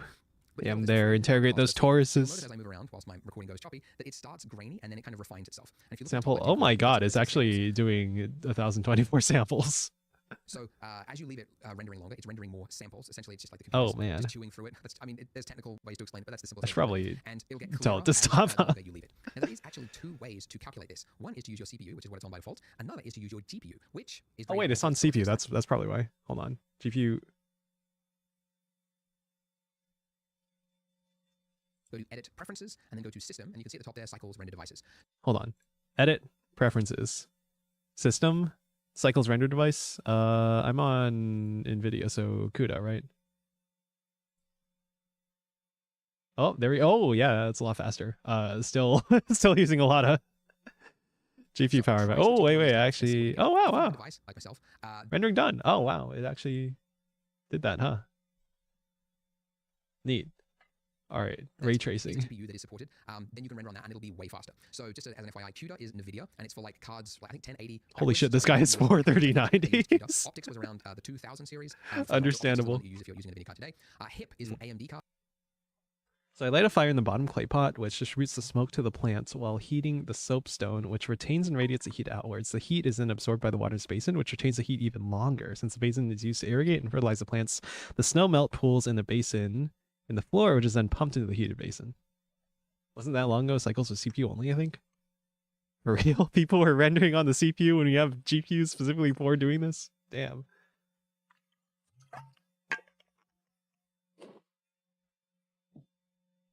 Cards, and then you got one API, and I think actually on Apple devices you'll have a metal option. But see what you have, and then see if you can render with that. All right, there's still a bit of noise in that. Going back to this, it might actually, the first time you use your GPU, it will say, I think at the top left-hand corner, doing this for the first time, it'll do some pass, it'll be really slow, it might take like 2 minutes, but then after you've done that, every time you open Blender, you should never need to do it again. So it might be slow the first time you activate it, but it'll be faster. Now, this is way faster than what we had before. You can see how quickly it's clearing through those samples. It's basically real time. In fact, actually, so that noise that I mentioned, right, it's still there, but when you render and also in your viewport, you can use a denoiser. So it's actually not that new. It's like 3 denoise. Oh, we have denoise. Okay. NVIDIA released their one for optics, and since then Intel have come out with one, and it basically takes that noise, it uses some of the information from the 3D renderer to clear it out whilst preserving the detail. Okay. So you can actually turn we still have on noise though. The denoise one. If you've got an NVIDIA card, it'll be way better. If you don't, it'll have to use the Intel denoiser, which is a lot slower. But you can see the noise is practically gone, right? So this is almost real time, which is really, really cool. Now, obviously, not all of you are as lucky, right? I've got 4 3090s. I started though on a Pentium 3. Let's see. Use GPU. And let's see. Noise or optics? Wait. Samples. We're rendering. Oh, that's way faster. Okay, we still see the noise though.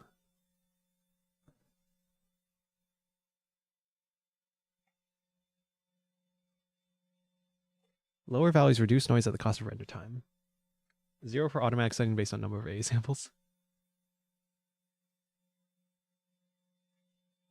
Huh, okay, neat. Path tracing. GPU's only got good at that recently. Ah, true. Yeah. Was it NVIDIA 20 series and above? As I said, more science than people realize. Also, I spent so long upgrading some of the greenhouses to use keyhole gardens or hydroponics instead of the shelves and pots I was using. Neat. And I mean, look, nice. Toy Story on computers that you couldn't even sell today because they would be just garbage. Oh my god, Toy Story reference. The point is that everybody, when they start using a device, which Man, the leap from the first Toy Story to, I guess, Pixar of the 2000s and onwards is crazy. Don't let it limit you, or don't think, oh, I can't until I get a better computer. The humans in Toy Story. Thinking, like, I want to do this as a career. This is definitely for me. I'm really enjoying this. It's definitely a good investment because you will be able to produce more renders throughout the day faster. But it is not essential. You can get by with just a CPU. It just means that when you do your render, your final render, instead of it being done in an hour, you might have to leave it overnight. In the past, when I started Blender, I was making crappy renders at like 600 by 400 resolution, and I was rendering for over a week just to do a really crappy basic animation. So don't let it hinder you. It's totally normal that you'll have a bad computer. If it's for you in the future, definitely worth investing in a card that is fast. Also, if you want to know which card to buy, if you're a gamer, put together an open benchmark. So if you go to opendata.blender.org, oh wow, they have benchmarks for all of the people that have done this benchmark. What have their devices been? Yeah, I feel like if you're a gamer, you'll already have the right hardware for. I've got 4 of them, so it's obviously turning through it faster. The fastest is 3D rendering. Going to be the top card, or like the go-to. NVIDIA is just crushing it. I think where's the AMD? They used to be. I think AMD's made a mention there. You've also got CPUs on this side, but essentially, I mean, just like the top, like gaming card. Usually that's the one. But do go here and check it out if you want. All right, so we're going to be using cycles for the rest of this tutorial. Okay. And we'll really dive into it in the next part. But I just want to quickly. My lamp is way away, so let's just bring that in closer just so that we can see things. And you can actually clear the rotation of an object and make it appear at the center of your 3D scene by tapping Alt-G. Okay, so now, hey, look, that's actually kind of cool. I'm going to move my lamp over to here. Just check my recordings. Yeah, my recordings are being affected. And I'll just now reduce the strength of this because it's obviously now way closer. But look at that. Like, okay, so move the lamp closer and then reduce its strength. I think I already kind of did that. Let's see. All right, we'll move our lamp closer. Oh my god. And reduce the power.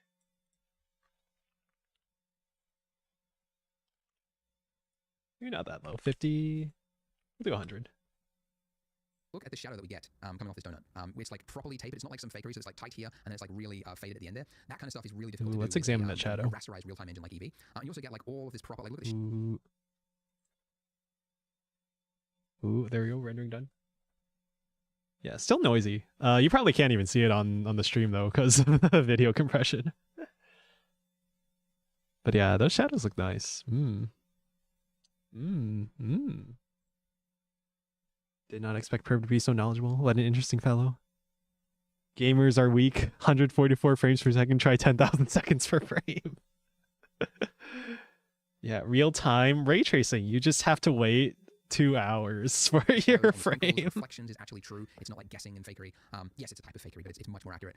Anyways, I like cycles. I'm a cycles guy. I think most people actually are. The first version of Eevee was not that great. Eevee next in 4.1 might be better. We'll see. But yeah, the first version of Eevee was not really that great. And one thing you might notice looking at your donut, I'm going to make one big tweak to this, is that it kind of feels hard. Like the donut doesn't give this kind of like soft feeling to it. And the reason for that is the material. So by default, the icing material. But fleshy objects like humans as well as food have subsurface scattering. So I'll throw some reference photos here. You can see this is my hand. Oh yeah, subsurface scattering. And I can see the Let's light go. through my fingers, right? So that's light that is like flash flashlight between your skin. Scattering amongst all the other atoms in the finger, and it's the light is going through the other side. You also see it in a lot of food. So took these photos at a party. Yes, I am that guy. But you can see that's how you get light that goes to the opposite sides. My daughter was eating a banana. Okay, let's see. Image reference, modeling the plate, stack the donuts. Donuts and icing have that, and we can do that. We can add that. Icing colors, sky texture, kitchen enclosure. Okay. So here, the biggest one to tone it shaping the on, light, just like tweaking the metallic, sun, apparently, importing is, a model, installing an add-on, lighting fixes, intro to compositor, color management, glare, real-time compositing, lens distortion, chromatic aberration, keyframes, ooh, rotation, pivot object, rotation keyframes, dope sheet, giving the scale.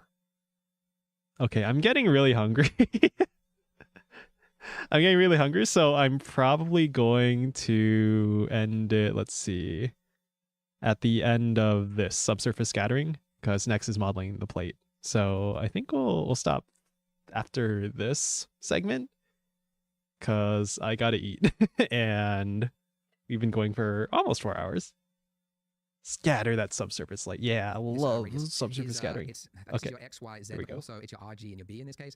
And these values are different because it's designed for skin by default. So this is a great setup if you've got skin with blood inside, but we don't. So click drag down and then just set these values to 1. All right, so now it's closer to the material. Okay, what did he do? Click on, was it donut on the icing on our material. I should probably name that. Let's name that icing or something. You've got subsurface. Donuts and icing Where are we? That, and we can do that. We can add that by going to the materials, and then down here you've got subsurface. Okay, so here. All right. Icing material. Okay. Subsurface. Let's see. The biggest one to tone it on, and just like metallic, apparently this is by the way, a new setup for 4.0. But just like metallic, it's supposed to be a weight of either 0 or 1. All right. Now when you do 1, it's just like metallic, it's 0 or 1. Okay. That's because the radius, this radius, is this is your X, Y, Z, but also it's your RG and your B in this case.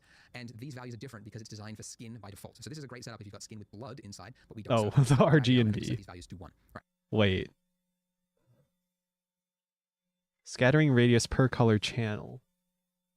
Multiplied with scale. Okay. So we just did 1, 1, 1. Okay. So now it's closer to the material. Still looks weird. Okay. If you end up going, if you go any longer, you're gonna end up eating half your RAM. Oh no, will I even be able to stream? Something like this. Scale of this is wrong. It's saying that the thickness of the object is 5 centimeters, but this icing is not that. So let's make this 0.01. And okay. Scale. So go with the thickness of the icing, 0.01.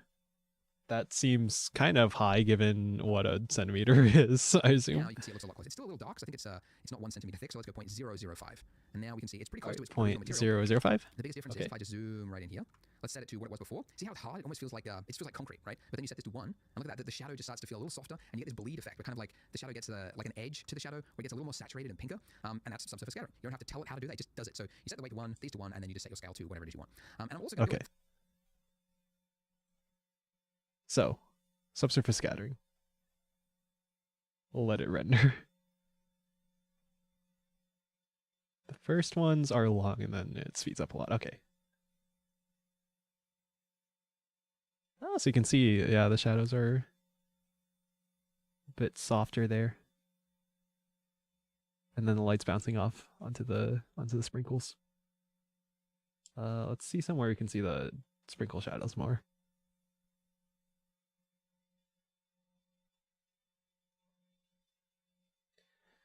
For my sprinkles. So I'm just going to click on one of my sprinkles, and yeah, right in here for the subsurface, I'll just do the same thing. Set the weight as 1, these radius is to 1, and I'll use a really low value here. Like let's go 0.02. Okay, so apply it to the sprinkles as well. Yeah, that is shared, right? Okay, linked. Okay, go to the sprinkles. This material is also shared. Okay, go to subsurface. Weight 1. Radius 111. Scale, these are sprinkles, so 0.002. Okay. And now you can see, because these sprinkles are, yeah, it's like icing, right? It's just the exact same thing. Yeah, we want some of the light to pass through it. And we don't actually have to bother setting up that color ramp system. Actually, I'm curious about the actual the RAM usage right now. Let's see. Oh, it's surprisingly not that much. It's more GPU, I imagine. What's my VRAM looking like? What's my... Oh yeah, okay. My GPU is at like 43%, or it's not even rendering right now. Okay, let's say it's rendering. GPU spikes up to 90%. VRAM 4.9 gigs out of 8. Not that bad. Not that bad. But yeah, GPU, it's using all my GPU while it's rendering, understandably. For super extra details, I bet you could mess with the normals in the geometry node shader to make it look like the sprinkles are indenting the icing. Ooh. Ooh, like the normals for the lighting. Oh. Oh. That could be cool. System for the metal, because metals. Of course, I'm knowledgeable. I click this because it's fun.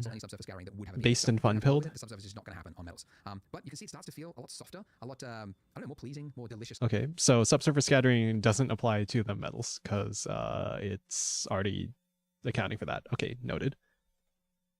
And look at the reflections, man. I realize it's literally just ray tracing, but man, it blows my mind to see the little reflection of the red sprinkle here in the gold sprinkle here. And look at the materials now. Yeah, it's still a bit noisy, but yeah, it's looking a lot cooler. A lot fancier. The effect metal has on light is really weird. Huh. Hope he is ignoring me again. So true. So true. You're such a victim. You're so brave for dealing with OBS. What I want to do, though, at the end of this video, I want to give you some homework, and that is to try to model this plate. Now, we're going to do it actually in the next part. The homework. And it's actually model the plate. The tools that I've mentioned in this series so far to model this yourself. Now, the reason I'm trying to give this as homework is that once this tutorial finishes, that's how it's going to be. You're going to have to try to solve problems on the fly. So it definitely helps solidify learning if you can try to apply it by yourself. So have a go. It doesn't matter if you get stuck or you fail at it terribly, because you can just click the next part and see how it's done. But have a go at it now, because then you'll start to you'll just retain the information a lot better. Anyways, go ahead, click here and see how we build the rest of the scene and build that plate. Okay. That seems like a good challenge stopping point, but I actually kind of want to do his homework and do the plate. Let's see. For the sake of my PC, let's go back to Eevee for now, and we can do some modeling. It's compiling shaders. Oh boy, let's go, because it's conductive. Noted. I got an old GTA 3 disc to work with my PC. Now I'm reliving my childhood. Basically said Neo tolerates my agricultural talk because it means I'm not getting political or grabbing at his bits. So true, so true. The only bits on stream should be me saying funny bits for chat. Totally. Okay, what are we doing? Oh my god, the shaders are compiled! Okay, there we go. Back to our Eevee rendering. Our homework, which I'm just gonna do right now, is to model a plate. Alright, let's do it. Model a plate. Let's see. Let's see how well I know things. Okay. What do we start with? Probably a cylinder, right? Right? You could do a sphere, maybe. It's keeping our settings from last time. Maybe like, yeah, something like that. We can leave it low poly like this because we want to use a subdivision modifier, right? Depth. Yeah, we'll start with something like this. Here's our base of the plate. Oh god, why is it? Okay, let's see. What does a plate look like? I should probably bring up a reference image.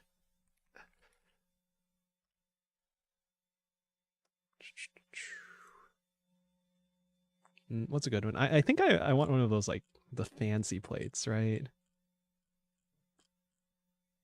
Like, I'm imagining one with, like, how to draw a plate. Easy drawing art. One with, like, I guess we don't have to get that fancy. It's literally donuts on a plate. What's a fancy plate? What's a good plate? How do I understand the shape of a plate? This one maybe? This one maybe. I just ate a frozen yogurt bar. Nice. Hear that, Twitch? Neo doesn't want you spending bits on him. No bits allowed. Only streamer gets to say funny bits. I think we extrude inwards, right? Extrude like that. So that's like the rim of the plate. And maybe move it down a tiny bit. Let's grab the bottom of our plate. I guess we move it up.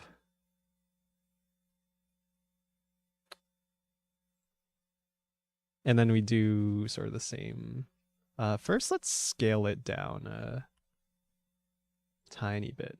Yeah, like that.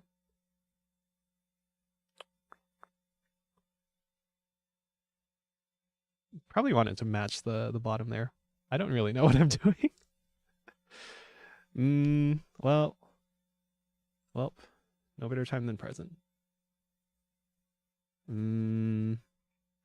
What does the bottom of a plate look like? I need to better understand the shape I'm trying to make. Like, I guess I could just, you know, use a plate in real life as a reference.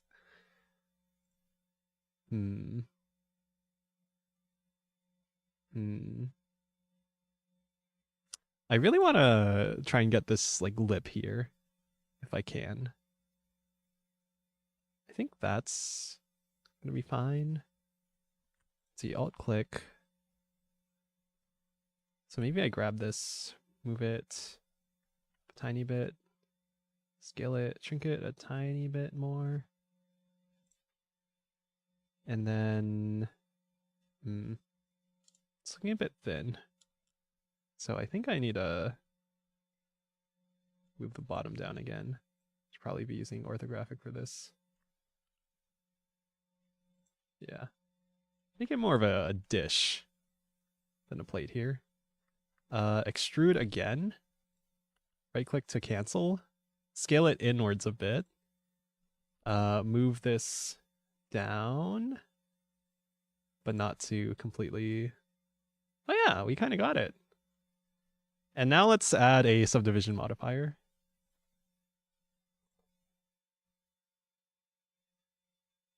Generate subdivision surface. Okay, it kind of messes up the shape I was going for. Oh no. Stay to frozen yogurt bar. Good night. If you want a cool, easier way to look with geometric stuff, check out the ND add-on. Curious. Blender ND. ND, Blender, non-destructive.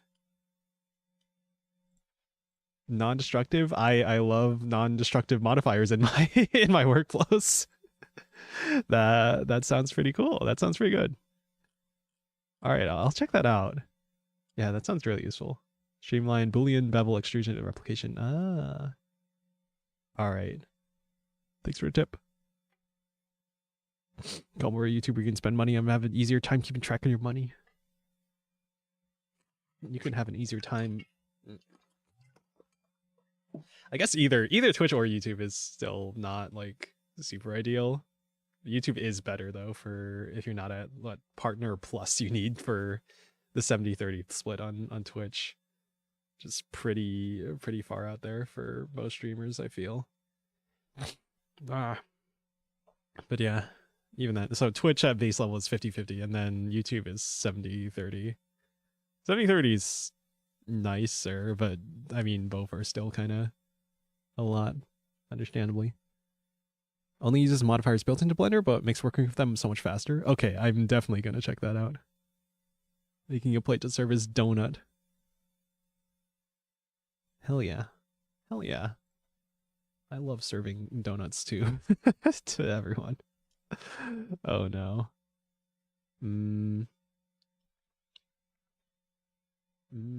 Yeah, now it's too smooth actually.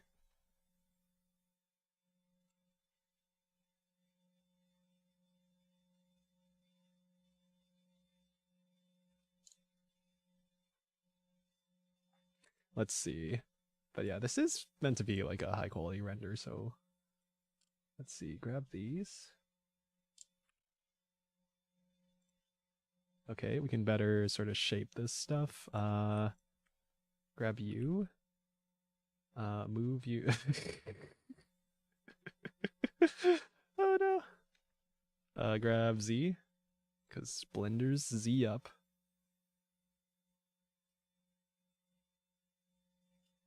I feel like I can't understand the lighting of this. It's a serviceable plate, but it's not really capturing the lip that I wanted to. So I guess that means we just scale this outwards.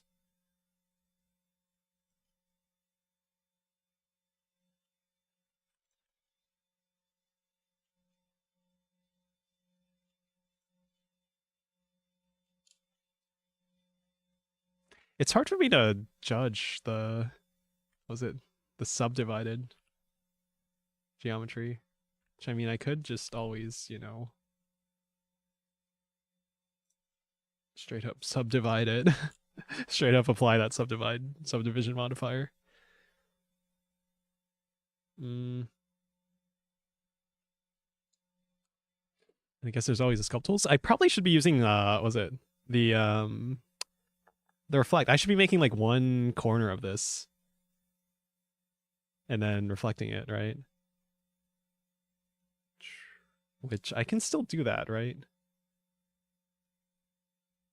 What would that look like? Let's start by deleting half of it. So like this. But do it along an axis.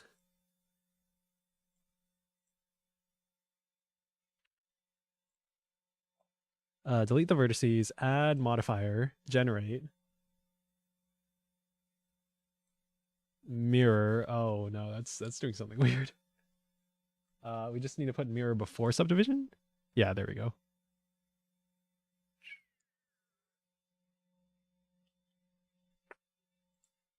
And now we need to make a face there. Yeah, it's an n-gon, but this technically isn't a game render, so or a game asset, so it's not like we really need to care.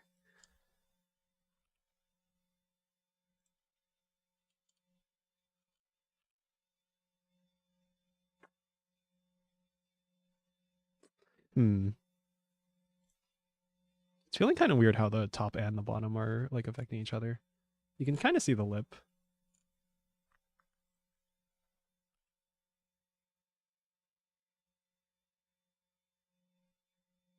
Oh, no, wait. Oh, we just don't have a face here either. Okay, press F to make a face.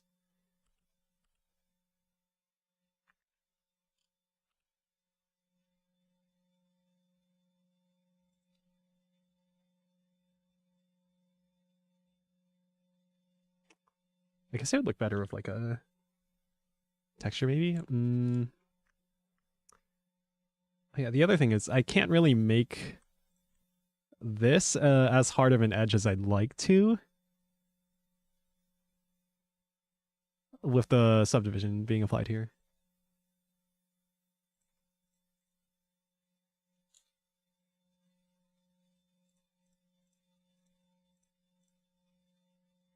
Wait a minute. Real food is yummy. Neo should try it one day. One day. Someday. Someday I'll try it. Someday I'll have some real food. Now I can't scale this because of the pivot, huh? Maybe I should try doing the quarter thing and whatever. I mean, it's a serviceable plate. It's just...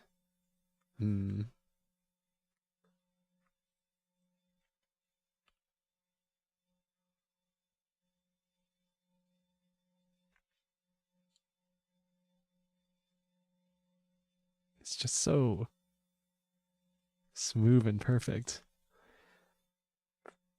I really want to figure out how I could make this more of a jagged edge besides just, I don't know, scaling them inwards. Grabbing them, moving them upwards. Because it's not going to be a smooth surface or a jagged or whatever. We could add more vertices. We can extrude, I guess.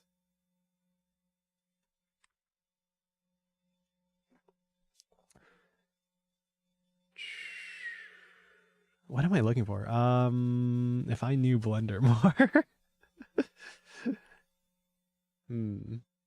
Definitely not that. I want a loop cut, right? That's what I want. Hold on. Control R, right? Yeah. Yeah, I want a loop cut. And now that lets me better sort of define the edge of the bowl there. Well, the dish.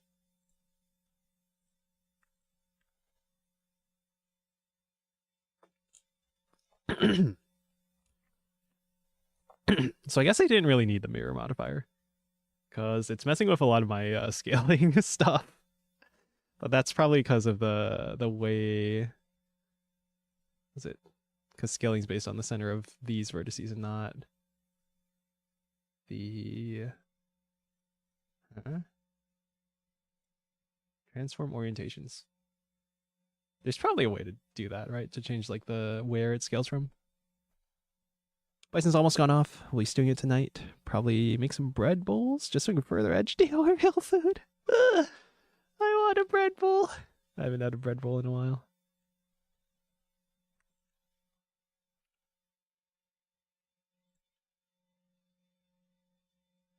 Oh, that looks kind of nice, actually. I mean, it does have that hard edge, but, you know.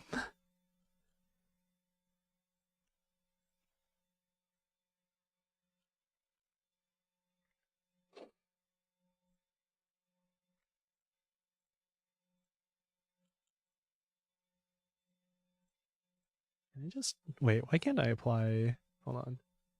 Object mode, apply mirror mode, okay. And now, well, we've got this extra face, but whatever.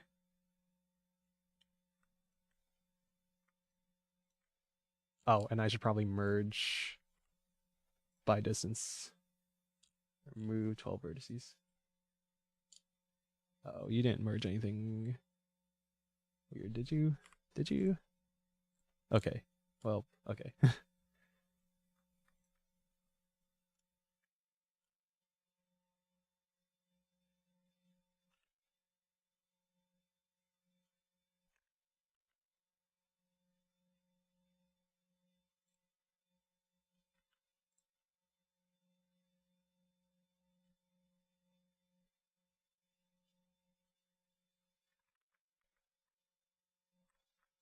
Oh, the loop doesn't actually loop anymore. I guess I need to, hold on, select this edge. Delete edges. Uh-oh, that killed the faces too. F to face. F to face. Oh, okay, all right. Well, this is certainly one of the dishes of all time. And actually, let's see how it looks fully rendered in cycles.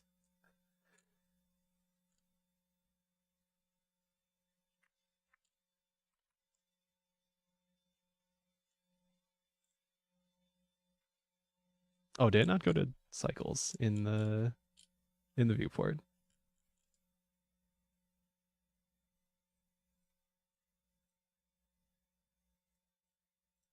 I don't know what I'm doing. Well, anyway, I'll just move this. Oh no, we're still in edit mode. Object mode. Yeah, we'll just move it here. There's a bit of clipping. It's clipping a bit. That's fine. It's fine. Who'll even notice?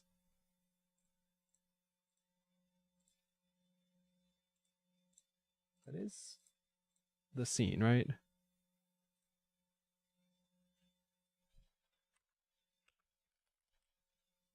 Oh, because we're not in rendered.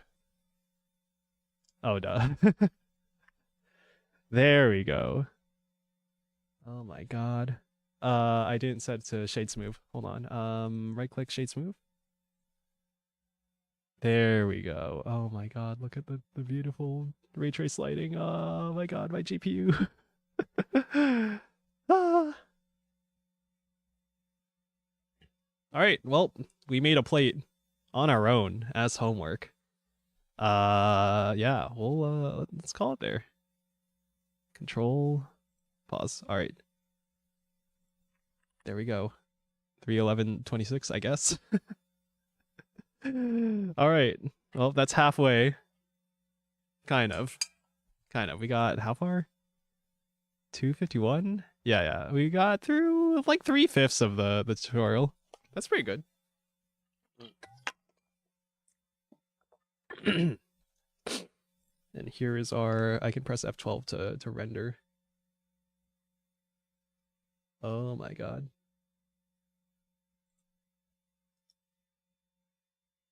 Say 17 minutes remaining. Oh no. You are using GPU render, right?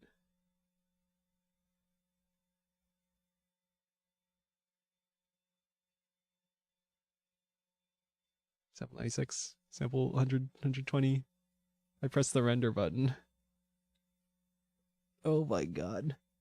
What have I done? What have I done? Going to the femboy convention? No. No. No, but if anyone went to Offkai, I hope you had a good time. I didn't go. I'm sorry.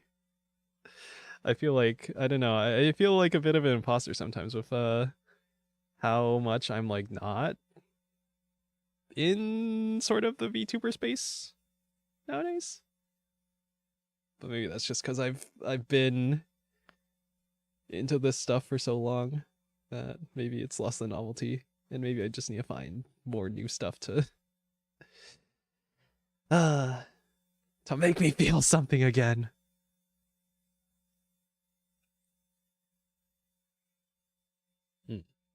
Oh, rendering is speeding up. Okay, it's not going to take like 14 minutes to render. Well,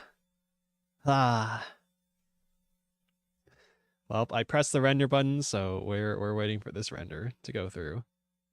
And the samples are going through. Oh, it's speeding up. We're ray tracing. Was this 1080p, I think? You won't stream tomorrow, now you're gonna stream the day after? Don't worry. I am probably going to be in a collab tomorrow. Yeah, we'll be gaming. We'll be doing some gaming. But yeah. Thank you all for coming. This is rendered. Yeah. Nice. Image. Save.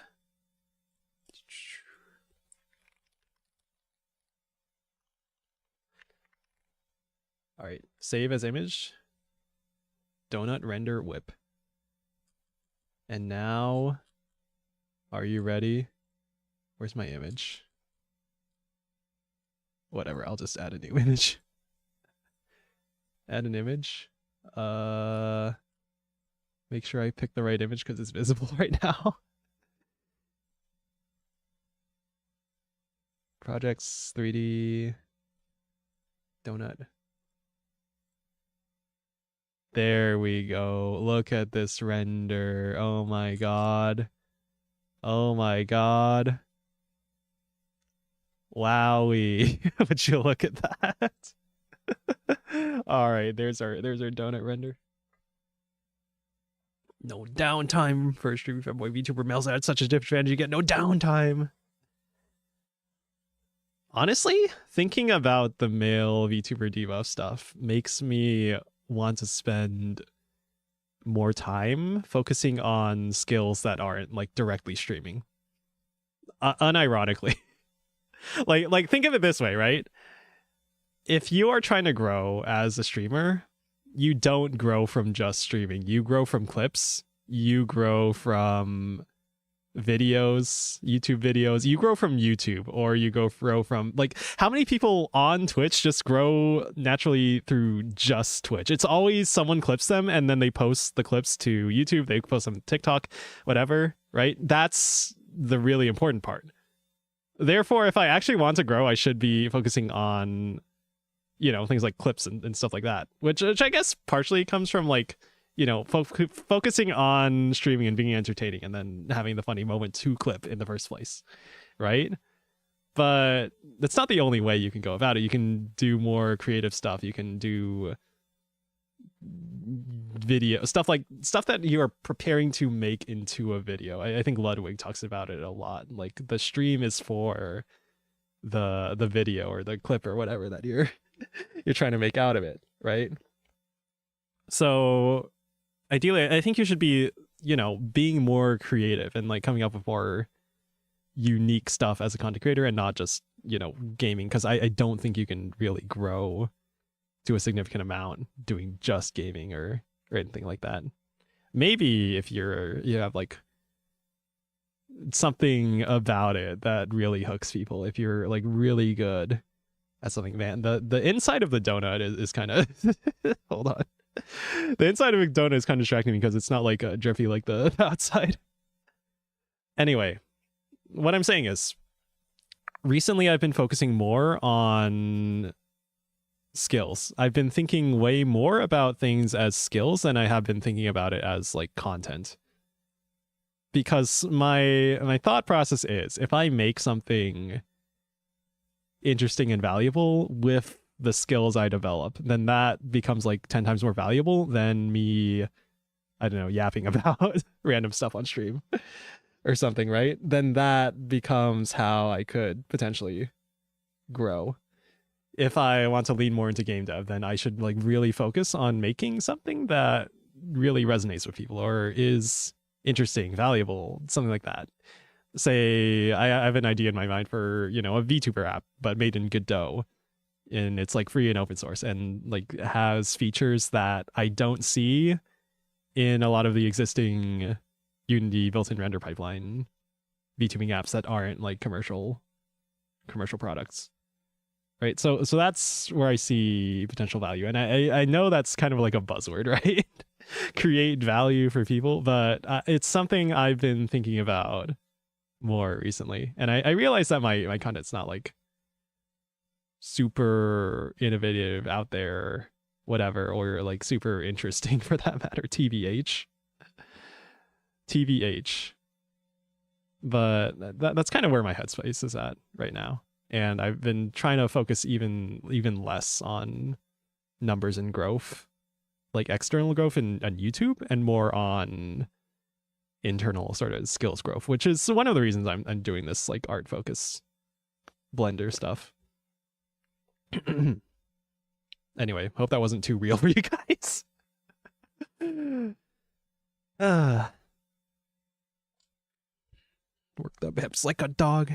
It's gonna make a 3D render of a Lamy Giantess. Just love of the drippy donut. Yeah, man, this is so unrealistic. My immersion is ruined.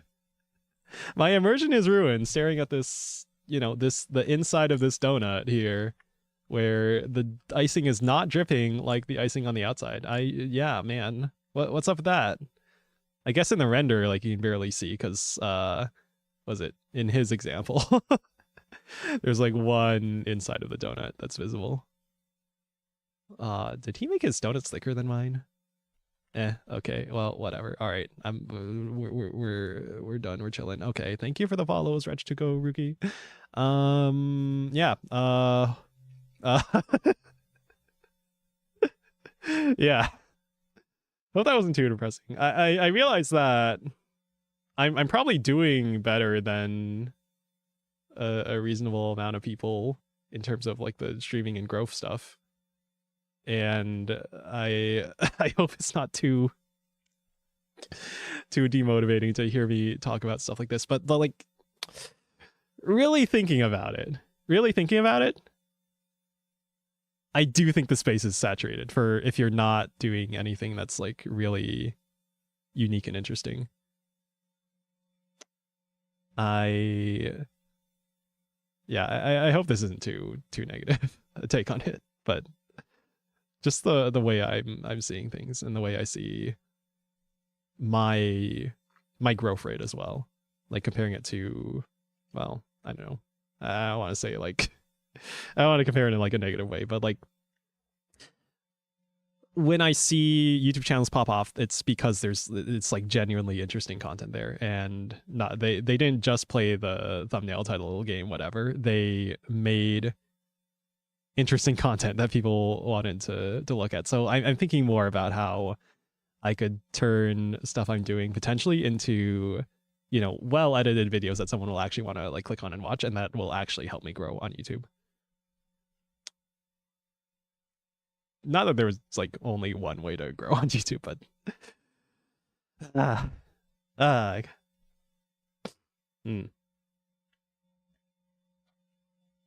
I keep saying like I hope this isn't too much of a downer or too harsh or whatever, but that's the way I see it. And I don't feel negatively that much about it. I don't feel demotivated at all. Hello, Juwoon. Thank you for the raid. Oh my god, I'm sorry. I was yapping. I was yapping about like YouTube and growth and stuff like that. But hello, welcome raiders. I just finished, hold on here. I just finished rendering this.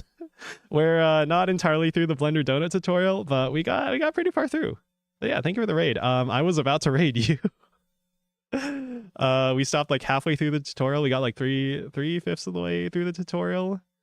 Because I was gonna eat. I'm gonna eat, and we'll continue this later, probably. It looks real. Thank you. I'm glad to hear that, because all I can see is the imperfection of how the center of the donut does not look drippy enough. But yeah, I was pretty amazed by the ray tracing when I turned on the proper Blender renderer for the first time. I was like, ooh, shiny, ooh.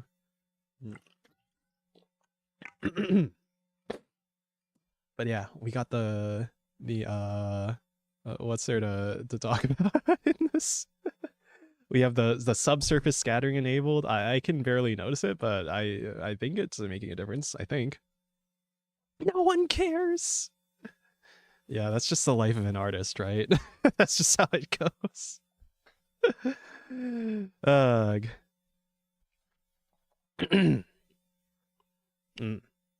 Sprinkles.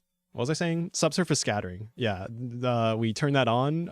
It's in Blender's materials. You can just turn on the subsurface scattering slider. And we did that for the icing. We did that for sprinkles. We placed all those sprinkles individually by hand. Just kidding. We used geometry nodes for it. And we learned about geometry nodes. Yeah, it was pretty cool. We figured out how to randomly set the colors of them using geometry nodes, how to randomly place them. A helpful Twitch chatter fixed my mistake with the rotation settings. We manually picked out these colors by hand, along with chat. Chat got to decide with with me. We were doing red, white, and blue, and then Random Perf suggested black for oil, or was it someone else? Random Perf suggested green for money, because America, all of America. We're doing gold. Anyway, I don't know what to talk about anymore. I guess we could loop back to the beginning of stream. I don't know how many of you were here for that. I'm gonna put this in the background. Oh my god. Okay, our donuts now in the background.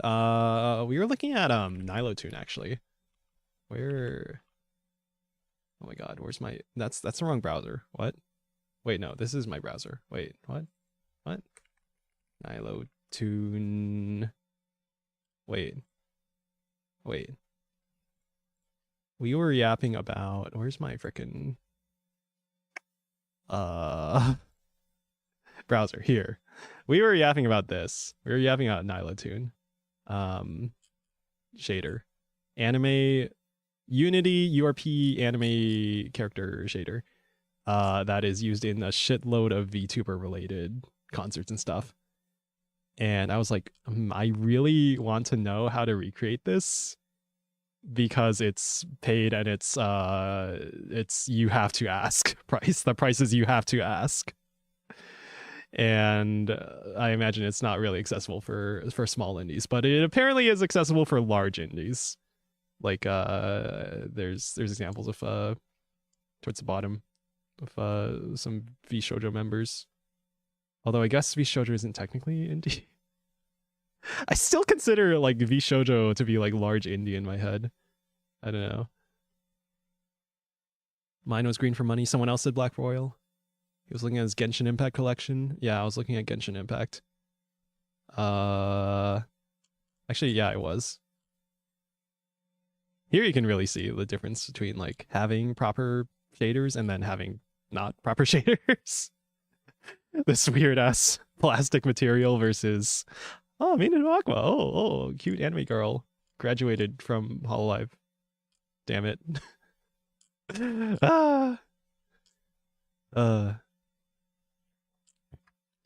But yeah, it's something I noticed in like game mods too. Like if the skin has the proper materials or not, right?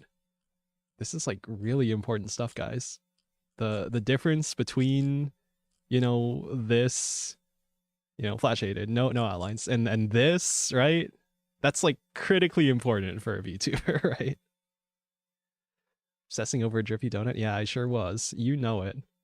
What else is there to say? I was going over here, Genshin shader. This person's a VFX artist, and he did like a breakdown of the shader in Genshin Impact.